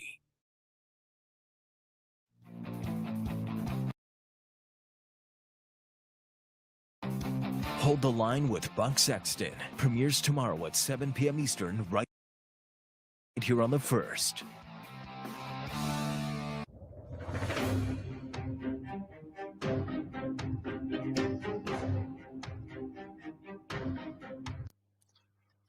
Oh boy, Buck Sexton. It is not my job to be a journalist or have now 64.8% likely to win the presidency. It looks like he's likely going to win North Carolina. Ohio has shifted. Early numbers are coming in out of Wisconsin and Michigan. Uh-oh, Buck, this is not good for Democrats. We're hitting that point in the night, Jesse, where it's important for us to make sure that we keep our game face on, because you can start to get a little ahead of yourself and feel like things are looking better than they are, but they're looking good so far. They're definitely looking good for Trump. Yes. We'll have to see, man. I mean, until I see Texas, red as the shiniest apple, I am not going to be happy tonight. So until that happens, I feel like I can't totally relax, even though I completely believe Texas is going to go red. And there are a few other places I'd like to see turn. We'll see, man. It's strong. But, Virginia, just a quick note on this one. Virginia has a couple of 100,000 plus vote lead right now for Trump of the counted votes. However, they're still counting votes that have come in. They still need to count Loudoun County, basically the big rich counties around D.C. that are 2-1 Democrat. They haven't been counted yet. So that's why people are saying, well, it's definitely gonna go blue when they add all that up. But for right now, Trump's actually got a bit of a healthy lead there. I think 260,000 votes was last I saw. So Virginia's probably still going blue, but it's more interesting than we anticipated.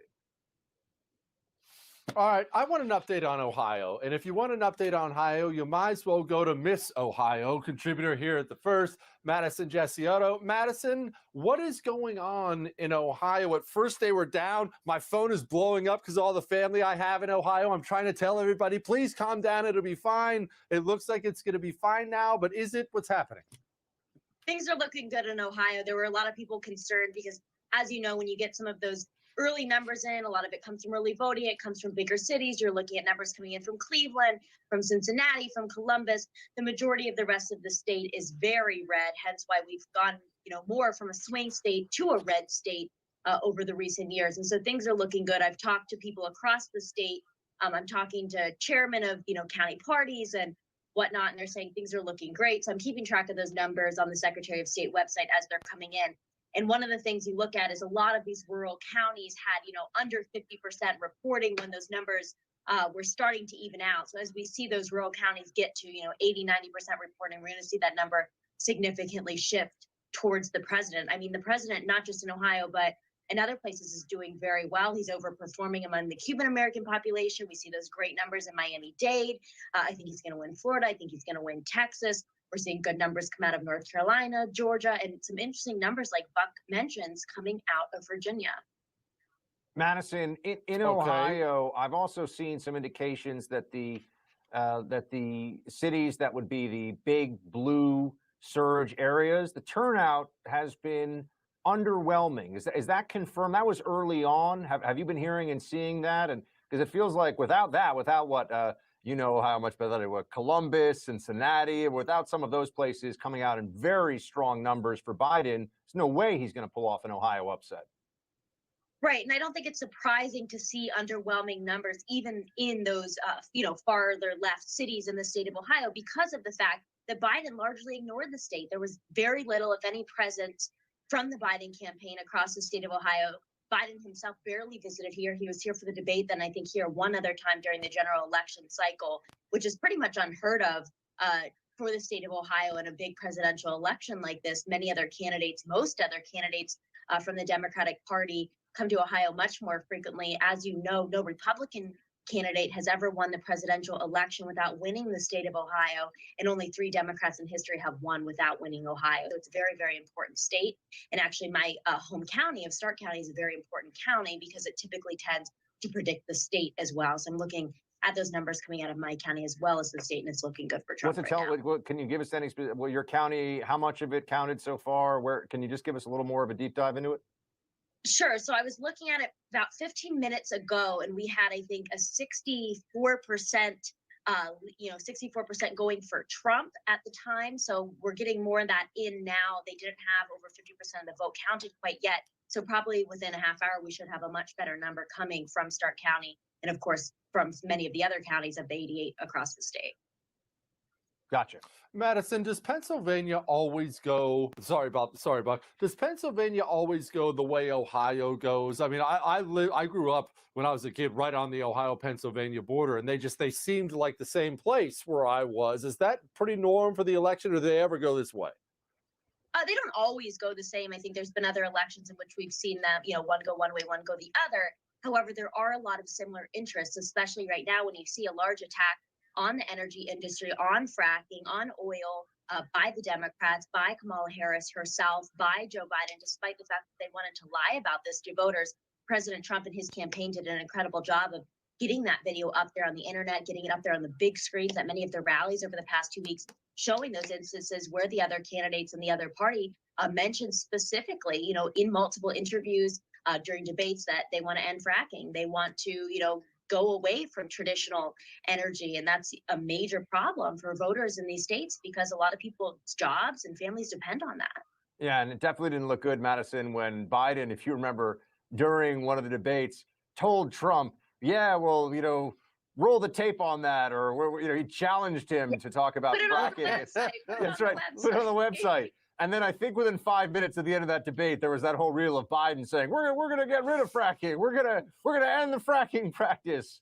What fracking? I mean, that's when he's not speaking in utter gibberish as he has in the last few days, which we're all supposed to ignore. But Jesse and I will stay focused on. See the video, but coming out, I think yesterday, where he literally is supposed to be walking off stage, takes his mask off and is trying to go to the mic. One more thing, and they're pulling him off, saying, no more things, Joe Biden, let's go. I mean, I don't want to get into the why Biden. Yeah, that's a presidential candidate, and they're dragging him off the stage. I've never seen anything like it. It's too early from my perspective to get into the Democrat lessons learned. However, no matter what happens tonight, there's certainly a lot of space here to point out that Joe Biden has had. To call them gaffes is polite, and to say that some of the areas, look, to win this Democrat primary, he flatly had to cozy up to a radical left-wing Democrat party, and people were, especially when, as you point out, Madison, places like Ohio, when it's going to affect their jobs and their ability to pay their mortgage, when all of a sudden it goes to the general election and he's your buddy Joe Biden who just rides a choo-choo and has a lunch pail and he's, blue collar Joe and all this stuff. First of all, he rides the Acela in like a private car. It's like flying first class. Okay. It's not some old timey thing where he's, putting the coal in the furnace himself.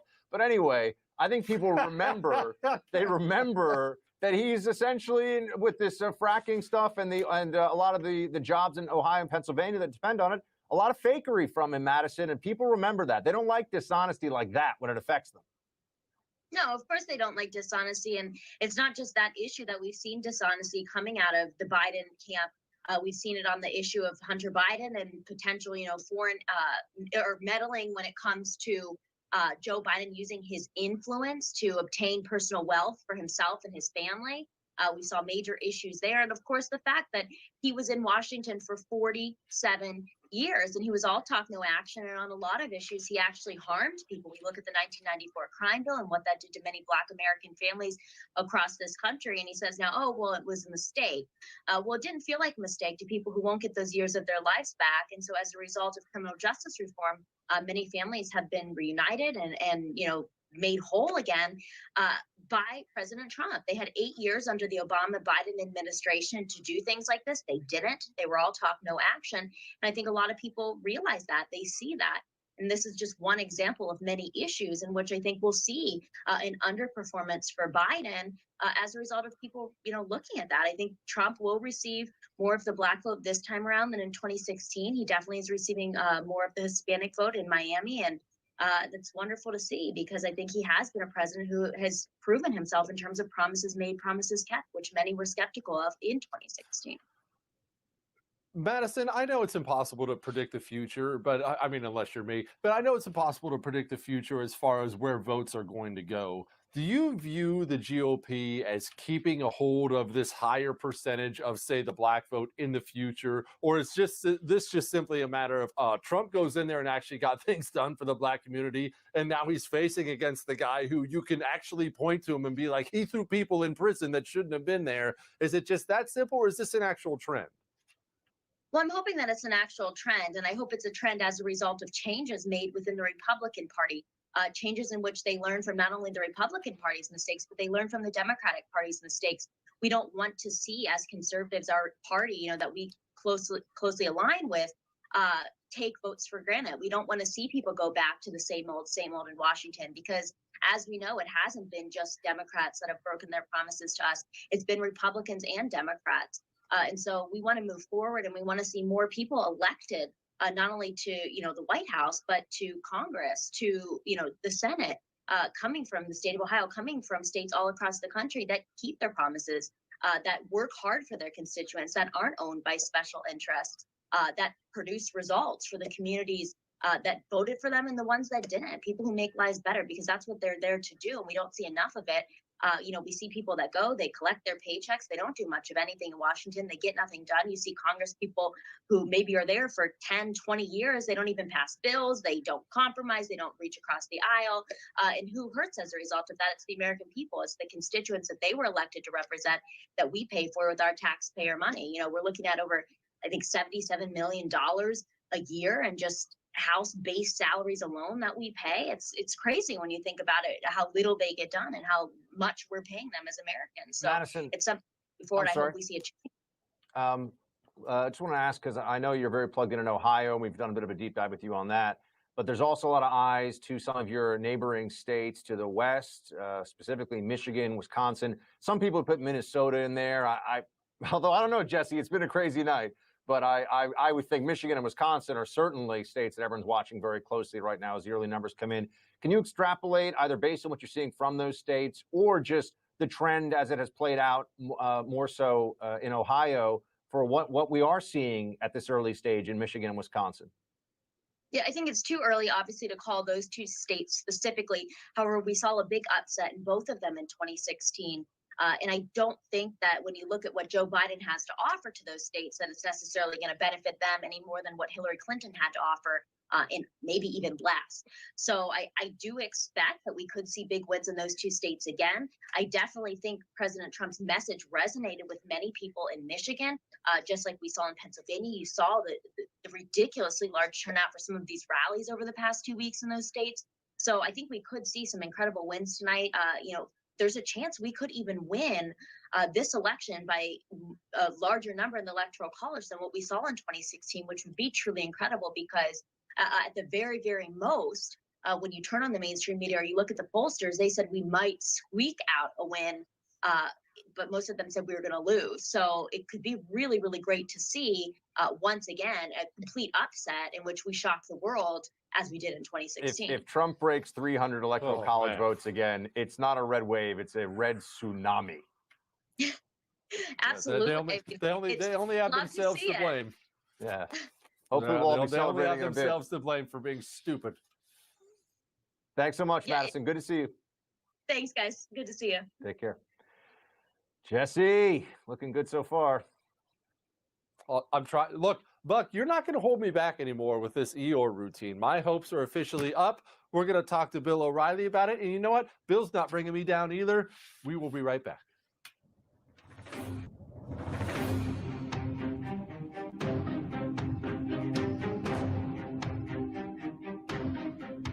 Hey, I got a scary firsthand look of a brutal cybercrime called home title theft. I saw it firsthand with a friend, and you do not want this to happen to you. Home title theft is the most devastating cybercrime because it will put you in debt, cost you a fortune in legal fees, and in some cases, it can cost you your home. Here's how it happens. The legal titles to all our homes are digitized and kept on government and banking servers and the cloud. And we know how often these servers are hacked. Thieves can find the legal titles to our homes, fill out a simple quitclaim deed stating you're selling your home to them, and forge your signature. Done. Then they get a loan after loan against your home, drain your equity, leave you in debt. And you won't even know it until lenders put you into collections for the loans you never took out. You're not protected, not by insurance, not by your bank, not by common identity theft programs. Home Title Lock protects you. Don't be a victim. Do what I did. Get Home Title Lock. Home Title Lock puts a barrier around your home's title. The instant they detect tampering, they shut it down cold. Please go to HometitleLock.com, register your home address to see if you're already a victim. Then use the code on your screen for 30 free days of protection.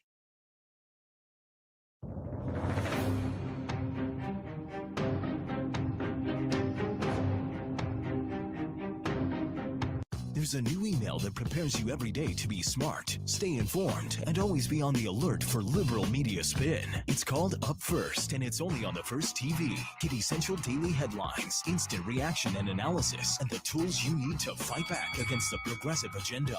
Don't wait. Get the same email First TV hosts use to stay informed every morning. Never miss an important story. Go to thefirsttv.com and sign up for the Up First newsletter today. Hey guys, it's Buck Sexton here, reminding you that my radio show can be seen right here on the First TV every day at 5 p.m. Eastern. We break down all the news and current events from across the country and around the world with deep analysis that you're just not going to find anywhere else. Plus, we always try to have a little fun while we go through all that stuff together. So don't miss the Buck Sexton Show every day at 5 p.m. Eastern right here on the First. I'm about to blow you away with something. There's something brand new out there. I just discovered it today. It's called social media. And did you know the First is all over this new thing called social media? Apparently, they're great at it. They're on Twitter, Instagram, Parler. They're on YouTube. They're on Facebook. They're all over all of it. Go enjoy the First anywhere on all of your social media stuff. If you, that's on, but if it's the First, it'll be good. Hey, Cider Crusaders, on my show, we've been diving deep into the philosophy of what we're fighting against, from Hegel, Marx, the Frankfurt School, all the way today. And once you know all that stuff, everything we're seeing today makes a lot of sense. But we're also diving deep into the principles that we built this country on, right? And what we're fighting for. Our founding fathers didn't just fight against the British. They also fought for specific principles. And that's the same thing we need to be doing today. Oh, also, there's an election coming up soon. So we got lots to talk about. True story. Mike Slater, please join us every weekday, 11 o'clock Eastern, right here on The First. Hey guys, Dana Lash here, reminding you to download the First TV app right now. With the First TV app, you can watch my show, The Dana Show, live or on demand anywhere, anytime. The First TV app is available on iOS, Android, Amazon, Fire, Roku, and now Apple TV. Just search for the First TV app in your favorite app store and download it today.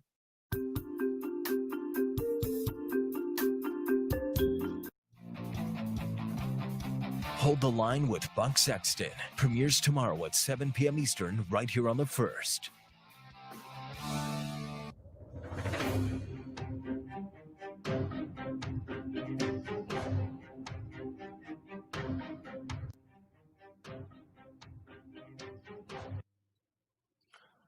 Okay, before we go to Bill O'Reilly, let's just level with you here. This is what we're looking at right now. And look, numbers are still coming in. We know Trump has Florida. Let's assume Virginia is going to go for Biden. And I do have to say assume at this point in time. That is still, wow. I mean, it's amazing that's even an option. And let me be clear about something. When we're talking about Virginia, yes, there are a lot of electoral college votes there. I even have a little cheat sheet here called swing states because I can't really remember things. It doesn't matter. I used to drink a lot of beer. The point is, yeah, Virginia is not on that list. Virginia is not a swing state. That we're even talking about that potentially being a swing state is jaw-dropping. But the situation on the ground is Trump has pulled ahead in Ohio. Trump looks like he has North Carolina. That's over, right? I mean, if it's not over, then I need Bill to tell me why it's not over, and I know he will not hesitate to do so. The great Bill O'Reilly of the No Spin News. Bill, obviously Donald Trump has Florida. It looks like he has North Carolina, correct me if I'm wrong, and it looks like he has Ohio. He's ahead, and we have only rural votes left to count. What am I missing here, Bill? What is the Biden path to victory? Well, you're a genius. All the stuff you said is right. Close, though. Really close. I mean, way too close for comfort. There's no comfort zone here. So my read on this is that this whole election is skewed because of the mail-in votes that we've never had before. And they apparently were counted first in most places, which gave the perception that Biden was going to walk over the president. And then when the rural counties and the people who voted today were counted, Biden was overtaken. So Virginia, keep your eye on Virginia. Now, that can turn because the Fairfax County vote is the largest county in the state. They'll go for Biden big. But Trump has a pretty big lead there right now. He turns that, I think he wins. I think he's going to squeak by in Ohio. Michigan, he's got a good shot. Doesn't look like Minnesota is going to vote for him. We don't have any information about Wisconsin yet. But the Republican Senate candidate in Michigan apparently won, the African-American candidate. And that means, and this is the big headline right now, that Republicans will hold the Senate. That's so important to every American. And Lindsey Graham, you saw, it looks like the Republican in Georgia is going to get more than 50% of the vote. So he'll be in, no runoff. And so it may turn into a very good night for the Republican Party. When I was on an hour ago, it was much more pessimistic than it is now. But when I'm on an hour from now, it could go right back. That's how close and back and forth this whole thing is. Bill, I need you to explain to me Minnesota. I mean, obviously, Minnesota, I never assumed we'd have it, but everybody even remembers the old Reagan-Mondale map that was just this sea of red, and what was the gigantic blue blotch out there? It was Minnesota. And Minnesota just elected, I know it's not a statewide race, they just reelected Ilhan Omar, not only a radical leftist, I would expect that, but mired in corruption, has these horrible things. What is wrong with Minnesota? Minnesota's worse than New Jersey. Well, it's one of those states where it's dominated by one city, all right, Minneapolis, St. Paul, two cities, the Twin Cities. So Minnesota is a rural state that outside of that city, with the exception of Duluth, which is very liberal, Trump was going to win 3-1. So it's not the state of Minnesota, it's that axis. It's like New York. You take New York City out, New York's a red state. And the same thing in California. You take LA and the Bay Area out, California is a red state.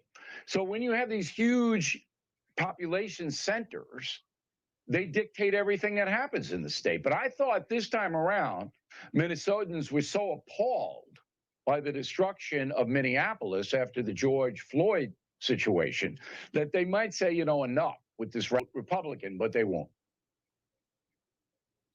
Bill, I know it's not election specific, but explain to me how we as a country bridge that gap. Now, I will tell you, full disclosure, I don't think we can bridge the left-right gap anymore. They've just gone that way, and they're not coming back together anytime soon. But this urban-rural problem, it is a problem, and it's a major problem for these states like Colorado. Like you just mentioned the other states, you go outside of Denver, these are some of the most, they make you look like a pacifist. These are the most blood red people on the face of the planet. But the state, they'll elect completely insane people. There has to be some way to fix this problem, right? How do we fix this problem? I don't see how you're going to do it. You have a very strong influx of foreign nationals that go into the big cities to work. The Democratic Party recruits them. And the Democrats are the party of entitlement. And a lot of foreign nationals need a leg up. They need help. So they go to the Democratic Party. But the best example in this country is Texas. Because in Texas, you got Dallas and Houston, which have turned into liberal cities. When I worked in Dallas back in the 1970s, it was about as conservative a city as you could get. It's turned totally around. And Houston, of course, is too. So that's why Texas is in play. You take those cities out of the mix, and it's 80% Republican, traditional conservative. But that's the trend, and that's why they want to do away with the Electoral College. Because if that ever happened, then 10 cities in this country would dominate politics and would elect all of our presidents. Bill, it's not just the Democrat, like a Democrat-controlled city. As you alluded to, Democrats are going to control cities in general. In the rural areas, it's going to be more Republican. Urban is going to be more Democrat. But it's the nature, the radical nature of these Democrats now. There have been plenty of relatively moderate Democrats who've run cities. We have, like the mayor of Portland, that idiot de Blasio in New York City, they flat out encourage people to trash their own town. I've never seen anything like this. I haven't either, not in my lifetime. But if Trump wins tonight and the Republicans hold the Senate, as I believe they will, this is a repudiation of the progressive left. The progressive left and the media that enables them, encourages them, will take a huge hit right between the eyes. And believe me when I tell you, there will be payback from Donald Trump in particular. He's elected for 4 more years. There's going to be payback. And I don't know what form it's going to take, but it's going to happen. All of us who believe that America is a noble nation, as I do, and I think you do, of course, I'm fed up with this. I am fed up with these people. Now, I can't do anything other than to use my journalistic to shed light on them. But President Trump, with a Republican Senate, can certainly run things through that are going to make their lives a lot more difficult than they are right now. Bill, if this night continues to go this way and Trump wins it, and I have to keep saying that because we've all seen crazy things happen in politics. I understand the left doesn't think rationally. You lectured us about that earlier. You're 100% correct. I can't put that rational mind on them. But do you think they have a moment of honest self-assessment when this is done? I know they'll be weeping and gnashing of teeth for a couple days, and we'll probably have Russia crap again and all that other stuff. But is there a moment where the actual intelligent people, the heads of the party, have a meeting and say, okay, guys, this radical stuff, this is not working. We're not going to loot and burn our way back into power. We have to do something different. No. The radical left will stay radicalized. The marginalized Democratic Party have got to regroup But who's the leader of that? Not Pelosi and Schumer. Who's going to lead that party? I don't see anybody out there. Pete Buttigieg, maybe, but they have to have a new leader. But, we can't celebrate now, because if Donald Trump loses Pennsylvania and somehow loses Michigan and Wisconsin, I don't know if he can get over 270. He'll get close, but I don't know if he can. I'll have to look at my map. So it's not a lock. But the Senate, I believe, is a lock. So the Senate's going to act as a bulwark against the radical left legislation. Biden's just going to sit there. You're not even going to see him if he's elected. He'll just be in the White House and, somebody will find him, I guess. He's not going to be giving press conferences. You're not going to see him. All right. It'll be the chief of staff, and it'll all be Obama people running the government. Nevada. We haven't talked at all about Nevada tonight. It's an important state. I kind of voted off since Harry Reid. Yeah, it is. It could be very critical. It could decide the election. Absolutely. Is it the same as the other states that we've talked about? Is it, a crazy urban area like Las Vegas is crazy left and the rest is red? What is it? Well, Las Vegas is in bad trouble. And the Trump people are hoping that the union workers that usually vote Democrat are not going to do that now because they don't want any more shutdowns. And the Democratic governor of Nevada is a shutdown king. And so Trump may take it based upon the Nevada working people, the people in the casinos in Vegas, saying, you know what, I don't want to shut down. I'm going to give Trump my vote. It's the same thing we're talking about in Texas and in Colorado. Las Vegas dominates the state. It's big, and that's where the votes are. And if they shift into Trump territory, then he wins. And he may need those 5 electoral votes that Nevada has. Bill O'Reilly, No Spin News. Thank you so much, sir. Appreciate you. We'll see you in about an hour. All right. Bill's going to come back, and let's hope that next time we talk to Bill, we're all popping champagne over here, or whiskey, because this is Texas. All right. We got more show for you. We'll have hopefully some results here shortly. Hang on.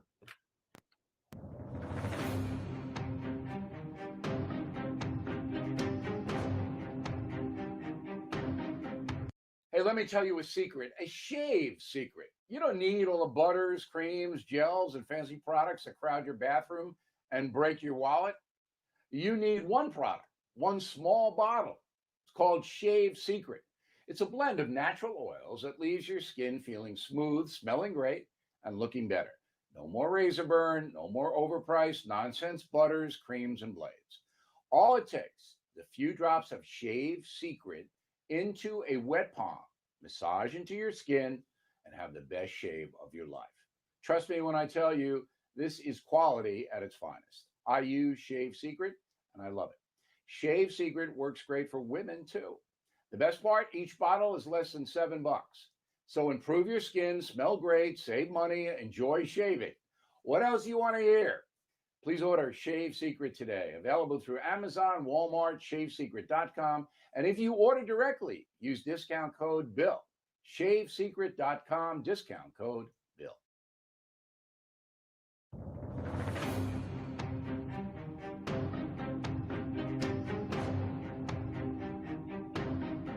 Hey guys, Buck Sexton here. If you love watching my show on the First TV, then make sure you stay connected with us on social media.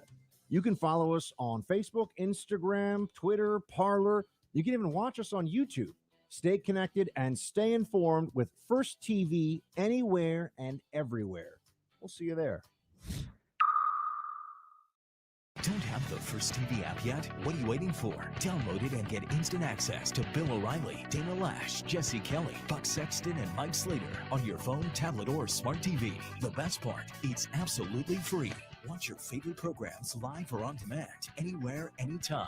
Don't wait. Download the First TV app right now on Roku, Amazon Fire, Android, iOS, and Apple TV. Just search the First TV in your favorite app store and start watching today. Stay informed. Stay connected. Download the First TV app right now. It's free. A wise man once said you should do something great every single day before you go to sleep at night, and I have great news for you. Now you can. What can you do? Well, you can watch me. Every single night, 9 p.m. Eastern, right here on The First. My show, I'm Right, blows you away with incredible wisdom, hilarity, and of course, stunning good looks. You can catch my show, I'm Right, every single night, 9 p.m. Eastern. I'll see you. Looking for an email you actually want to read? We've got you covered. Sign up for the Up First newsletter only from The First. Every morning, we deliver the day's essential headlines and prepare you for what everyone will be talking about. Plus, you'll also get instant analysis and real facts, helping you cut through the liberal mainstream media spin. Don't wait. Sign up for the Up First newsletter right now at thefirsttv.com.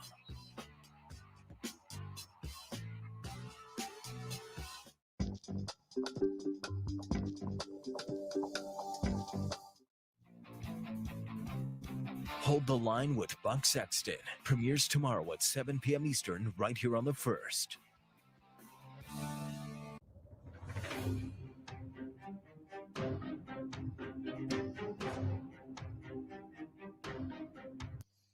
Joining me now once again, my co-host for the evening and man who will finally come around and start celebrating with me shortly, Buck Sexton. But first, we are going to go out to a state that is hot as blazes and also possibly really important tonight, Arizona. Isabel Brown joins us now. Isabel, we have all the people with 1,000 different takes on what's going on in Arizona. I gave my own from my own personal experience there. I don't know what your thoughts on it are. Arizona currently has a garbage Republican senatorial candidate. Is Trump enough to pull her over? I don't know. Is she going to pull him down? Is he going to pull her up? Give me the skinny. What's happening? Well, I'm finding out all of the information just at the same time as you, Jesse. So it's definitely going to come down to every vote here in Arizona. We're very excited to see record turnout here in Maricopa County, where I'm located in the Phoenix area, especially in the city of Scottsdale. And I think regardless of where you fall in the political spectrum, people are very excited about being involved in the political process. My hope is that even that more establishment traditional Republican side that you just mentioned is just as excited about filling the Supreme Court with more conservative justices and some of the most recent actions undertaken by President Trump. So let's hope that that drives enough turnout here in Maricopa County to make the difference. What are some of your thoughts about why Arizona is even a question mark this time around? It's generally thought of as a red state, and people are saying that it's going to be a tight one. Now, I know we don't have the numbers in yet, but what's driving that perception?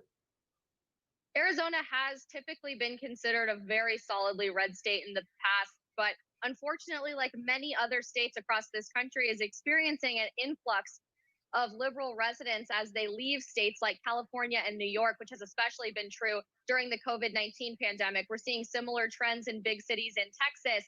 We saw that in Colorado today, going solidly blue instead of more traditionally purple, the same way that it has been. And Phoenix is actually the fastest growing city in America, with Maricopa County being one of the biggest counties in the United States. So I think there's going to be a lot of fluctuation as the votes come in between solidly red and solidly blue, but we'll see if Arizona is able to hang on to that red state symbol. Does Arizona have a California problem? I hear this a lot of many of the more lefty Californians who are leaving their own state, which they've destroyed. They're stopping over in Arizona for a stay to do some voting before they ruin that state too. Does it come down to that? It certainly is something to take notice of. And having moved here from Colorado myself, it's a problem I'm very, very familiar with. My hope is that those leaving more traditionally blue states like California, like New York, are coming to these places for all the right reasons, and they're not going to vote for all the same things that they've fled. And is there any Yeah, I wouldn't. Sorry, go ahead, Jesse. No, well, I wouldn't bank on that, but I mean, I hope you're right too. And I mean, because look, Arizona is the state of Goldwater. At least that's how I choose to look at Arizona. That was the birthplace of modern conservatism, and to see Arizona go, it would worry me, because I think that would bleed all over the rest of the Southwest, and we don't need that. We need some kind of bulwark out there. We don't just need to be the party of the eastern half of the country. Absolutely. And ultimately, who knows how close this election might be? It honestly might come down to one state. And within that, even just one county, we're seeing very, very close races in Virginia, in North Carolina, in Pennsylvania, in Ohio. And I think ultimately Arizona may play a pretty big part in the ultimate results from tonight. Thanks so much for joining. We appreciate it. Thank you. Jesse, I got to say, man, the reality here, the situation as it plays out for all of us, where are you said the betting odds are 60-40 right now? That seems to be about where my mentality is right now. Oh, no, Eeyore. Betting odds are not 60-40. Hang on, let me see if I can find it here right now. I just saw, I can't pull it up anymore. Betting odds are now over 70%. I believe it was 76%.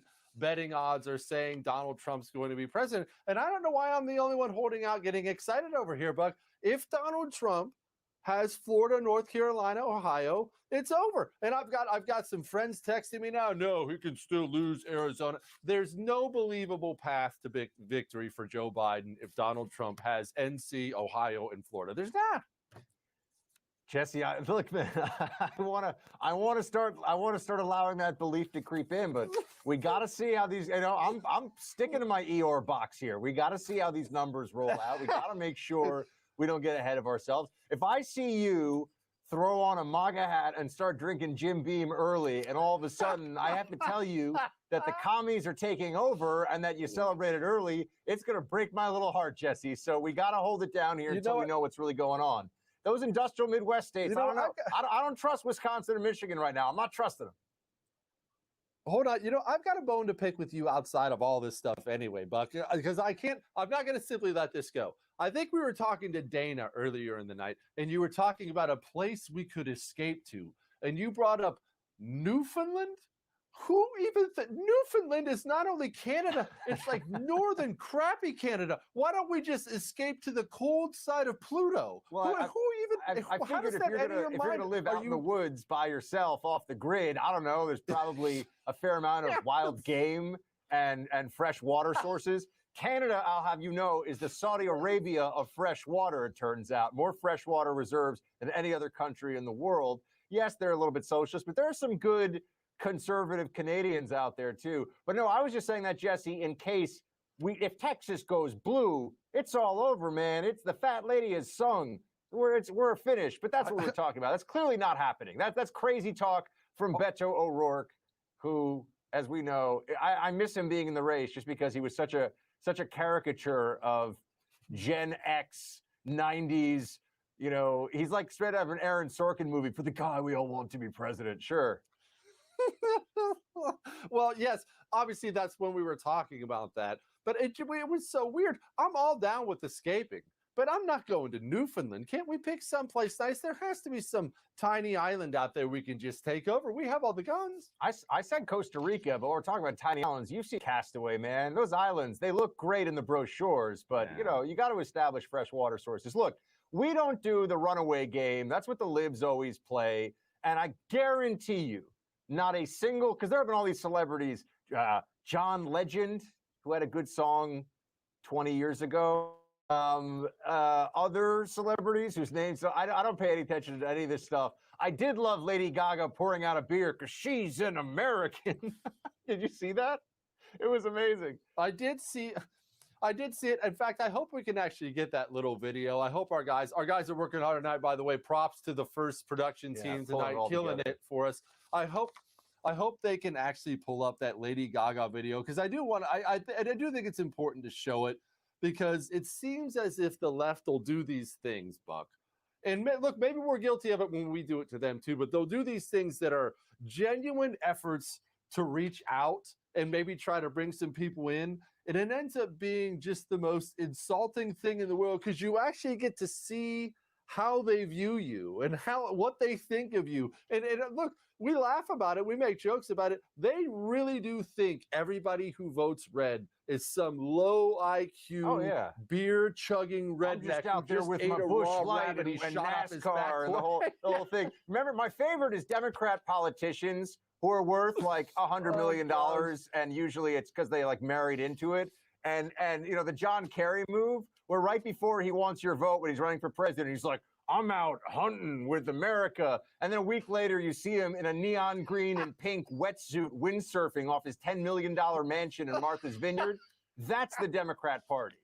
That's the Democrat Party. Like, distilled to its essence. People like Nancy Pelosi, who has more money in her refrigerator collection than a lot of Americans have in equity in their homes, talking about how she cares about the workers and the people. Sure she does. Yeah, just like John Kerry and all the rest of the frauds.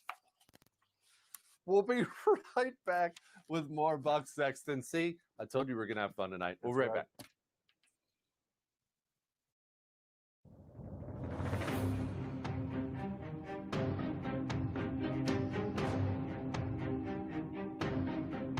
Hey, I got a scary firsthand look of a brutal crime called home title theft. I saw it firsthand with a friend, and you do not want this to happen to you. Home title theft is the most devastating cybercrime because it will put you in debt, cost you a fortune in legal fees, and in some cases, it can cost you your home. Here's how it happens. The legal titles to all our homes are digitized and kept on government and banking servers and the cloud. And we know how often these servers are hacked. Thieves can find the legal titles to our homes, fill out a simple quitclaim deed stating you're selling your home to them, and forge your signature. Done. Then they get a loan after loan against your home, drain your equity, leave you in debt. And you won't even know it until lenders put you into collections for the loans you never took out. You're not protected, not by insurance, not by your bank, not by common identity theft programs. Home Title Lock protects you. Don't be a victim. Do what I did. Get Home Title Lock. Home Title Lock puts a barrier around your home's title. The instant they detect tampering, they shut it down cold. Please go to HometitleLock.com, register your home address to see if you're already a victim. Then use the code on your screen for 30 free days of protection.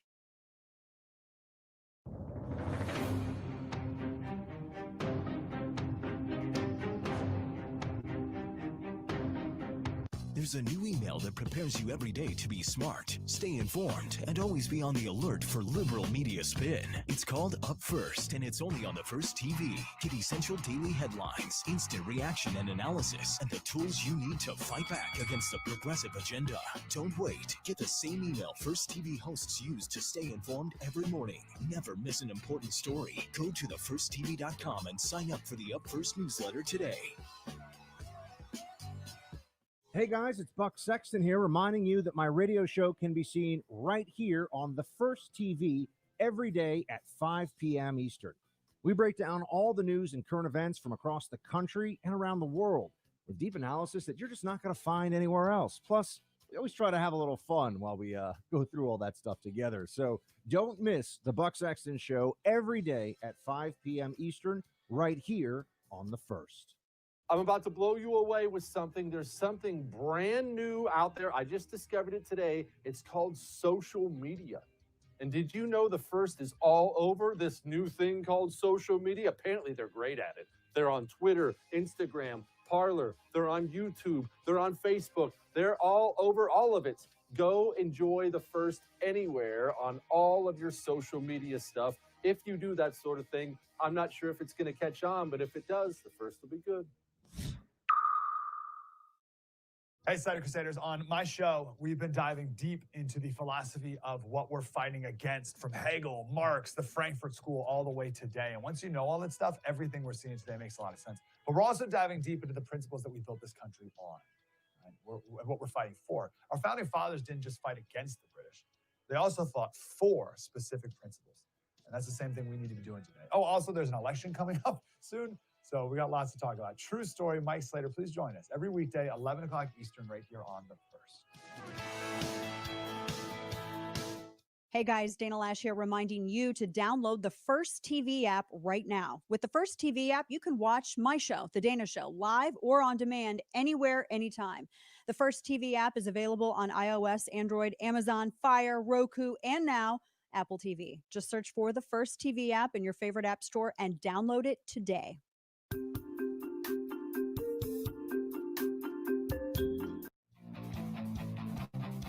Hold the Line with Buck Sexton premieres tomorrow at 7 p.m. Eastern, right here on The First.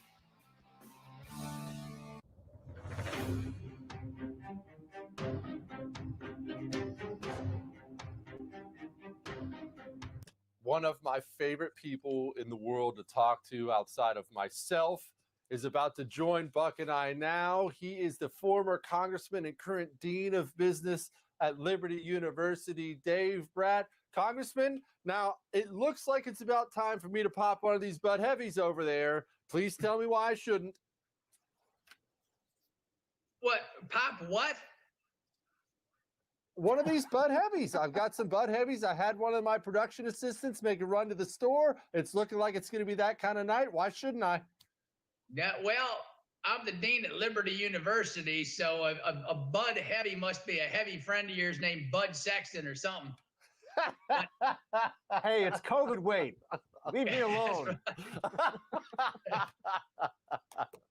Well, because you don't want to be like the left and get all arrogant ahead of time. We still got some heavy lifting to do. Okay. Arizona, Pennsylvania, the blue wall. It's looking good on the blue wall. There's some good signs. And all the mail-in votes come in first, and then the in-person. The trend has been for North Carolina to tighten up considerably. Trump will probably pick it up by a point to a point and a half, and then same Georgia and then Ohio, same thing's happening. So hopefully that same trend continues, and then you can go give Bud a hard time. Well, now we have to call him Buck because he's the one asking you the question. But nonetheless, so Dave, tell me this. Are there any surprises that you're seeing so far? And I don't just mean in terms of which direction a state that's been called has gone. Just any of the early dynamics, whether we're talking about important exit polling, the surge among certain communities. And what for you, other than Trump so far in the lead, is the story of the night so far? Yeah, that's a good question. Nothing really. I mean, it's just 016 all over again. I mean, the surprise, which isn't a surprise, is we've been lied to for 4 years by our elites in the press and with big tech. And so, that's the surprise is, how is the American people going to process this? So my seat, a little good news. We had a good win for the Republicans in my old seat in Virginia, and in the Virginia Beach seat, Scott Taylor won both by about 20 points. The left came in with two national security experts that voted for Pelosi. They promised to be moderates, and so that was a bit of a surprise. I didn't think they'd win by that big. So the folks in the suburbs are upset that Richmond is being boarded up, et cetera. But the surprise is just the consistency with that map is following the 16 logic, and I just hope it continues. Congressman, I do have to ask, if this thing does go poorly from here, since apparently nobody, at least neither of you two, are going to share my current level of enthusiasm, if this thing does go poorly from here, where is it going to go poorly? I mean, I can see Arizona going poorly because our Senate candidate sucks. I can see it going poorly in Nevada because a lot of those people are insane. Am I missing something? Where else is it going poorly? Well, even just take a North Carolina. Say we end the night up 0.5% instead of up 1.5%. It's a win. But then the lawyers enter the room and go searching for all sorts of technicalities and votes and et cetera. And so we could have some long weeks ahead of us sorting those out. And then that blue wall up in Michigan, the governor, there's going to be a bunch of legalese going on there. Pennsylvania, that's going to be the story for me. I mean, if that one breaks our way tonight, boy, then I think it's time to celebrate. We have a few targets of our ire on the right. The mainstream media more than deserves it, as you brought up, and what they've done to Donald Trump over the last 4 years. Yeah. I mean, they've self-immolated. I mean, their profession is never going to recover, I think, in terms of the credibility and also this pretense that they're objective. I mean, no well-informed person That's also true of a lot of these fact-checking organizations that are out there that are really just journalists that repurpose themselves as even more objective than the which is laughable. We see this time and time again. Are pollsters now, Dave, to be added to that list? I mean, you have personal experience of how polls work and how they do their jobs. Because right now they said Biden was up 17 in Wisconsin, 9 in Pennsylvania. I'm talking about days ago.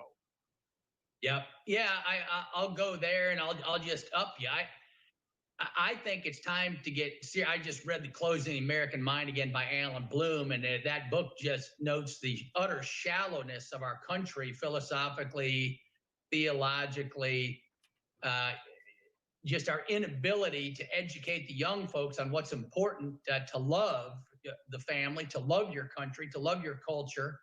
We don't even know what our culture is anymore. So I think there's blame all around. Our K-12 education system is turning into a joke. Higher ed's turned solid leftist. It's time for this country to get serious again, right? I mean, you've got 70 million Catholics that are trying to do Aristotelian moderation between,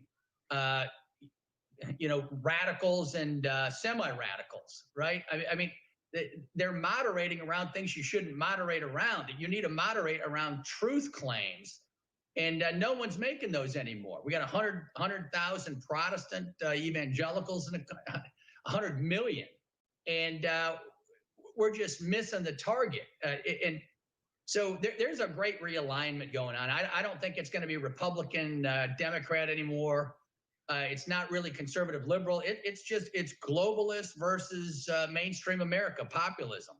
And I think really that is going to be the divide. When you look at that map and when we say which way Pennsylvania goes, right? Are they going to go with Delaware globalist Biden, or is Scranton going to get their head on straight, and say, no, we've lost jobs for 47 years under your watch. You didn't make African Americans and Hispanics better off. Wages have been flat for 40 years. And this country just needs to get intelligent again. Congressman, is China sitting there sweating it, looking at that map right now? They have to absolutely hate Donald Trump with the fire of 1,000 suns. And Biden wasn't even going to be a return to normal. He was going to be best pals. If his history is any indicator, China has to be just wringing their hands right now. Yeah, that's a good point, right? And I don't think the president did well enough in explaining who brought us the virus and who shocked our economy to zero growth and stunted it. And at the end, he started closing on Biden a little bit, but that is just the issue. And instead, it gets down to, are you gonna wear a mask or not? And he let the Dems define that, how you're gonna treat COVID as the issue, instead of the fact that the Chinese sent us here and asked Biden in a debate, Biden, will you renounce China right now? And ask him a couple tough questions in the debate. And so, yeah, China's squirming right now, right? Both sides. My Republican establishment folks, there's still too many of them that wouldn't mind getting back on the old just money train. And so hopefully Trump pulls this thing out tonight, and the populists in the Midwest, blue wall is in for a decent surprise with renewed American growth and renewed American hope. Now, I'm going to get a little ahead of where the polls are here, which will make my friend Jesse very happy, because he's just a couple of steps away from spraying Bush Light all over the cameras down there in Texas. But I gotta ask. I mean, do you think that let's just assume we're getting this out now, so we're not calling anything for anybody, in the grand scheme. But let's assume that the trend continues and it is in fact Donald Trump's night. Do you feel like the Democrat Party learns any lesson from this? Do you think that there's anything that they take away ideologically that will be changed, or are they just going to scream and be in fits of rage and double down with the leftism that would have brought them to this point in the first place? Yeah, I hate to get too theological on a late show, but you got religious people, and then you got people where politics and ideology have become the religion. And it's a thin religion without any philosopher or theologian or book they can even note. and they're just in a rage. They're shaking their hand, and so it's not about learning. We're beyond reason, and that's Bloom's book, right? Closing the American Mind. We're beyond the great compromise we made to keep a majority government working, and that was to believe in truth and the belief that reason leads us all for the common good around rights for everybody, and that rights arrangement was going to work out well for every single group. But now the elitists and the coastals, they got their noses up in the air. They can't bring themselves down to hang out with the masses. That just won't do in elite society. And it just goes on and on from there. So there's no learning. There's no debate of ideas even being had right now. On the university campuses, you're hard pressed to go find a debate and to find a liberal. You have the left present. Liberals like JFK would be solid Republicans right now. JFK was a good Catholic. You could raise your issues there, but he's for tax cuts. He loved the country. He was against the Soviets. He was for tax cuts, right? JFK liberals who respect others' opinions, and we can quibble over the size of the federal government. That used to be the debate. That's not the debate anymore.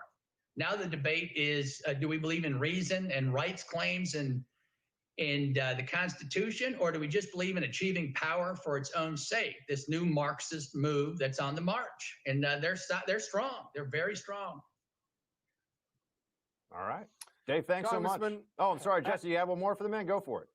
No. Let's let the man go. He's an important person, and I am not. Thanks, Dave. You guys are great. Thanks, Buck. Thanks, Jesse. Jesse, I got some good news I want to present you, my friend. You ready for this one? You Please. brought this up. You brought Ready, this up give it before. to me. You brought this up before. The Chinese yuan, or the renminbi, the yuan is tanking right now. Tanking. Why would Chinese currency on election night all of a sudden start dropping off a cliff? Maybe it's almost like they had hoped that, and I'm talking investment in the Biden family was going to pay some great dividends. Maybe, I don't know, end a trade war. Maybe stop the Trump confrontation of China that's about 30 years overdue. Too bad. Well, but we don't know. We don't know. I'm not. You see, you just tricked me there with your happy face, and you're making it seem like the map is not done, sir. We don't know yet. We don't know. I wrote it. I've been writing for a week that Trump is going to win, and I cannot let myself get there until it's impossible for the libs to take this out of my cold, dead hands, Jesse. It's already over, Buck. It's already over. You can go hunt for fresh water in Newfoundland. I'm going to be over here celebrating because I'm telling you, it's already over. Yeah, I mean, I got to tell you, I really just want to see these final numbers in Michigan, Wisconsin, because I mean, if that's all, I mean, that's pretty much all she wrote at that point. If they're really solid red, and we'll be so close to it at that point. So I know we're getting there. The fact that at this stage of the night they're pink should tell us a lot, and there's no reason to believe that there's going to be some massive switch there. But we'll have to see, Jesse. But yeah, your very astute comment on China, because China's watching this and they're not happy with what they're seeing so far. That's for sure. Well, I mean, honestly, it wasn't even tongue in cheek. Think about it. I mean, as you know, I know you talk about it on your shows too. How many? Not even. This isn't even on Obama. How many decades Republicans and Democrats have been running to China? Hands out, hands off policy with China. We love China. These horrible deals with China, kind of letting them do what they want. And all of a sudden comes Donald Trump, this real estate guy who's been sticking it to them. For 4 years. For 4 years, he's been sticking it to them, making their life a living hell. And then he might get 4 more. You know they've got to be pulling their hair out. It's got to be. And not only is he successful, he's showing America there's a path forward here where we can freeze them out and do pretty well for ourselves. Donald Trump beat the consensus that had existed in D.C. And, you know, I come from a foreign policy background with I worked at think tanks before I went to the CIA. So that's a whole other conversation. But Donald Trump managed to confront the consensus on China, which, just to distill it down, Jesse, it was a bipartisan belief for really as long as you and I have been alive. We're about the same age, I think.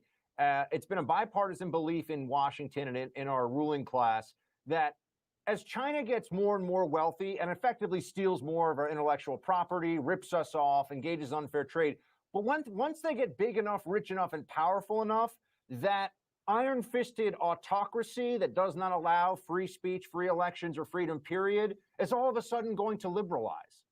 That was the great theory. Yeah. And Donald Trump comes along and says, that's dumb. And he was right. And he was right. And think about the risk he took. I talked about this a lot. And I don't do this politicians are these warriors leading the charge thing. I don't do that, not with Trump, with anyone else. But I said for a politician, for his career, for his reelection chances, people forget about this. How brave was it of Trump to take some steps to hammer down on China that hurt Americans and hurt the Americans who voted for him too? Farmers were hurting for a while because of what Donald Trump was doing to China. And Trump was, look, he was telling them, look, I'm sorry, we have to realign things here because they're killing us. He actively hurt his reelection chances because he thought it was for the good of the country. Honestly, it's underserved and under-talked about. It's one of the most patriotic things I've seen out of a president. What politician hurts his own chances because he views it's better for the nation's security? China was micro-targeting, and everybody should remember this because the media, of course, is never going to. China was micro-targeting its response to the Trump, really what was a Trump counter trade war. I mean, that's people keep talking about the trade war. It was a one-way trade war, and Trump says this can't continue. China was trying to damage Trump politically with how it was responding to the trade war, looking at states, trying to find ways to hurt industries that would hit him politically where it hurts at home. So that should give you a sense of just how much they're paying attention to and tied into. Never mind, of course, the NBA and all the other ways that the Chinese Communist Party has far more influence in this country than it should have ever been allowed to have. Our tech monopolists bow to China while they will absolutely, turn a blind eye to anything going on there and turn their backs on the U.S. military, turn the backs on U.S. companies and U.S. government projects that need their AI research. So his confrontation of China, I know we're also focused on COVID and the economy right now, but you're absolutely right, because he did that not only against Democrats, but against all the Republicans who thought they were so much smarter than him. They were wrong. 100% right. And with that, I'm going to hand it off to Buck Sexton himself and the first very own Mike Slater. They're going to take us here for just a few. I will be back. Do we have the man himself, Mr. Mike Slater? There he is. What's up, boys? Look at him. How we doing? We're good, man. We always we're letting Jesse has been speaking for hours. That makes sense. I've had dinner, I've had a nap, I've come back, and Jesse's been nonstop blabbing, so he deserves Slater, a break. you are like a walking, talking advertisement for life in San Diego. I'm the New York representative here of the first.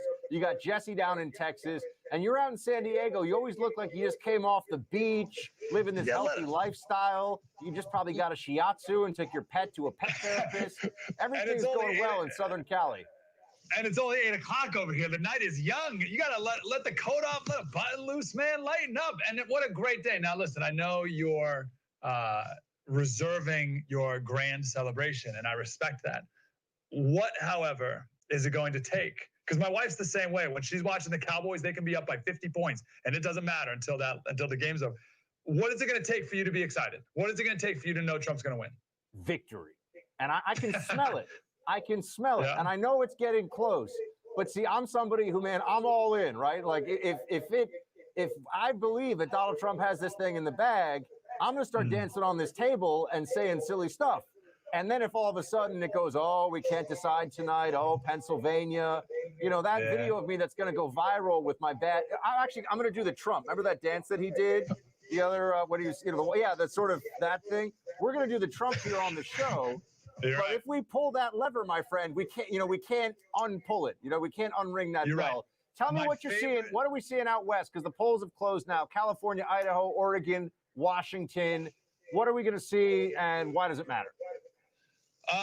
Well, I'll tell you, California is going to be the bluest wave you've ever seen in any election ever. So that's what's going to get Biden over the popular vote, right? But that's not a thing. But The Democrats sure want to pretend that's a thing, right? So California is the lost cause. We have a ton of local ballot measures, or California ballot measures that are tax increases galore. We'll find out here real soon if they're going to pass, and I'm sure every single one of them will pass.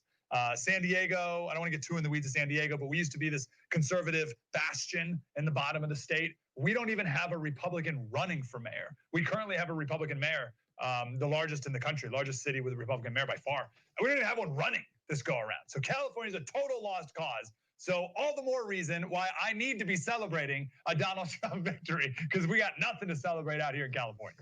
Yeah, officially up there, California, which is hemorrhaging residents with its leftist policies. I mean, there is an actual app, friends, in San Francisco that tells you how to avoid the human poop on the streets. That's what one of the most beautiful cities, I would argue, in America, maybe even the world, has been reduced to under these leftist policies. Los Angeles, there are homeless encampments that look like you're in some third world country, and they're not doing anything about it.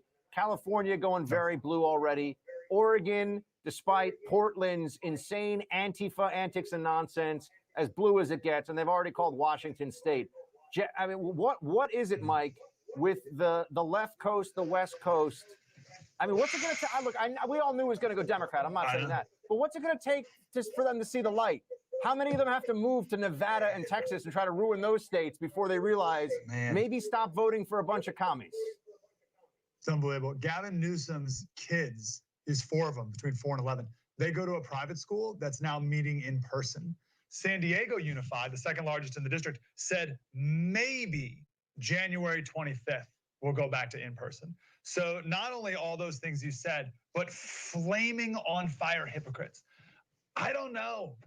The only thing I can really think is there's enough money that they can really insulate themselves from the effects of what they're doing, right? Like the people who are in charge, the power brokers in charge, don't feel the ramifications of what they do. It's insane. I don't know what the tipping point is for California. The problem is when someone reaches their individual tipping point, they move to Texas, right? So they move out, and then the state gets bluer and bluer. The people who are staying will never get it right here in California. It's a lost cause. I know people get upset with me in California for saying that. It's a total lost cause. California used to be a red state. California used to be a red state. In our lifetime. Well, you're very young, but at least you young whippersnapper, in my lifetime, California was a red state and was reliably red in presidential elections. I mean, I think that more than a few, millions and millions of illegal immigrants arriving throughout the 90s and the early 2000s certainly played a large role in that. But also just the problem, and then you see this, and it's true, whenever there's a socialist revolution, and they've always had a kind of quiet socialist coup in California, it takes a while to ruin something. And it takes a while to ruin something as beautiful as, by the way, not just California, Oregon, Washington. I've been in Oregon's Pacific Coast, some of the most beautiful place on earth. I mean, there's so much these places. You got Silicon Valley, Hollywood, which isn't what it used to be, but you have all the tech sector in Northern California, enormous areas of financial resources pooled together and all this talent. And yet, they're still ruining the state. I mean, because they have that tax base to draw upon, they can keep this stuff going for a while. But the outflow tells the tale. By the way, same in New York City. I mean, you and I are both odd men out where we come from state-wise, because, I mean, right now, I have friends I've talked to friends who are brokers in Florida and North Carolina, and they can't even keep up with the demand right now for the kind of houses people want leaving New York and New Jersey. Same thing you're seeing in California. That's awesome. And listen, I can bemoan California all day, right? It's really sad because it used to be such a great state. But I'm grateful that the people of it, maybe perhaps Michigan and Wisconsin, are not continuing down that road, right? Well, let's just do Democrat forever and ever and ever. Oh, that's not working. Let's vote for crazier Democrats. Oh, that's not working. Let's just go full on socialist. Oh, it's not working. Let's hire Maxine Waters for 30 years, who doesn't even live in the district, as was pointed out by that guy who's running against her. Remember that ad? Did you see that ad, right? He's like, I'm in Maxine Waters' house, $8 million mansion. You know where I'm not? In the district she represents in Congress. Right? So Michigan, Wisconsin, hopefully, we'll see today, like in an hour probably, not going down that road of going bluer and bluer. All right, we got this breaking news here. It's official. Trump wins Florida. Finally. His other home state, in a sense. I got to say, Mike, this is big stuff, big news here, because I know we've been looking at it going this way all night, but right now, for Biden to come back and win we're talking, I mean, he would have to run the table of what's left in a way that would make 2016 look predictable. I mean, it feels like I'm not saying it's impossible, but I am saying it's looking pretty unlikely. No. What's your take? Yeah, definitely. And it's amazing. One of the postmortems is going to be the Hispanic vote. And then we'll see people break it down into like, oh, is it just the Cuban vote or is it the Hispanic vote? And how did that translate across the country as well? But it's pretty, I'm trying to be sarcastic. It's not that shocking that people who have experienced socialism aren't voting for the socialists, right? We should be listening to these people who got on rafts to escape it as they're saying, hey, don't vote for those two in the Democratic Party. So hopefully that demographic is true across the country. What's amazing for the Republican Party right now is it looks like the Republican Party, because of Donald Trump, will be the party, the party of multiracial blue-collar workers. How about that? The party of multiracial blue-collar workers. That will be a seismic shift across the country, and hopefully we continue down that road for a long time. And also, but wonderful news, obviously. Also, you know, with what we're seeing so far, I mean, Florida is that big story, especially Miami-Dade. Clearly, the Cuban community, and one of my mentors who worked for the government was Cuban and fled Castro, was actually fought in the Bay of Pigs, whole other story. But that community is just, I love them. They're awesome. So many great people.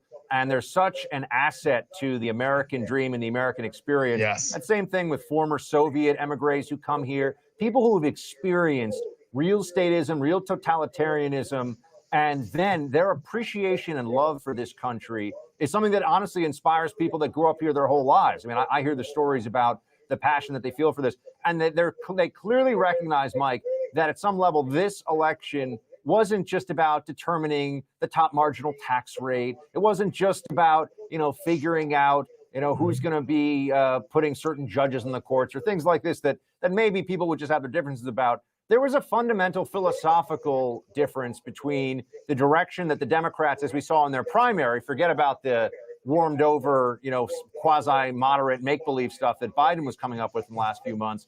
But there was a fundamental shift toward the left. We all see it with AOC, Bernie Sanders, Elizabeth Warren. And you got to think, if you left that or your family left that and someone is trying to bring that here to America, you go to whatever lengths you could to stop that from happening. And so God bless those who saw it that way, because it looks like they were a big decider in down in Florida. And also, Mike, you know, the increase in general in Hispanic, and also we haven't seen this confirmed yet, but it looks like Trump may outperform the usual GOP vote among African Americans. Remember, one of the favorite knocks on Trump is that he's a white supremacist, and this is what the left always says about him. How are they going to run with that narrative when Trump, assuming he wins, and I'm not there yet. But assuming he wins, how do they keep saying? I mean, I know they will, but it's just so dishonest. Clearly, people. Yeah, let me go ahead. No, I don't mean to jump in. Sorry. There's 2 points. Let me do your first one. If Trump wins, when Trump wins, Black Lives Matter, we owe a debt of gratitude to. Sam Harris, you know Sam Harris, he said, whatever happens, can we agree that defund the police was among the most idiotic phrases ever uttered in the hopes of achieving a political goal? All right, so clearly that did not resonate among the Hispanic community in this country, either the Black Lives Matter and or defund the police, because both of those movements want to wave Che Guevara flags among other crazy Marxist communist rhetoric around it, right? To your first point. Your second point about the white supremacist. I got an exit poll here. I think this is a nationwide exit poll. It's going to be a little skewed because mostly Republicans voted in person, but this poll also did some phones. So whatever, take it for what it is. But from 2016, Trump increased his vote in every demographic except for white men. So he increased 2 points by white women, 4 points black men, 4 points black women, 3 points Latino men, 3 points Latino women. I can't wait for all the think pieces from the left about how Cubans aren't really Hispanic, or right, like, or you're not really Hispanic, you're just trying to be white, and blah blah blah blah, like all this racial infighting against Hispanics and against women and black men and all the rest because you dare support this white supremacist that the media has been lying about for four straight years. It What a breaks the wonderful narrative, rebuke. but the media, Mike, we're going to be swimming in a fountain of their tears if this keeps up tonight. So we'll have to see. Mike Slater, my colleague, my man out on the West Coast for the first. Good to see you now, the man himself. Bill, look, so far, I mean, I want your take on it. I'm trying to hold back any over-enthusiasm here. How do you think it's looking for Trump? Well, I was wrong about Arizona. It looks like Arizona is going to go for Biden, and that was the first state that I missed. And my prediction before the vote started was whoever wins Pennsylvania will be the next president, and I am holding to that prediction. It looks to me at this point at 11:15 Eastern Time that Michigan will go for President Trump. Wisconsin is too close, and Trump has a lead in Pennsylvania, but there's less than 50% of the vote counted. So the big story right now, as we're talking, is the Senate will be held by the Republicans. And I go back to that because that's going to blunt the madness. All right. It's going to make it very difficult for Joe Biden, if he is elected, all right, to get this crazy radical left stuff into law. And I think at this juncture, that's the most important story of the night. Now, Donald Trump could win Pennsylvania. He's ahead, and he's running ahead in some of the key counties there. But with all of this mail-in voting, I mean, you can see the CNN people panicking, which I enjoy very much watching. So they've said at least 50 times, all right, we have a long way to go. What that really means is we are very worried. So we have a long way to go when you hear it, and you 50 times, I checked on my paper how many times they've said that. That really means we're very worried. All right, so they were hopping up and down about Florida. Florida went to Trump. They were hopping up and down about North Carolina. North Carolina went to Trump. So he's knocking it down. Ohio, they were, Ohio. It's going to go. No, Ohio's to Trump. Because in the beginning, all of these mail-in votes were counted first. Now, it looks to me to be in Pennsylvania and Michigan, it looks like those ballots are counted and Trump is still ahead. If that's the case, he'll win. So we go back to Pennsylvania. Whoever wins that state will be the next president, in my opinion, my humble opinion. Now, we just heard from Mike Slater before. We're looking now at some of the issues that are affecting where we are right now. And as you say, these are the trends. This is what we see, but we can't get beyond what the numbers already are. But the Black Lives Matter movement this summer, the defund the police narrative, Bill, we didn't hear a lot about that for recent weeks. There was rioting in Philadelphia, which, as you point out, Pennsylvania is an absolutely key state in this. And people don't tend to like the visual of businesses being burned down in any American city. And it was happening in Philadelphia a few days ago. Do you think that there's a pretty good chance? And again, I know we don't know the outcome tonight, but we've got to extrapolate a little bit here. Do you think there's a pretty good chance that the Democrats will look back and realize that the madness of the summer, the defund the police movement, was a real political loser?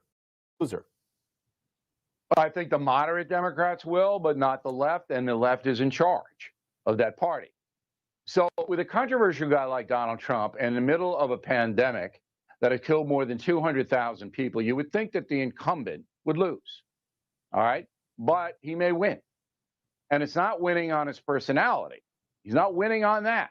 OK, he's winning because most Americans are very frightened of the socialist crew and the anarchistic crew and the violent crew. They don't want that. And Biden never comes out and criticizes them. And Trump, of course, does. So that is a big factor in tonight's vote. But we do remain a severely divided nation. And I just don't know what it's going to take to wise up people who are sympathetic to a communist group like the Black Lives Matter Global Foundation. I mean, do you not know that they want to overthrow the entire country and our entire system? Do you not realize that? And you got a BLM sign on your front lawn? You're not even going to have a front lawn if those people take over. So, I mean, we really live in an interesting time. We're so divided, and we're seeing that tonight. Bill, any thoughts about what you're looking at for the next shoes to drop, the next things to happen? We're just wondering where your head's at now, and what you're thinking is going to be happening in the next hour or so. Well, I think that Pennsylvania is going to have to be called, and once they call it, probably all the CNN and MSNBC crew are going to faint. Arizona, they're happy about it. I was surprised Arizonans went so heavy for Biden. Very surprised. We don't know Nevada. That could negate Arizona. But if I had to make a bet now, I'd say Trump wins. Boy, Do you think it's the so left, close, though. Do you think the left takes any lessons learned, or is the attitude just double down? Fanatics never learn lessons. Narcissists never learn lessons. People who hate America are not going to stop hating America. And I think that the American public is wise enough to sense the danger, which is why the Senate stayed in the hands of the Republicans. The people were going, people in Michigan, all right, going, we can't give the Democrats power. But the hardcore zealots on the far left, they'll never learn. Yeah, it seemed there was a recklessness, it seems, in much of the approach from Democrats in the national stage over the summer that I think is coming back to haunt them in a pretty big way. Just want to ask you about the media. You keep bringing up CNN. I was actually a CNN contributor some years ago when the place was sort of crazy. It is now, or in the last few years, completely lost its mind. There's not going to be any change then, right? I mean, our expectation should be, let's assume Trump wins, as you said, looking, but we don't know. Let's assume he wins. No change whatsoever in the transformation of CNN, MSNBC, I would argue ABC News, NBC News, these places into effectively anti-Trump organs, right? I mean, you don't think that they're going to say, you know what, we're tired of this thing. We're actually, Jeff Zucker or whomever, if someone replaces him, is going to take over at CNN and try to take it back toward the middle, right? They're just going to do more of the same. Well, I think there's going to be disaster ahead for all the television news agencies. No matter what happens, Trump loses and his show leaves, they're all going to fall apart fast. Nobody's going to watch Joe Biden. If Trump wins, the drama is over, and the repetition of "We hate Trump" every night. I think Zucker, the head of CNN, will get fired, but they won't say that. They'll say, well, he's resigning, or he's going to do other projects, or I don't think he's long for AT&T. AT&T knows that their reputation's getting hammered. NBC, CBS, and ABC, they're going to drastically decline their news agencies, just like their programming is. And I see all of that happening in the next 12 months. There'll be interest between now and the inauguration, and then everything's going to fall off the cliff. But no, they're not going to change. It's too late for them to change. It's too late. They can't say, all right, now I'm going to be fair. You're branded. You're unfair, and that's how you're going to go to your grave, unfair. Totally agree. Bill O'Reilly, everybody. Bill, great to see you. Thanks for sharing your insights. Always pleasure. Thank you. We're back in just a moment with a lot more.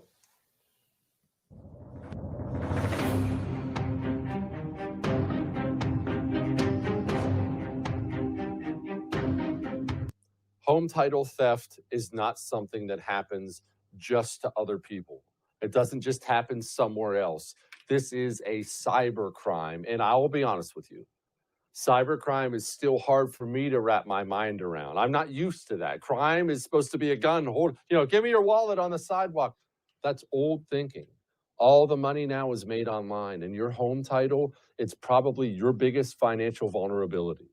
You want to get evicted from your home or have to sink tens of thousands of dollars into a lawyer? You're going to have to if these thieves steal your home title.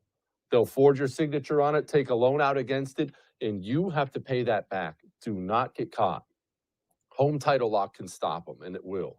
I have it. You get it. Go to HomeTitleLock.com. That's HomeTitleLock.com. Use the promo code RADIO That gets you 30 days of free protection. HomeTitleLock.com.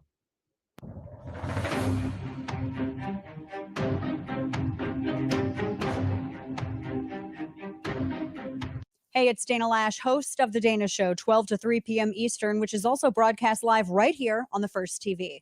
Every day, I'm here to keep you up to speed on the most important stories and information you need to know in your very, very busy life.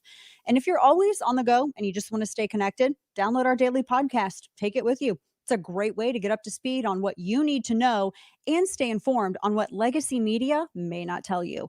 Just visit danalash.com and click on that podcast link or subscribe on iTunes, Spotify, or wherever you get your favorite podcast. Don't have the First TV app yet? What are you waiting for? Download it and get instant access to Bill O'Reilly, Dana Lash, Jesse Kelly, Buck Sexton, and Mike Slater on your phone, tablet, or smart TV. The best part, it's absolutely free.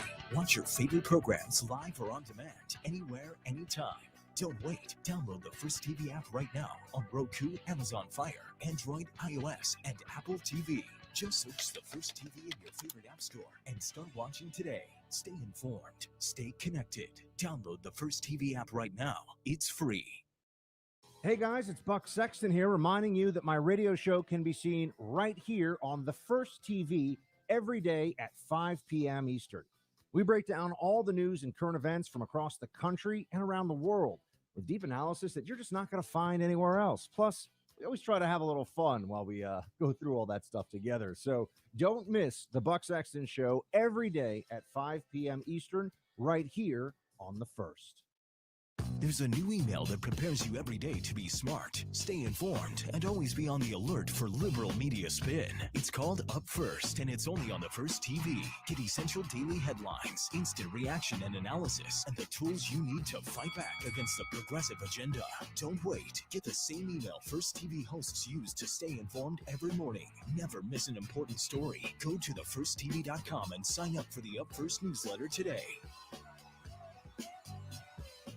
Hey, Cider Crusaders, on my show, we've been diving deep into the philosophy of what we're fighting against, from Hegel, Marx, the Frankfurt School, all the way today. And once you know all that stuff, everything we're seeing today makes a lot of sense. But we're also diving deep into the principles that we built this country on, right? And what we're fighting for. Our founding fathers didn't just fight against the British. They also fought for specific principles. And that's the same thing we need to be doing today. Oh, also, there's an election coming up soon. So we got lots to talk about. True story, Mike Slater, please join us every weekday, 11 o'clock Eastern, right here on The First. Bill O'Reilly is back on TV and only on The First. Watch Bill O'Reilly's No Spin News every weeknight at 8 p.m. Eastern. Now more than ever, you need real facts without the spin. Tune out the 24-hour news cycle and watch Bill O'Reilly on The First TV. It's a new kind of network with fresh ideas and bold opinions. Start watching the No Spin News and so much more at thefirsttv.com. No cost, no spin, no agenda. Don't miss Bill O'Reilly's No Spin News. Visit thefirsttv.com right now. A wise man once said you should do something great every single day before you go to sleep at night, and I have great news for you. Now you can. What can you do? Well, you can watch me. Every single night, 9 p.m. Eastern, right here on The First. My show, I'm Right, blows you away with incredible wisdom, hilarity, and of course, stunning good looks. You can catch my show, I'm Right, every single night, 9 p.m. Eastern. I'll see you. Don't have the First TV app yet? What are you waiting for? Download the First TV app right now on Apple, Google Play, Roku, or Amazon Fire and start watching today.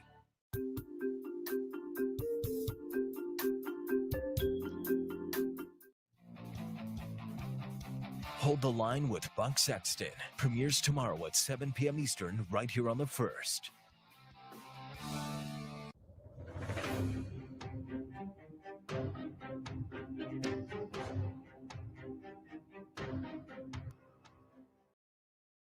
Still not clear who the president of the United States will be, but it is looking pretty good so far for Donald Trump.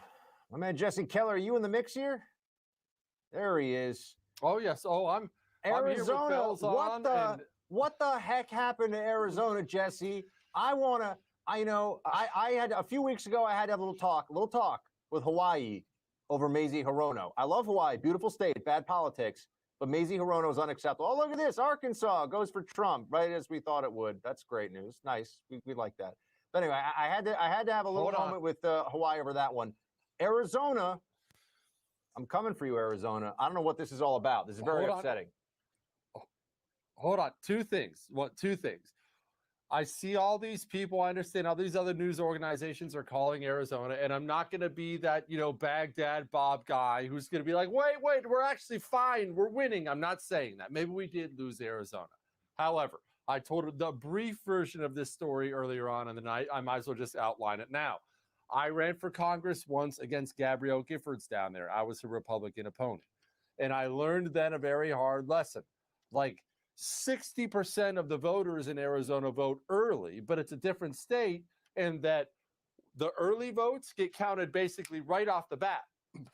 So you have 60% of the votes, and it comes in right away. People think, oh, it's over, and news organizations just call it.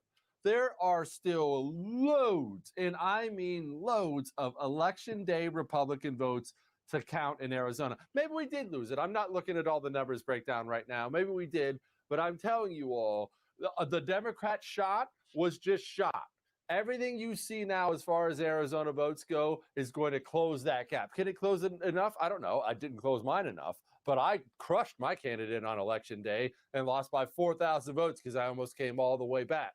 Remember that. That's 1. 2, I have asked almost everybody all night long, including Isabel Brown from Arizona, can a Senate candidate hurt the presidential candidate?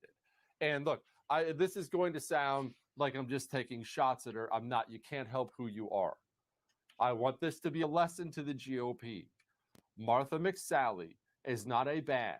She's a historically terrible political candidate. And anybody who's ever met her would walk away from that meeting knowing, okay, whatever else she may be, I'm not indicting her as a person, not going to be a charismatic politician. She's going to be bad. And the GOP in Arizona, it's on them. They ran her against Sinema, and I know how it works there. The powers that be ran her against Sinema, and she got her butt whipped. And then right after losing a seat she should have won, she does a fill-in seat, and they appoint the person who just lost the race they should have won in a Senate race. And of course, the Democrats were like, well, we'll just find an astronaut or somebody and blow their doors off. I've been telling people for 6 months, Buck, that she was going to get her butt kicked and it was going to kill Republicanism in that state. Here I am once again, right, like always. There we go. Laying it down in Arizona. I forgot that's where you ran for your congressional seat. You know that layout very, very well. Jesse, do we have anything right now for Pennsylvania? I mean, for weeks, I've been ringing the alarm bell because I'm on stations in Pennsylvania. We got our mutual, very good buddy, Sean Parnell, running out in PA 17 in Western Pennsylvania tonight for a congressional seat against Connor Lamb, one of the most hotly contested races for any seat in Congress in the entire election. Got a lot of national attention on that one. And it just feels like PA, we're not really seeing much of anything right now. What's going on? Well, here's what's going on. I did some digging when I took a little break there to see if I could get boned up on some of the news, and this is what we have. We have state officials, not just in Pennsylvania, in Michigan and Wisconsin. That's all 3 states and 3 gigantic states. State officials are all saying there is no way they're going to call their races tonight. So look, I don't want to be anticlimactic for everybody watching, but that combined with the Nevada thing, combined with the Arizona thing, having everything, look, the chances are, while it obviously, look, the betting odds don't lie. It obviously looks good for Trump, certainly not a lock. The chances are you're going to have to go to bed tonight without any kind of a confirmed lock. And the media, let's be honest with what's happening right now. I've seen this a little in the past, but not as much as I'm seeing it now. Every single race that can be called for Biden is called instantly. We have many news networks that haven't even called Florida yet. Florida's done. They're not calling obvious wins for Trump. They won't even call Texas for Trump yet. So we have a whole bunch of whiny babies in the media not wanting to admit they're wrong on election night, and they're going to join with these states and drag this thing along. I don't want to be anticlimactic, but you may have to accept you're going to bed without results. I've been saying for 2 or 3 solid weeks now, there's no way given the expectation we have here in Pennsylvania. There's no way that's going to get called. The only way that we would know is if it doesn't matter, because Trump has won so much and so many other calls have already been made that they would concede. But I'm not even sure that they would do that under any circumstance. I think they'd want to see how Pennsylvania plays out and claim that there still could be mail-ins elsewhere. Who knows, right? We've got to see what the map actually looks like. Because remember that Hillary Clinton, say what you will about her, and Jesse, I've said a lot, but Hillary Clinton a few months ago said out loud the quiet part here, which was that Biden should concede under no circumstance. So even if everyone calls the election, even if the networks say, you know what, Biden can't win, Biden campaign may not concede. Say, well, Pennsylvania, we don't know, and we're looking at some challenges in some other states. We heard people keep thinking that when this is done in states, it's done. Democrats may not view it. They're still litigating the 2016 election with this Russia nonsense and the Mueller probe. So I think everyone needs to get ready for the real possibility here. The Biden campaign's going to say, nope, we do not concede, we do not accept this, and they're just going to drag this thing not just out in time, but also into the courts. Well, Buck, I think we undersell how important it is the shift the Democratic Party has taken. People can whine all the time about Trump's manner and he's rude and he's brash. The Democratic Party has shifted what is acceptable, what is normal in this country. They impeached the president of the United States of America. People forget that this president was impeached. That is a humongous deal. And they impeached him over a phone call that was so innocuous that Trump released the transcript to the general public the next day after he made the phone call. And they still impeached him anyway. There are no norms anymore. And Democrats will have no qualms whatsoever about completely destroying the faith of the American people and the election system if it means a chance at power. They are now all in on this game. And let's not underestimate this. These people are not only lunatics, these people are desperate. And anybody who knows anything about human nature or has looked at history at all knows a desperate person is dangerous. You and I can look at this culture and think the left owns it all. The left doesn't look at it that way. They look at this and think, we don't have the presidency, and now we're down 6-3 on the Supreme Court, and he's about to win again. They will burn this place to the ground if they have to, if it means getting to the result they want. They just will. They wouldn't even hesitate. That's a perfect transition for us into some early footage. You know how people look at exit polls to get a sense of how things are going, Jesse? You can also look on Twitter and just the internet in general to see where the psycho libs are punching people, attacking police, lighting things on fire. It's already starting in D.C. I think we actually have some of that footage. You're starting to see, there you go. Oh, okay. Jesse, we all understand the people that are engaged in the mob violence, that are wearing masks and hoodies to make sure they really can conceal their identities, who show up with what you could consider paramilitary protesters' street accoutrement of, backpacks full of jars or bags of human feces and jars of urine to throw at police, and rocks and bricks and batons. They're all Biden voters. And here they are in D.C. already. This was shared by Andy No's Twitter account. I know it's from the BG on the Scene account originally. And we're seeing exactly what we had anticipated there. You're seeing a little bit more of it. Jesse, I mean, maybe they're holding off until they find out whether it's actually a win for Biden. I'm sorry, a win for Trump. But there's definitely going to be some mayhem. I mean, if Trump wins this thing, these people are not going to say, you know what? We've learned our lesson. Let's just all celebrate this great republic and the peaceful transfer of power. Zero chance that happens. Zero chance. Well, Buck, I mean, you're going to have to forgive me. Maybe it's not the time and place, but this is partially on the GOP too. Remember, right after that killing of George Floyd in Minneapolis, right after it, what did Republicans do? They can all do this law and order routine now and back the blue and all this other stuff. Right after that, they were running to the microphone. I think we should change the name of military bases. What we need is a Juneteenth bill. Can we get a Juneteenth bill? We had Tim Scott on the floor of the House trying to pass a federal police reform bill, jumping on that anti-cop bandwagon. And what it did was it gave all the backing in the world for the Democrats to continue to pour gas on this street violence fire. And now these people believe they can do it. And now I'll be honest with you, and I don't get like this often. I'm embarrassed for my country. I am embarrassed that other nations look at us and they look at that crap going on our streets, and they think we're weak because of it. And you know what, Buck? We are weak.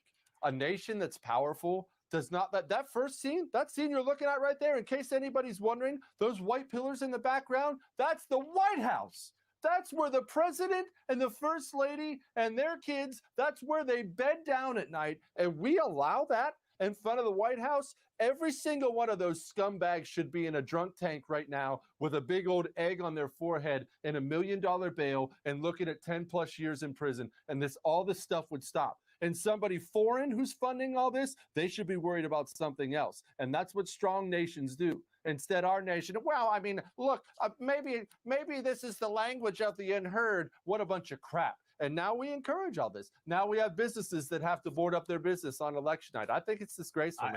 You might have seen it, but on they're all unfunny, but one of the late night, Jimmy Kimmel, probably the surliest and least funny of the late night comedians. He had this whole thing about how embarrassed he was for the fact that the country has to board up on election day. And they speak about it in these general terms, like, why are we as America preparing for violence on the streets? And it's not possible to be this stupid. So I have to assume they're this dishonest, and they just won't say out loud what we can all see, which is that the left has a serious problem of, and I really mean this, mental illness that is politically induced in the age of Trump. We joke around about TDS and Trump derangement syndrome, but these people are not normal. They've got real problems. Every time you see the photo array of people in Antifa, every time that happens, you look at them and you go, Biden voters, and not a single surprise on any of these faces. They all look like they're the Joker's henchmen from a Batman video game. And this is the America we live in now. And Joe Biden, for people that are going to say, Joe Biden and Kamala Harris will not condemn them, will not call them out by name. And beyond that, will always try to cover for them by saying, well, it's, there was a peaceful protest before. The answer to what percentage of your political movements, protests should devolve into looting, anarchy, violence, attacks on police, trying to blind police with lasers, as Democrats were doing all summer.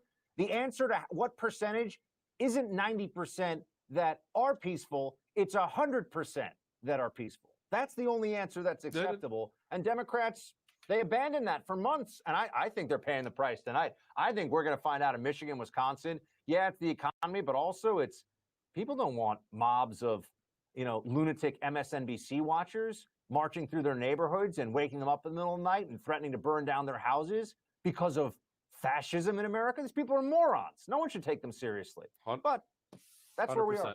100% right. 100%. I think it's going to come into play huge in this election. All right. We have more from Buck and I and others coming up next.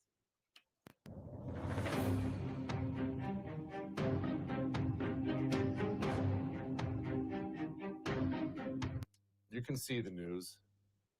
$3 trillion. Wrap your mind around just that number for a minute. $3 trillion. Our deficit this year alone, I didn't say debt, our 1 year deficit is going to be over $3 trillion. You're not a fool. You know how that story ends. It doesn't mean you run around screaming the sky is falling. It doesn't mean you pull all your money out of the stock market and the banks and just go hide somewhere. But it does mean you have to diversify your portfolio. You just have to. Get a gold IRA. It should be part of everybody's portfolio, and get one from Gold Alliance. They have an A+ rating with the Better Business Bureau. They know what they're doing. They will walk you through it. They make it easy. Go to goldalliance.com/Jesse. That's goldalliance.com/Jesse. They will take care of you.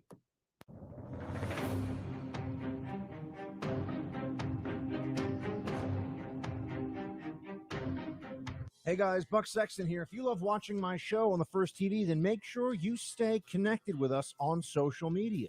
You can follow us on Facebook, Instagram, Twitter, Parler. You can even watch us on YouTube. Stay connected and stay informed with First TV anywhere and everywhere. We'll see you there. Don't have the First TV app yet? What are you waiting for? Download it and get instant access to Bill O'Reilly, Dana Lash, Jesse Kelly, Buck Sexton, and Mike Slater on your phone, tablet, or smart TV. The best part, it's absolutely free. Watch your favorite programs live or on demand, anywhere, anytime. Don't wait. Download the First TV app right now on Roku, Amazon Fire, Android, iOS, and Apple TV. Just search the First TV in your favorite app store and start watching today. Stay informed. Stay connected. Download the First TV app right now. It's free. A wise man once said you should do something great every single day before you go to sleep at night, and I have great news for you. Now you can. What can you do? Well, you can watch me. Every single night, 9 p.m. Eastern, right here on The First. My show, I'm Right, blows you away with incredible wisdom, hilarity, and of course, stunning good looks. You can catch my show, I'm Right, every single night, 9 p.m. Eastern. I'll see you. Looking for an email you actually want to read? We've got you covered. Sign up for the Up First newsletter only from The First. Every morning, we deliver the day's essential headlines and prepare you for what everyone will be talking about. Plus, you'll also get instant analysis and real facts, helping you cut through the liberal mainstream media spin. Don't wait. Sign up for the Up First newsletter right now at thefirsttv.com.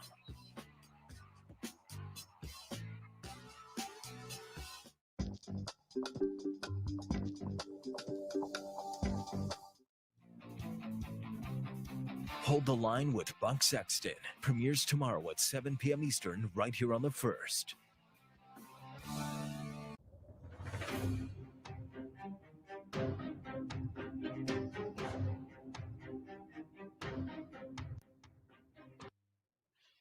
Joining me now, Amanda Mackey, to give us some level of education on this show, Buck, because you and I certainly are not providing any. Amanda, all right, give us some wisdom. What are we seeing? I'm the resident optimist here. I think Trump has it. I think Ohio is dang near close to being called. Florida's done. I don't see how you can lose the presidency with those two. I understand Arizona is a sewer, but Amanda, please give us some wisdom. I will just say this. I think that the reason that the Midwest states and Pennsylvania basically called off making any decisions and stopping counting the votes is because I think Donald Trump has solidified his win there. And I think it's just as we expected, the fracking argument, the lie that Joe Biden flip-flopped on with saying he was against fracking and then he was for it and then he wasn't sure. And so I think that's really hurt him and his chances in states like Ohio and Pennsylvania, despite being the third senator from the state of Pennsylvania. Wait, can you just clarify? You said they've stopped counting. We're talking about Michigan, Wisconsin. What was that statement? I missed what that. I understand is that they're not going to be making any decisions tonight. They're not going to be making any kind of statements tonight. So they'll resume counting votes, but they're not going to make any decisions tonight. So I think that right now what you're seeing is that as you saw, they didn't declare Florida until about 20 minutes ago. So I think they're just going to hold on that. From what I understand, from what I've read as of last 15 minutes, is that they're going to wait on those. And so I think it shows a strength for Team Trump.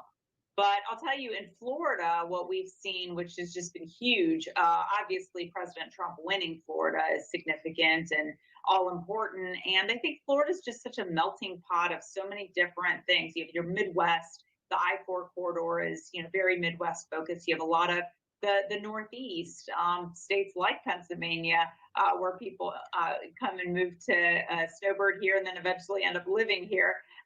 And then you have the South Florida base of people who have fled oppression, people who have fled communist regimes, socialist regimes, and so they know what that's about, and they don't want it, and that's why they rejected. They rejected Joe Biden and Kamala Harris's agenda. You also had a lot of pickups of House seats in Florida, and so Donna Shalala is now out of a job due to a very strong candidate, Maria Elvira Salazar, picking up that seat for Republicans. Carlos Jimenez picked up that seat from Musqueral Powell. And so you have a lot of pickups here in Florida, which is fantastic for the congressional seat. Amanda, I need you to help me understand something, because from what I understand, Trump way overperformed in Miami-Dade. Apparently that is a hardcore blue place, and still blue, obviously, but Trump really overperformed there.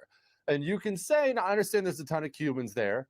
You can say that's because they fled socialism and wanted something different.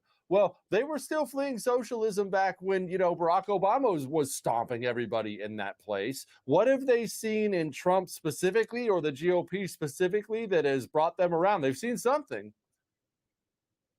I think it's also President Trump's personality.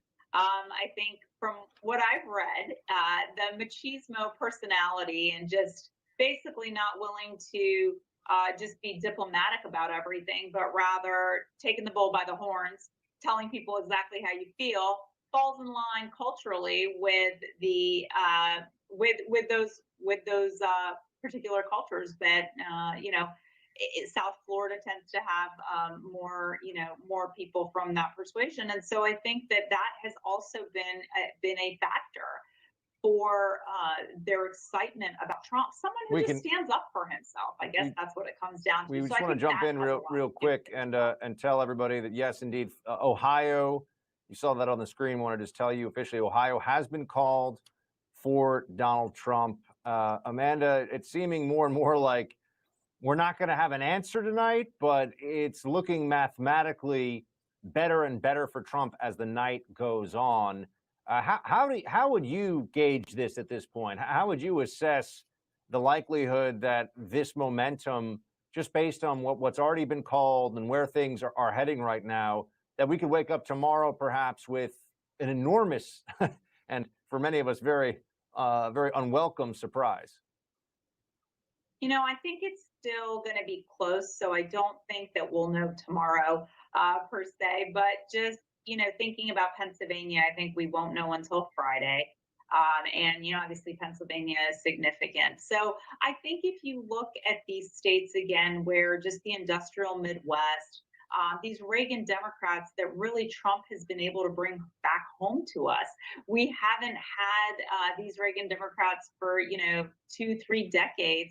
And what he did in 2016, I think he's overperforming what he did in 2016. So I think that what you will see is strong pickups in those Midwestern Rust Belt states due to the Reagan Democrats, due to independent voters, and of course Republicans. And I think even though we kept hearing, the seniors are, especially here where I am, Pinellas County, you do have a lot of seniors here, and they kept saying, well, the seniors are not going to support him because of COVID. And I think you saw just the opposite. President Trump did extremely well with seniors, despite that rhetoric. So I think you're going to see a Trump victory. Can we and ask? I think that's what the markets are hedging on to. Can we ask about polling in general? This is your area of expertise. Pollsters are getting a rough night on social media, I can tell you that much. And I don't think it's a minor thing, because you're wrong one time in 2016, and I know they argue they're within a lot of them would say they were in the margin of error, but they were all in the margin of error favoring Hillary Clinton. And there was this tightening that occurred right before the election. The polls that we were seeing in some of these states that have already even been called were considerably off. Some of them, especially I'm thinking about these industrial Midwest states, Michigan, Wisconsin, were wildly off. How is that? How are we supposed to take that? The methodology. I keep bringing up the Wisconsin up 7. I saw Michigan polls with Biden up 8-9 points. No one takes that seriously right now. No one thinks that's actually going to happen. So, what are we supposed to make of that? It's funny if you just think about Jamie Harrison against Lindsey Graham. There were polls showing him up 2, 3, 4. Sometimes even double digits. And I really wonder, where are they getting this information from? Truly, who are they polling?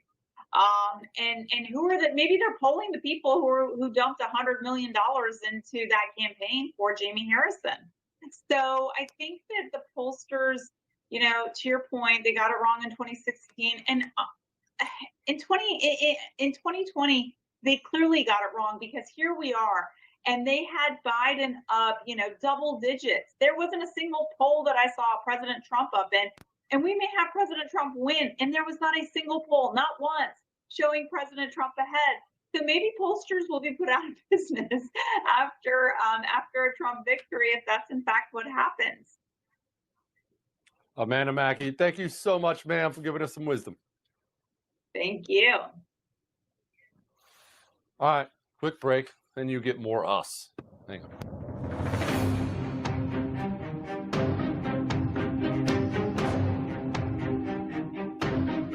Hey guys, Dana Lash here, reminding you to download the First TV app right now. With the First TV app, you can watch my show, The Dana Show, live or on demand anywhere, anytime. The First TV app is available on iOS, Android, Amazon, Fire, Roku, and now Apple TV. Just search for the First TV app in your favorite app store and download it today. Hey, Cider Crusaders, on my show, we've been diving deep into the philosophy of what we're fighting against, from Hegel, Marx, the Frankfurt School, all the way today. And once you know all that stuff, everything we're seeing today makes a lot of sense. But we're also diving deep into the principles that we built this country on, right? What we're fighting for. Our founding fathers didn't just fight against the British. They also fought for specific principles. And that's the same thing we need to be doing today. Oh, also, there's an election coming up soon. So we got lots to talk about. True story, Mike Slater, please join us every weekday, 11 o'clock Eastern, right here on The First. Looking for an email you actually want to read? We've got you covered. Sign up for the Up First newsletter only from The First. Every morning, we deliver the day's essential headlines and prepare you for what everyone will be talking about. Plus, you'll also get instant analysis and real facts, helping you cut through the liberal mainstream media's spin. Don't wait. Sign up for the Up First newsletter right now at thefirsttv.com.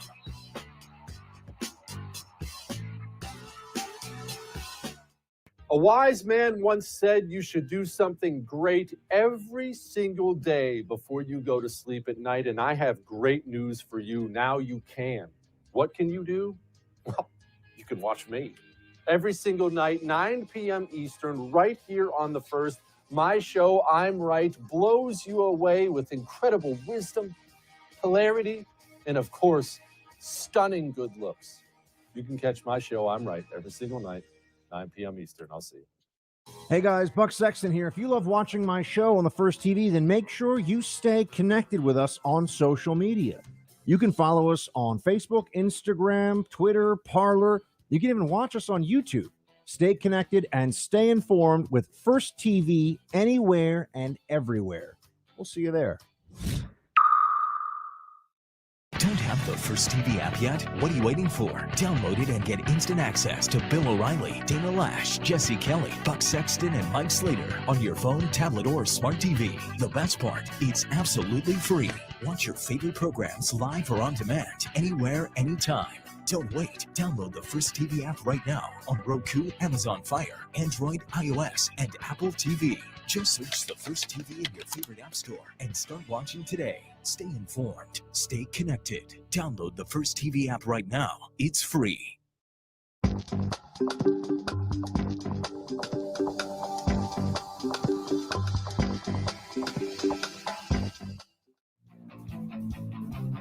Hold the Line with Buck Sexton premieres tomorrow at 7 p.m. Eastern right here on The First.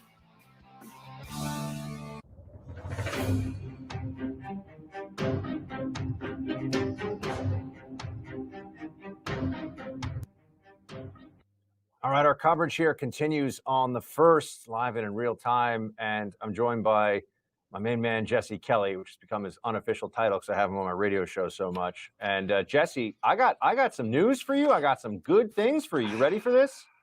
You ready for this, Give my it man? to me. Give it to me. I'm going to give you the one that's like more important news, but I'm going to give you one you're going to like more second. Let's start with number one.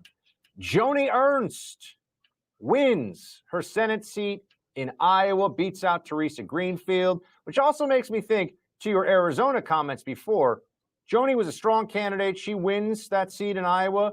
Looks pretty good for the Trumpster in Iowa. What do you say? I say this, look, you heard my Arizona comments before. It applies to good candidates too. We like to make, you and I both do this. It's just human nature to do this. We make general statements. What does this mean for the GOP or Democrats or the left or the right? Each one of these races has their own story. You can have these races that candidates have no business winning, but he's some phenom and the other guy wraps his car around a tree for a DUI and it's over. Or you can have these races that on paper, I mean, obviously the GOP is going to win that, and then the candidate sucks. Each race tells its own tale. Joni Ernst, I mean, look, I'm not like her biggest fan, but she's a heck of a candidate. She's not going to lose that seat. Now we got another one for you. Ready for this, Jesse? Now this is not yet definitive, but it is very interesting. The chairman of the Arizona GOP has come out in the last 5 minutes to say that Fox News will be embarrassed for calling Arizona early, and that the early votes are really all that has been counted, and she believes the entire gap. I know, it's too early for you to be bowing, but you can start loosening up your back a little bit, because I got to think, what's the point of saying that at this point in Arizona, if you're the state GOP there, and you're going to call out Fox News like that too, unless you are very confident. Now, look, maybe there's something else going on here. Maybe they're having as you said before, a Baghdad Bob moment there. But very interesting that that's what you said as somebody who knows that terrain in Arizona, and the state GOP leader in Arizona says, the quote was, Fox News will be embarrassed because we don't really know who's won yet. It's just those early votes, exactly as you laid out. See, it's weird. When something like that happens, you automatically think about the greater good, and you think about the GOP and the country and what it means for all that. I hear something like that, and all I can think about is myself. And what I do know is this, that while every other person on the air in every other news station in this country was complaining about Arizona being lost and this is over and everything sucks, I was the only one on the air explaining to everybody, hold up on your Arizona call.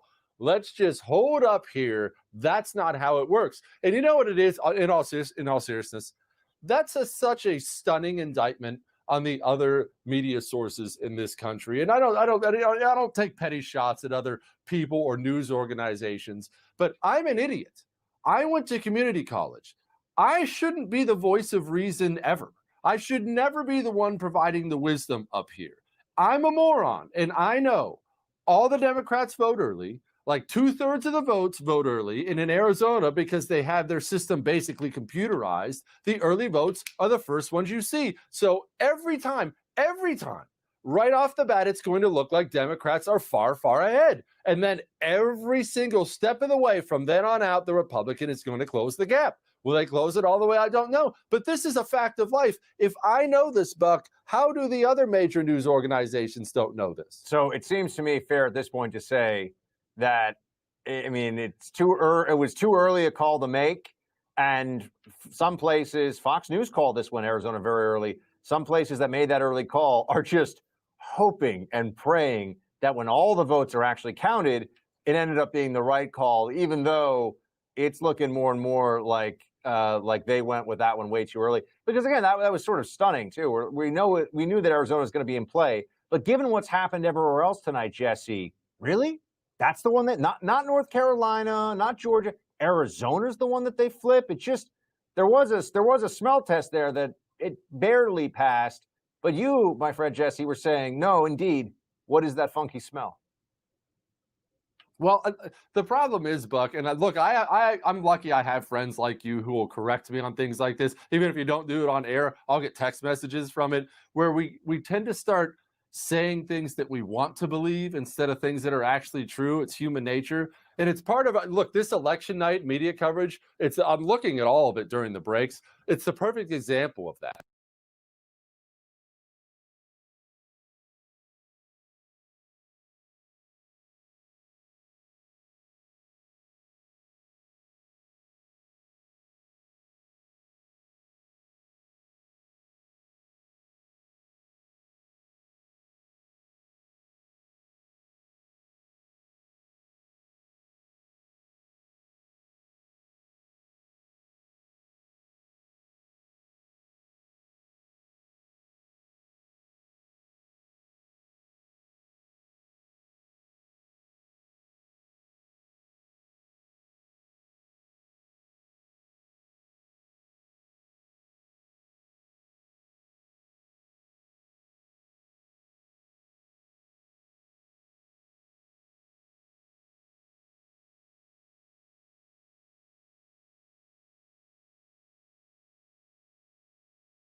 doing, man? What are your feelings? Bring us into the Nick Adams world right now on this election night.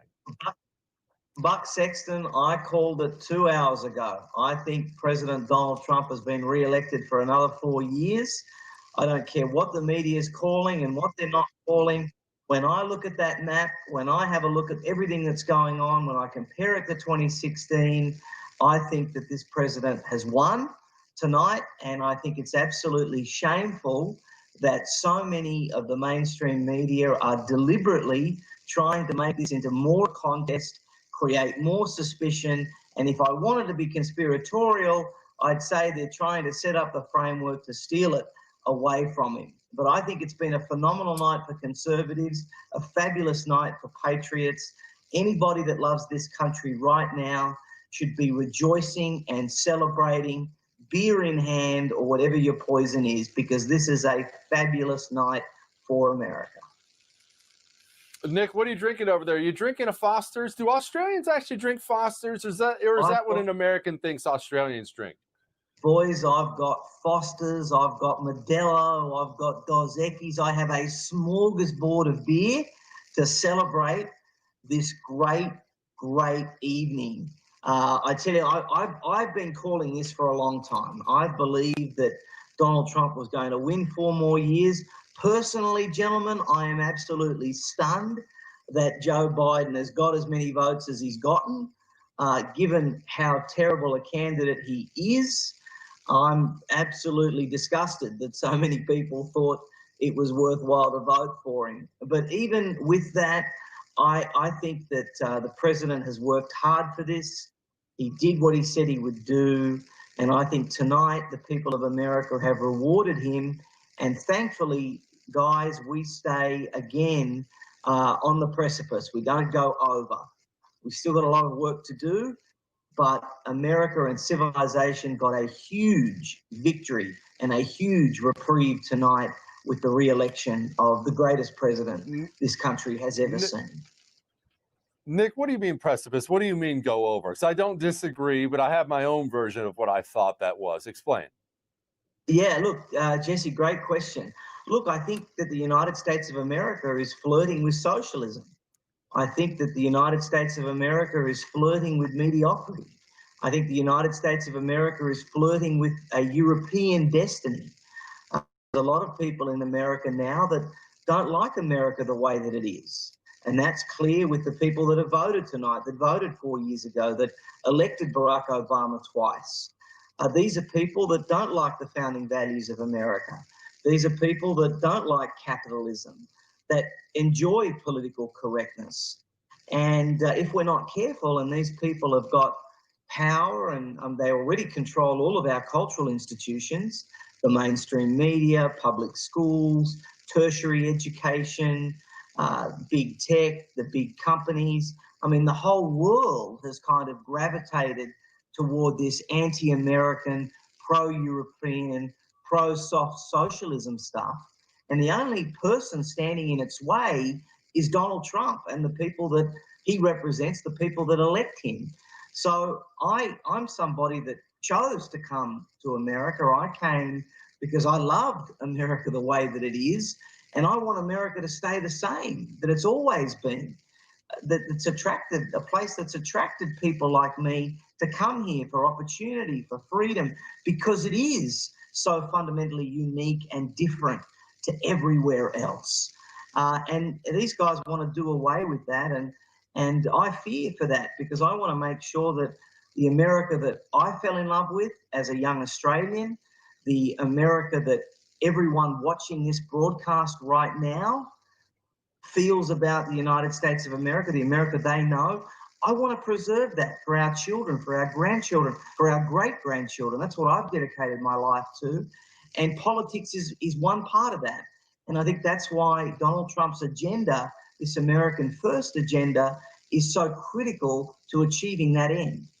How much of this, Nick, do you think is also attributable to, I mean, look, let's just preface this. The fact that we're in a pandemic in an election year, and we keep hearing the tragic figure, 230, getting close to 40,000 now dead from COVID-19, a once-in-a-century pandemic and the incumbent party has just been getting hammered. The economy has been obviously a very good quarter of growth recently, but it's been a tough year for the economy, $6 trillion of spending. If they couldn't win this election with the two-term vice president who's supposed to be the kind of gold standard guy in the Democrat Party now, what does that really say about their whole operation and the candidate they put forward this time? I mean, do you think they'll ever come to the recognition that Joe Biden, many of us saw this from the beginning, was a horribly flawed candidate and that was completely uninspiring? And there's a reason he wasn't the candidate in 2016. Buck, you raised some very sentient points there. You're absolutely right. Joe Biden was a horrendous candidate from the very beginning. And I should say that had Elizabeth Warren not stuck in for so long, and had there been a few other things go a little bit differently, Joe Biden may not have been the candidate. But I think what we see tonight, in a very difficult year with very tumultuous conditions for an incumbent to get re-election, to see the president having been able to do this, I think that tells us that there are more of us than there are them. There are more patriots. We are a silent majority, I believe, still in this country. Now, demographics are key, and there are going to be a lot of changes in America that we're going to have to kind of adapt to and improvise as we go along.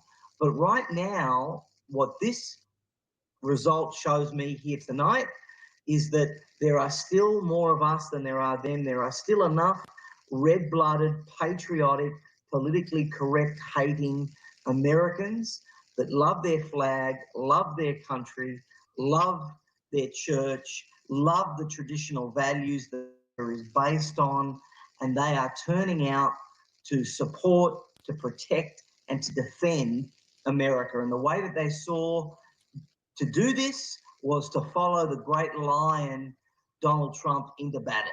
And that's what they've done, and that's why what we're seeing is what we're seeing. But look, Joe Biden was a horrendous candidate. I don't believe that anybody could have beaten this president.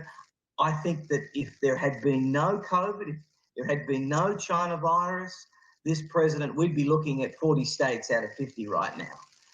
I really do believe that. I think that the China virus is what made the conditions for the president's re-election far more difficult. But Joe Biden, a very poor candidate. The Democrats are very far left, anti-American agenda. And fortunately, we still in 2020 live in the United States of America where there are more patriots than there are wannabe socialists. And they've called Texas, Jesse. You see this? Texas, it's official. We knew it was going to happen. That blew.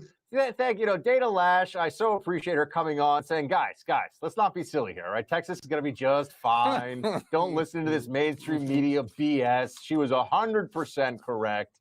And, this is good to see. Add those 38 electoral votes to the tally. Well, Nick, you're saying you already think it's a done deal. Technically not done yet, but getting pretty close here. That's true. Technically, it's not done, Buck, but I'm feeling supremely confident. I'm a Texan. I live in Texas, and I agree with Dana. Texas was never in play. This is a very, very strong state, and I can tell you, I haven't seen enthusiasm. I was in Texas 4 years ago when I just moved here, and I thought the enthusiasm for Donald Trump was pretty good then. The enthusiasm for Donald Trump this year has been 20-fold. Texas is a long, long way away from going blue. All right, Nick, thanks so much, man. Great to have you with us. Talk to you soon. Always a pleasure. Got more states, more things to talk about. Stick around. All right.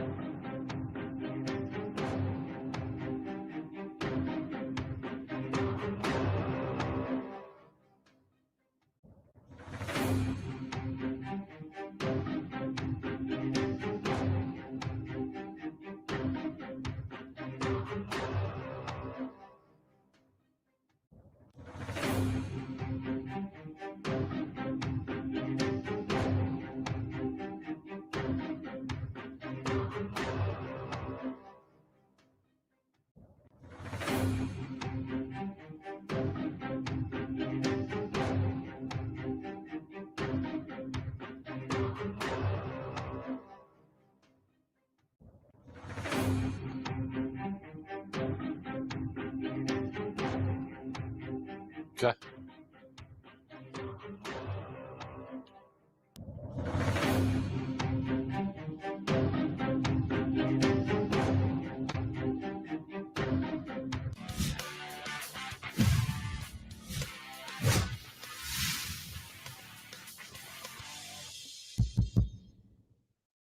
Hey everyone, it's Madison Jessiato. Happy Election Day. I know many of you have already voted. Many people are going out to vote right now as we speak. As crazy as it is, a lot of them that I've met on the campaign trail ask me, why should I vote for President Trump? And I really think there's a stark difference this year between the two candidates. We have a difference when it comes to energy policy. We have a difference when it comes to healthcare policy. We have a difference when it comes to economic policy. We've seen the past 4 years under President Trump, obviously the coronavirus having a hindrance on the economy, but we saw incredible economic growth. We saw America First policies when it came to the border, when it came to combating the opioid epidemic, when it came to combating human trafficking. We've seen proactive measures taken by the administration when it comes to criminal justice reform, when it comes to the funding of HBCUs, when it comes to really reaching out and supporting communities that have been taken for granted by the Democratic Party for so long. So there are many, many reasons, and the list, of course, goes on. But the reality is that you have a choice between a prosperous American future and more of the same. More of what we saw for 47 years with Joe Biden in Delaware, more of what we saw for many years with both Republicans and Democrats in Congress who were elected, made all the promises, and didn't keep them. President Trump has been a man of his word, and today's going to be a crucial election for the future of our nation. Of course, what states should we really be looking out for when we're looking at that board, looking at that map tonight? Pennsylvania is going to be a huge and critical state in this election. It's going to be one, obviously, that the president definitely wants to maintain. He won that state in 2016 against, the odds. Many people said he wasn't going to win. They said Hillary Clinton was up in the polls. President Trump took Pennsylvania in 2016.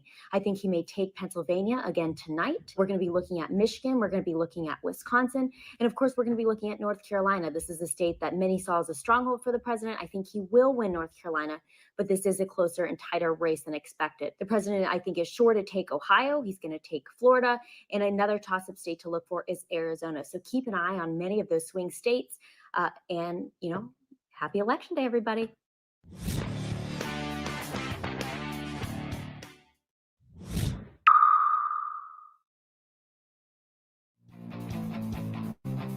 Hold the Line with Buck Sexton premieres tomorrow at 7 p.m. Eastern right here on The First.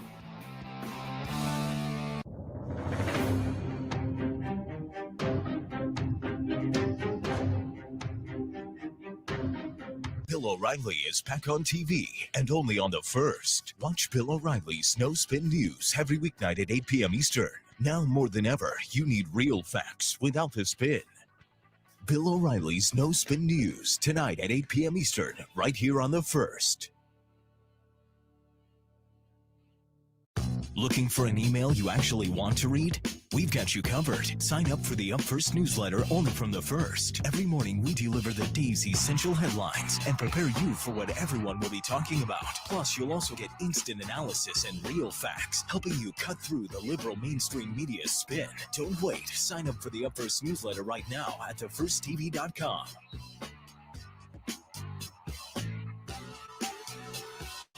I'm about to blow you away with something. There's something brand new out there. I just discovered it today. It's called social media.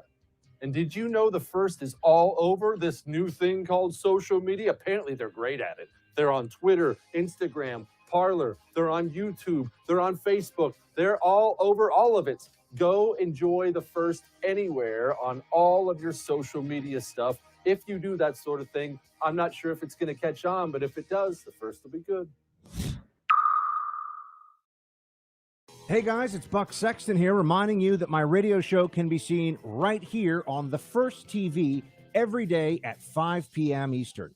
We break down all the news and current events from across the country and around the world with deep analysis that you're just not going to find anywhere else. Plus, we always try to have a little fun while we go through all that stuff together. So don't miss the Buck Sexton Show every day at 5 p.m. Eastern right here on The First. Don't have the First TV app yet? What are you waiting for? Download the First TV app right now on Apple, Google Play, Roku, or Amazon Fire and start watching today.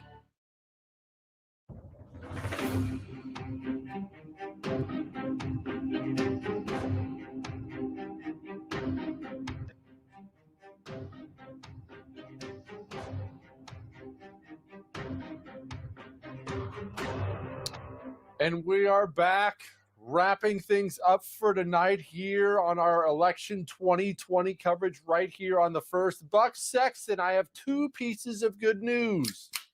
First piece of good news, Oregon just became the first U.S. state to decriminalize possession of all drugs, including cocaine, heroin, and meth for personal use. So let's go ahead and cross that one off the bucket list, unless you're Hunter Biden, of course. And the second piece of great news is, I hear there's something worth watching coming up at 7 o'clock. Buck, could you maybe elaborate?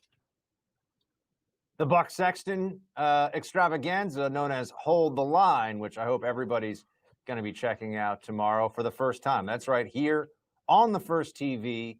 Hold the Line will debut. I will be the host. So you'll have me, you'll have Bill O'Reilly at 8, Jesse Kelly at 9. I am the shortest of the three hosts, but what I lack in height, I make up for in spirit. That is amazing. You are the shortest. You're like 6 feet tall. Yeah, I know. You and Bill, extremely tall you network. and Bill are friggin' giants. You guys are huge. You guys can both be centers in the NBA. It's unbelievable. Have you guys stood back to back? I don't even know who's taller. Buck, it's not the length of my body, it's the size of my heart. That's why people watch this show. right, It's the yeah. size of my heart. And now we have a Trump win in Iowa. No big surprise there. But whenever there's a Trump win, we have to raise the sound of our voice and act like this was totally unexpected. God. Donald Trump takes Iowa. That's great. So we got Iowa, we got Texas. And Jesse, I just want to point out as we continue in this deep dive for one of my favorite really uncalls or call that you made about a previous call, turns out that neither CNN nor MSNBC has been willing, at least as I last checked, to call Arizona for Biden. It was Fox News that called Arizona for Biden. And you got to figure, if Jesse Kelly and CNN and MSNBC at least were slow to call it, and maybe, as I've seen now, are still not yet called. Something's up, man. Something's up. So we really got to see what ends up happening with those Rust Belt states tomorrow. And I look, man, I can't sleep well tonight because I feel like there's, and I don't want to sound conspiratorial and crazy. And you know me, I'm, people, I was in the CIA, so they always ask me about Roswell and stuff. I'm like, come on, there's aliens, deal with it. But the truth is here, man, what we see happening, I can't imagine Democrats aren't going to pull some last minute shenanigans. They're not going to try something. I don't want to use the word steal, but something's up. There's no way they're going to go quietly into the night on this thing and just accept the loss that's coming. There's no way. Absolutely not. And by the way, we're bringing in Mike Slater for his perspective on this. And let me just say, Buck, I never believed in aliens before until the first time I saw Maxine Waters, and then I 100% did. Joining me now and Buck to talk about what we've seen for the night, Mike Slater. Mike, well, I'm hopeful. Buck is being such a Debbie Downer. Where are you right now? Well, I'll tell you what, you talked to me 20 minutes ago. I was on fire. Then I got some results from California, locally in San Diego. I'm not going to bore you guys with that, but I got to get the heck out of this town. I'll tell you that. But let me tell you some bad news. Have you guys seen Georgia? Are they still counting Atlanta? New York Times just moved their goofy needle thing. I say goofy now because it's not working to Trump's advantage. 68% chance that Biden wins it. They moved it to a prediction of Biden plus 0.5. So that means if Biden ends up pulling out Georgia, winning Georgia, then Trump would have to win Pennsylvania, Michigan, and Wisconsin in order to make up for the 16 votes in Georgia. Georgia's back on the table. Who saw that one? That's not good. I'm a little wounded right now. Now, in all seriousness, Mike, what are we talking about as far as votes left to be counted here? I mean, these tilting things seem to go back and forth all night long. It was only like an hour ago they had Georgia at like 70% likely for Trump. Now it's going back. How much do we know about what's left to be counted? Well, listen, it's just like any of these other states, it's always the city versus the country, right? So I'm looking at the Atlanta precincts. Fulton County is the big one. There's still 58% to go. And then DeKalb is only 31% counted. So you still got half of Atlanta, and that's not good. Statewide, I don't see what it is statewide, but I don't know. They see something, right? Like it went, as you said, it went from like 80% Trump, like goner, to now 67% Biden. So I don't know. I hate to end the night on that. That's not great, but well, at least Jesse's going to stop calling me Eeyore now. You know, maybe instead he should refer to his old friend Buck as the wise old owl of conservatism, who refuses to that's right, who watches things unfold before him, before he starts cracking open his Bud Heavy. But what fun is that, really, in the end? Listen, I don't want to go to bed a total Debbie Downer. I still feel hopeful about Pennsylvania, Michigan, Wisconsin. I like his fracking comments. All those things are still true that were true yesterday, and they seem to be polling well. But as you were saying, Buck, I think it's going to be a while until because they like stopped counting. Philadelphia, like you do this once every 4 years, and they're like, we're beat.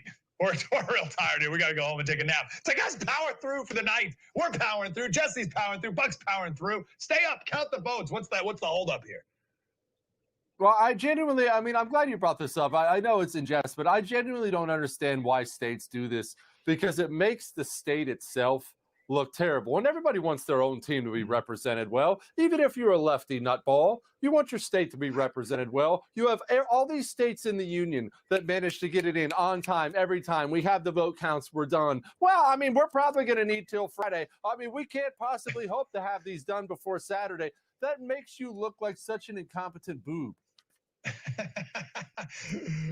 But are you guys hopeful about Pennsylvania? I know everyone's, for a while it looks like things were going so good we didn't need Pennsylvania, but I don't dogfight, man. Need to write off Pennsylvania. Pennsylvania, I think it's going to be less than 50,000 votes when all's said and done there. Yeah, I think it's going to be tight. Trump's up 14 with 60% of the vote in. 14. It's a lot. I like these numbers, though. The problem with the numbers is this is why election night shows. I know I'm a total homer. Yeah. I like how we've done ours because the numbers, they never make sense they really don't. The question is, and no one ever really knows the answer, what 60% are we counting? For all we know, they counted all the Trump counties, and they're all the Biden counties left to count, and Biden will win by 200,000 votes by the time it's done. And people people have lives. We do that. Well, all three of us do this for a living, and my eyes glaze over when people are like, well, you have to understand, in 1964, this county they reported 60%, but if this one reported 65%, I'm already bored. I stopped listening already. Meanwhile, Mike, you got to remember that Jesse nuked Fox News' Arizona call like an hour ago. So while he's sitting here with this whole, he's sitting here like, I'm just Jesse. I don't know. Yeah, he's like, Fox News, no dice, no more for you, Fox News. Pulling the plug on you on Arizona. The money call, like right away. It was like, no, don't believe it, not happening. And it turns out you may be right on that one, but I don't know. I think I'm still worried about Georgia. And honestly, I'm still depressed about San Diego. Wait, Arizona, real quick, sorry. Arizona, how many? No, San Diego, you're a bunch of commies. We love you, but come on. Arizona, how many electoral votes we talking there versus Georgia? 11 and 16. Okay. So, if we flip Arizona, but we lose Georgia, how does that affect things? Well, we need to win Pennsylvania, Michigan, and Wisconsin to be done with it. And San Diego City Council used to be 5-4 Republican, and now it's 8-1 Democrat. Like that, in 6 years, we flipped from a red area to a blue area. It's the last I'm going to say. So I'm a little sad about that. I'm upset. But the closer I can move out to you, jokers. Excuse me, sir. Not you, Buck. My mayor is Bill de Blasio. You think you're going to complain about the city council? Jesse's the one. Jesse's the smartest of us all. Clearly. I would rather have the torturing sociopath guy from Game of Thrones who feeds people to his dogs than Bill de Blasio as my mayor. You two. we are going to have to all continue this tomorrow because sadly this has ended our coverage of tonight. You keep watching the first. There's still plenty more good programming on. Obviously, you'll be able to see plenty of Mike Slater tomorrow right here, Buck Sexton right here, and of course, me right here. So we will have our post-election coverage. It'll be killer tomorrow, and not only because Well of me, rested but and encouraged. mostly because of me. Mike Slater, Buck Sexton, thank you, fellas. I will see you brother. tomorrow. Take care, guys. Audience, thank you all for hanging with us tonight. I know you had a lot of options, and I know, obviously, you had a lot of fun. We sure did. We will see you tomorrow.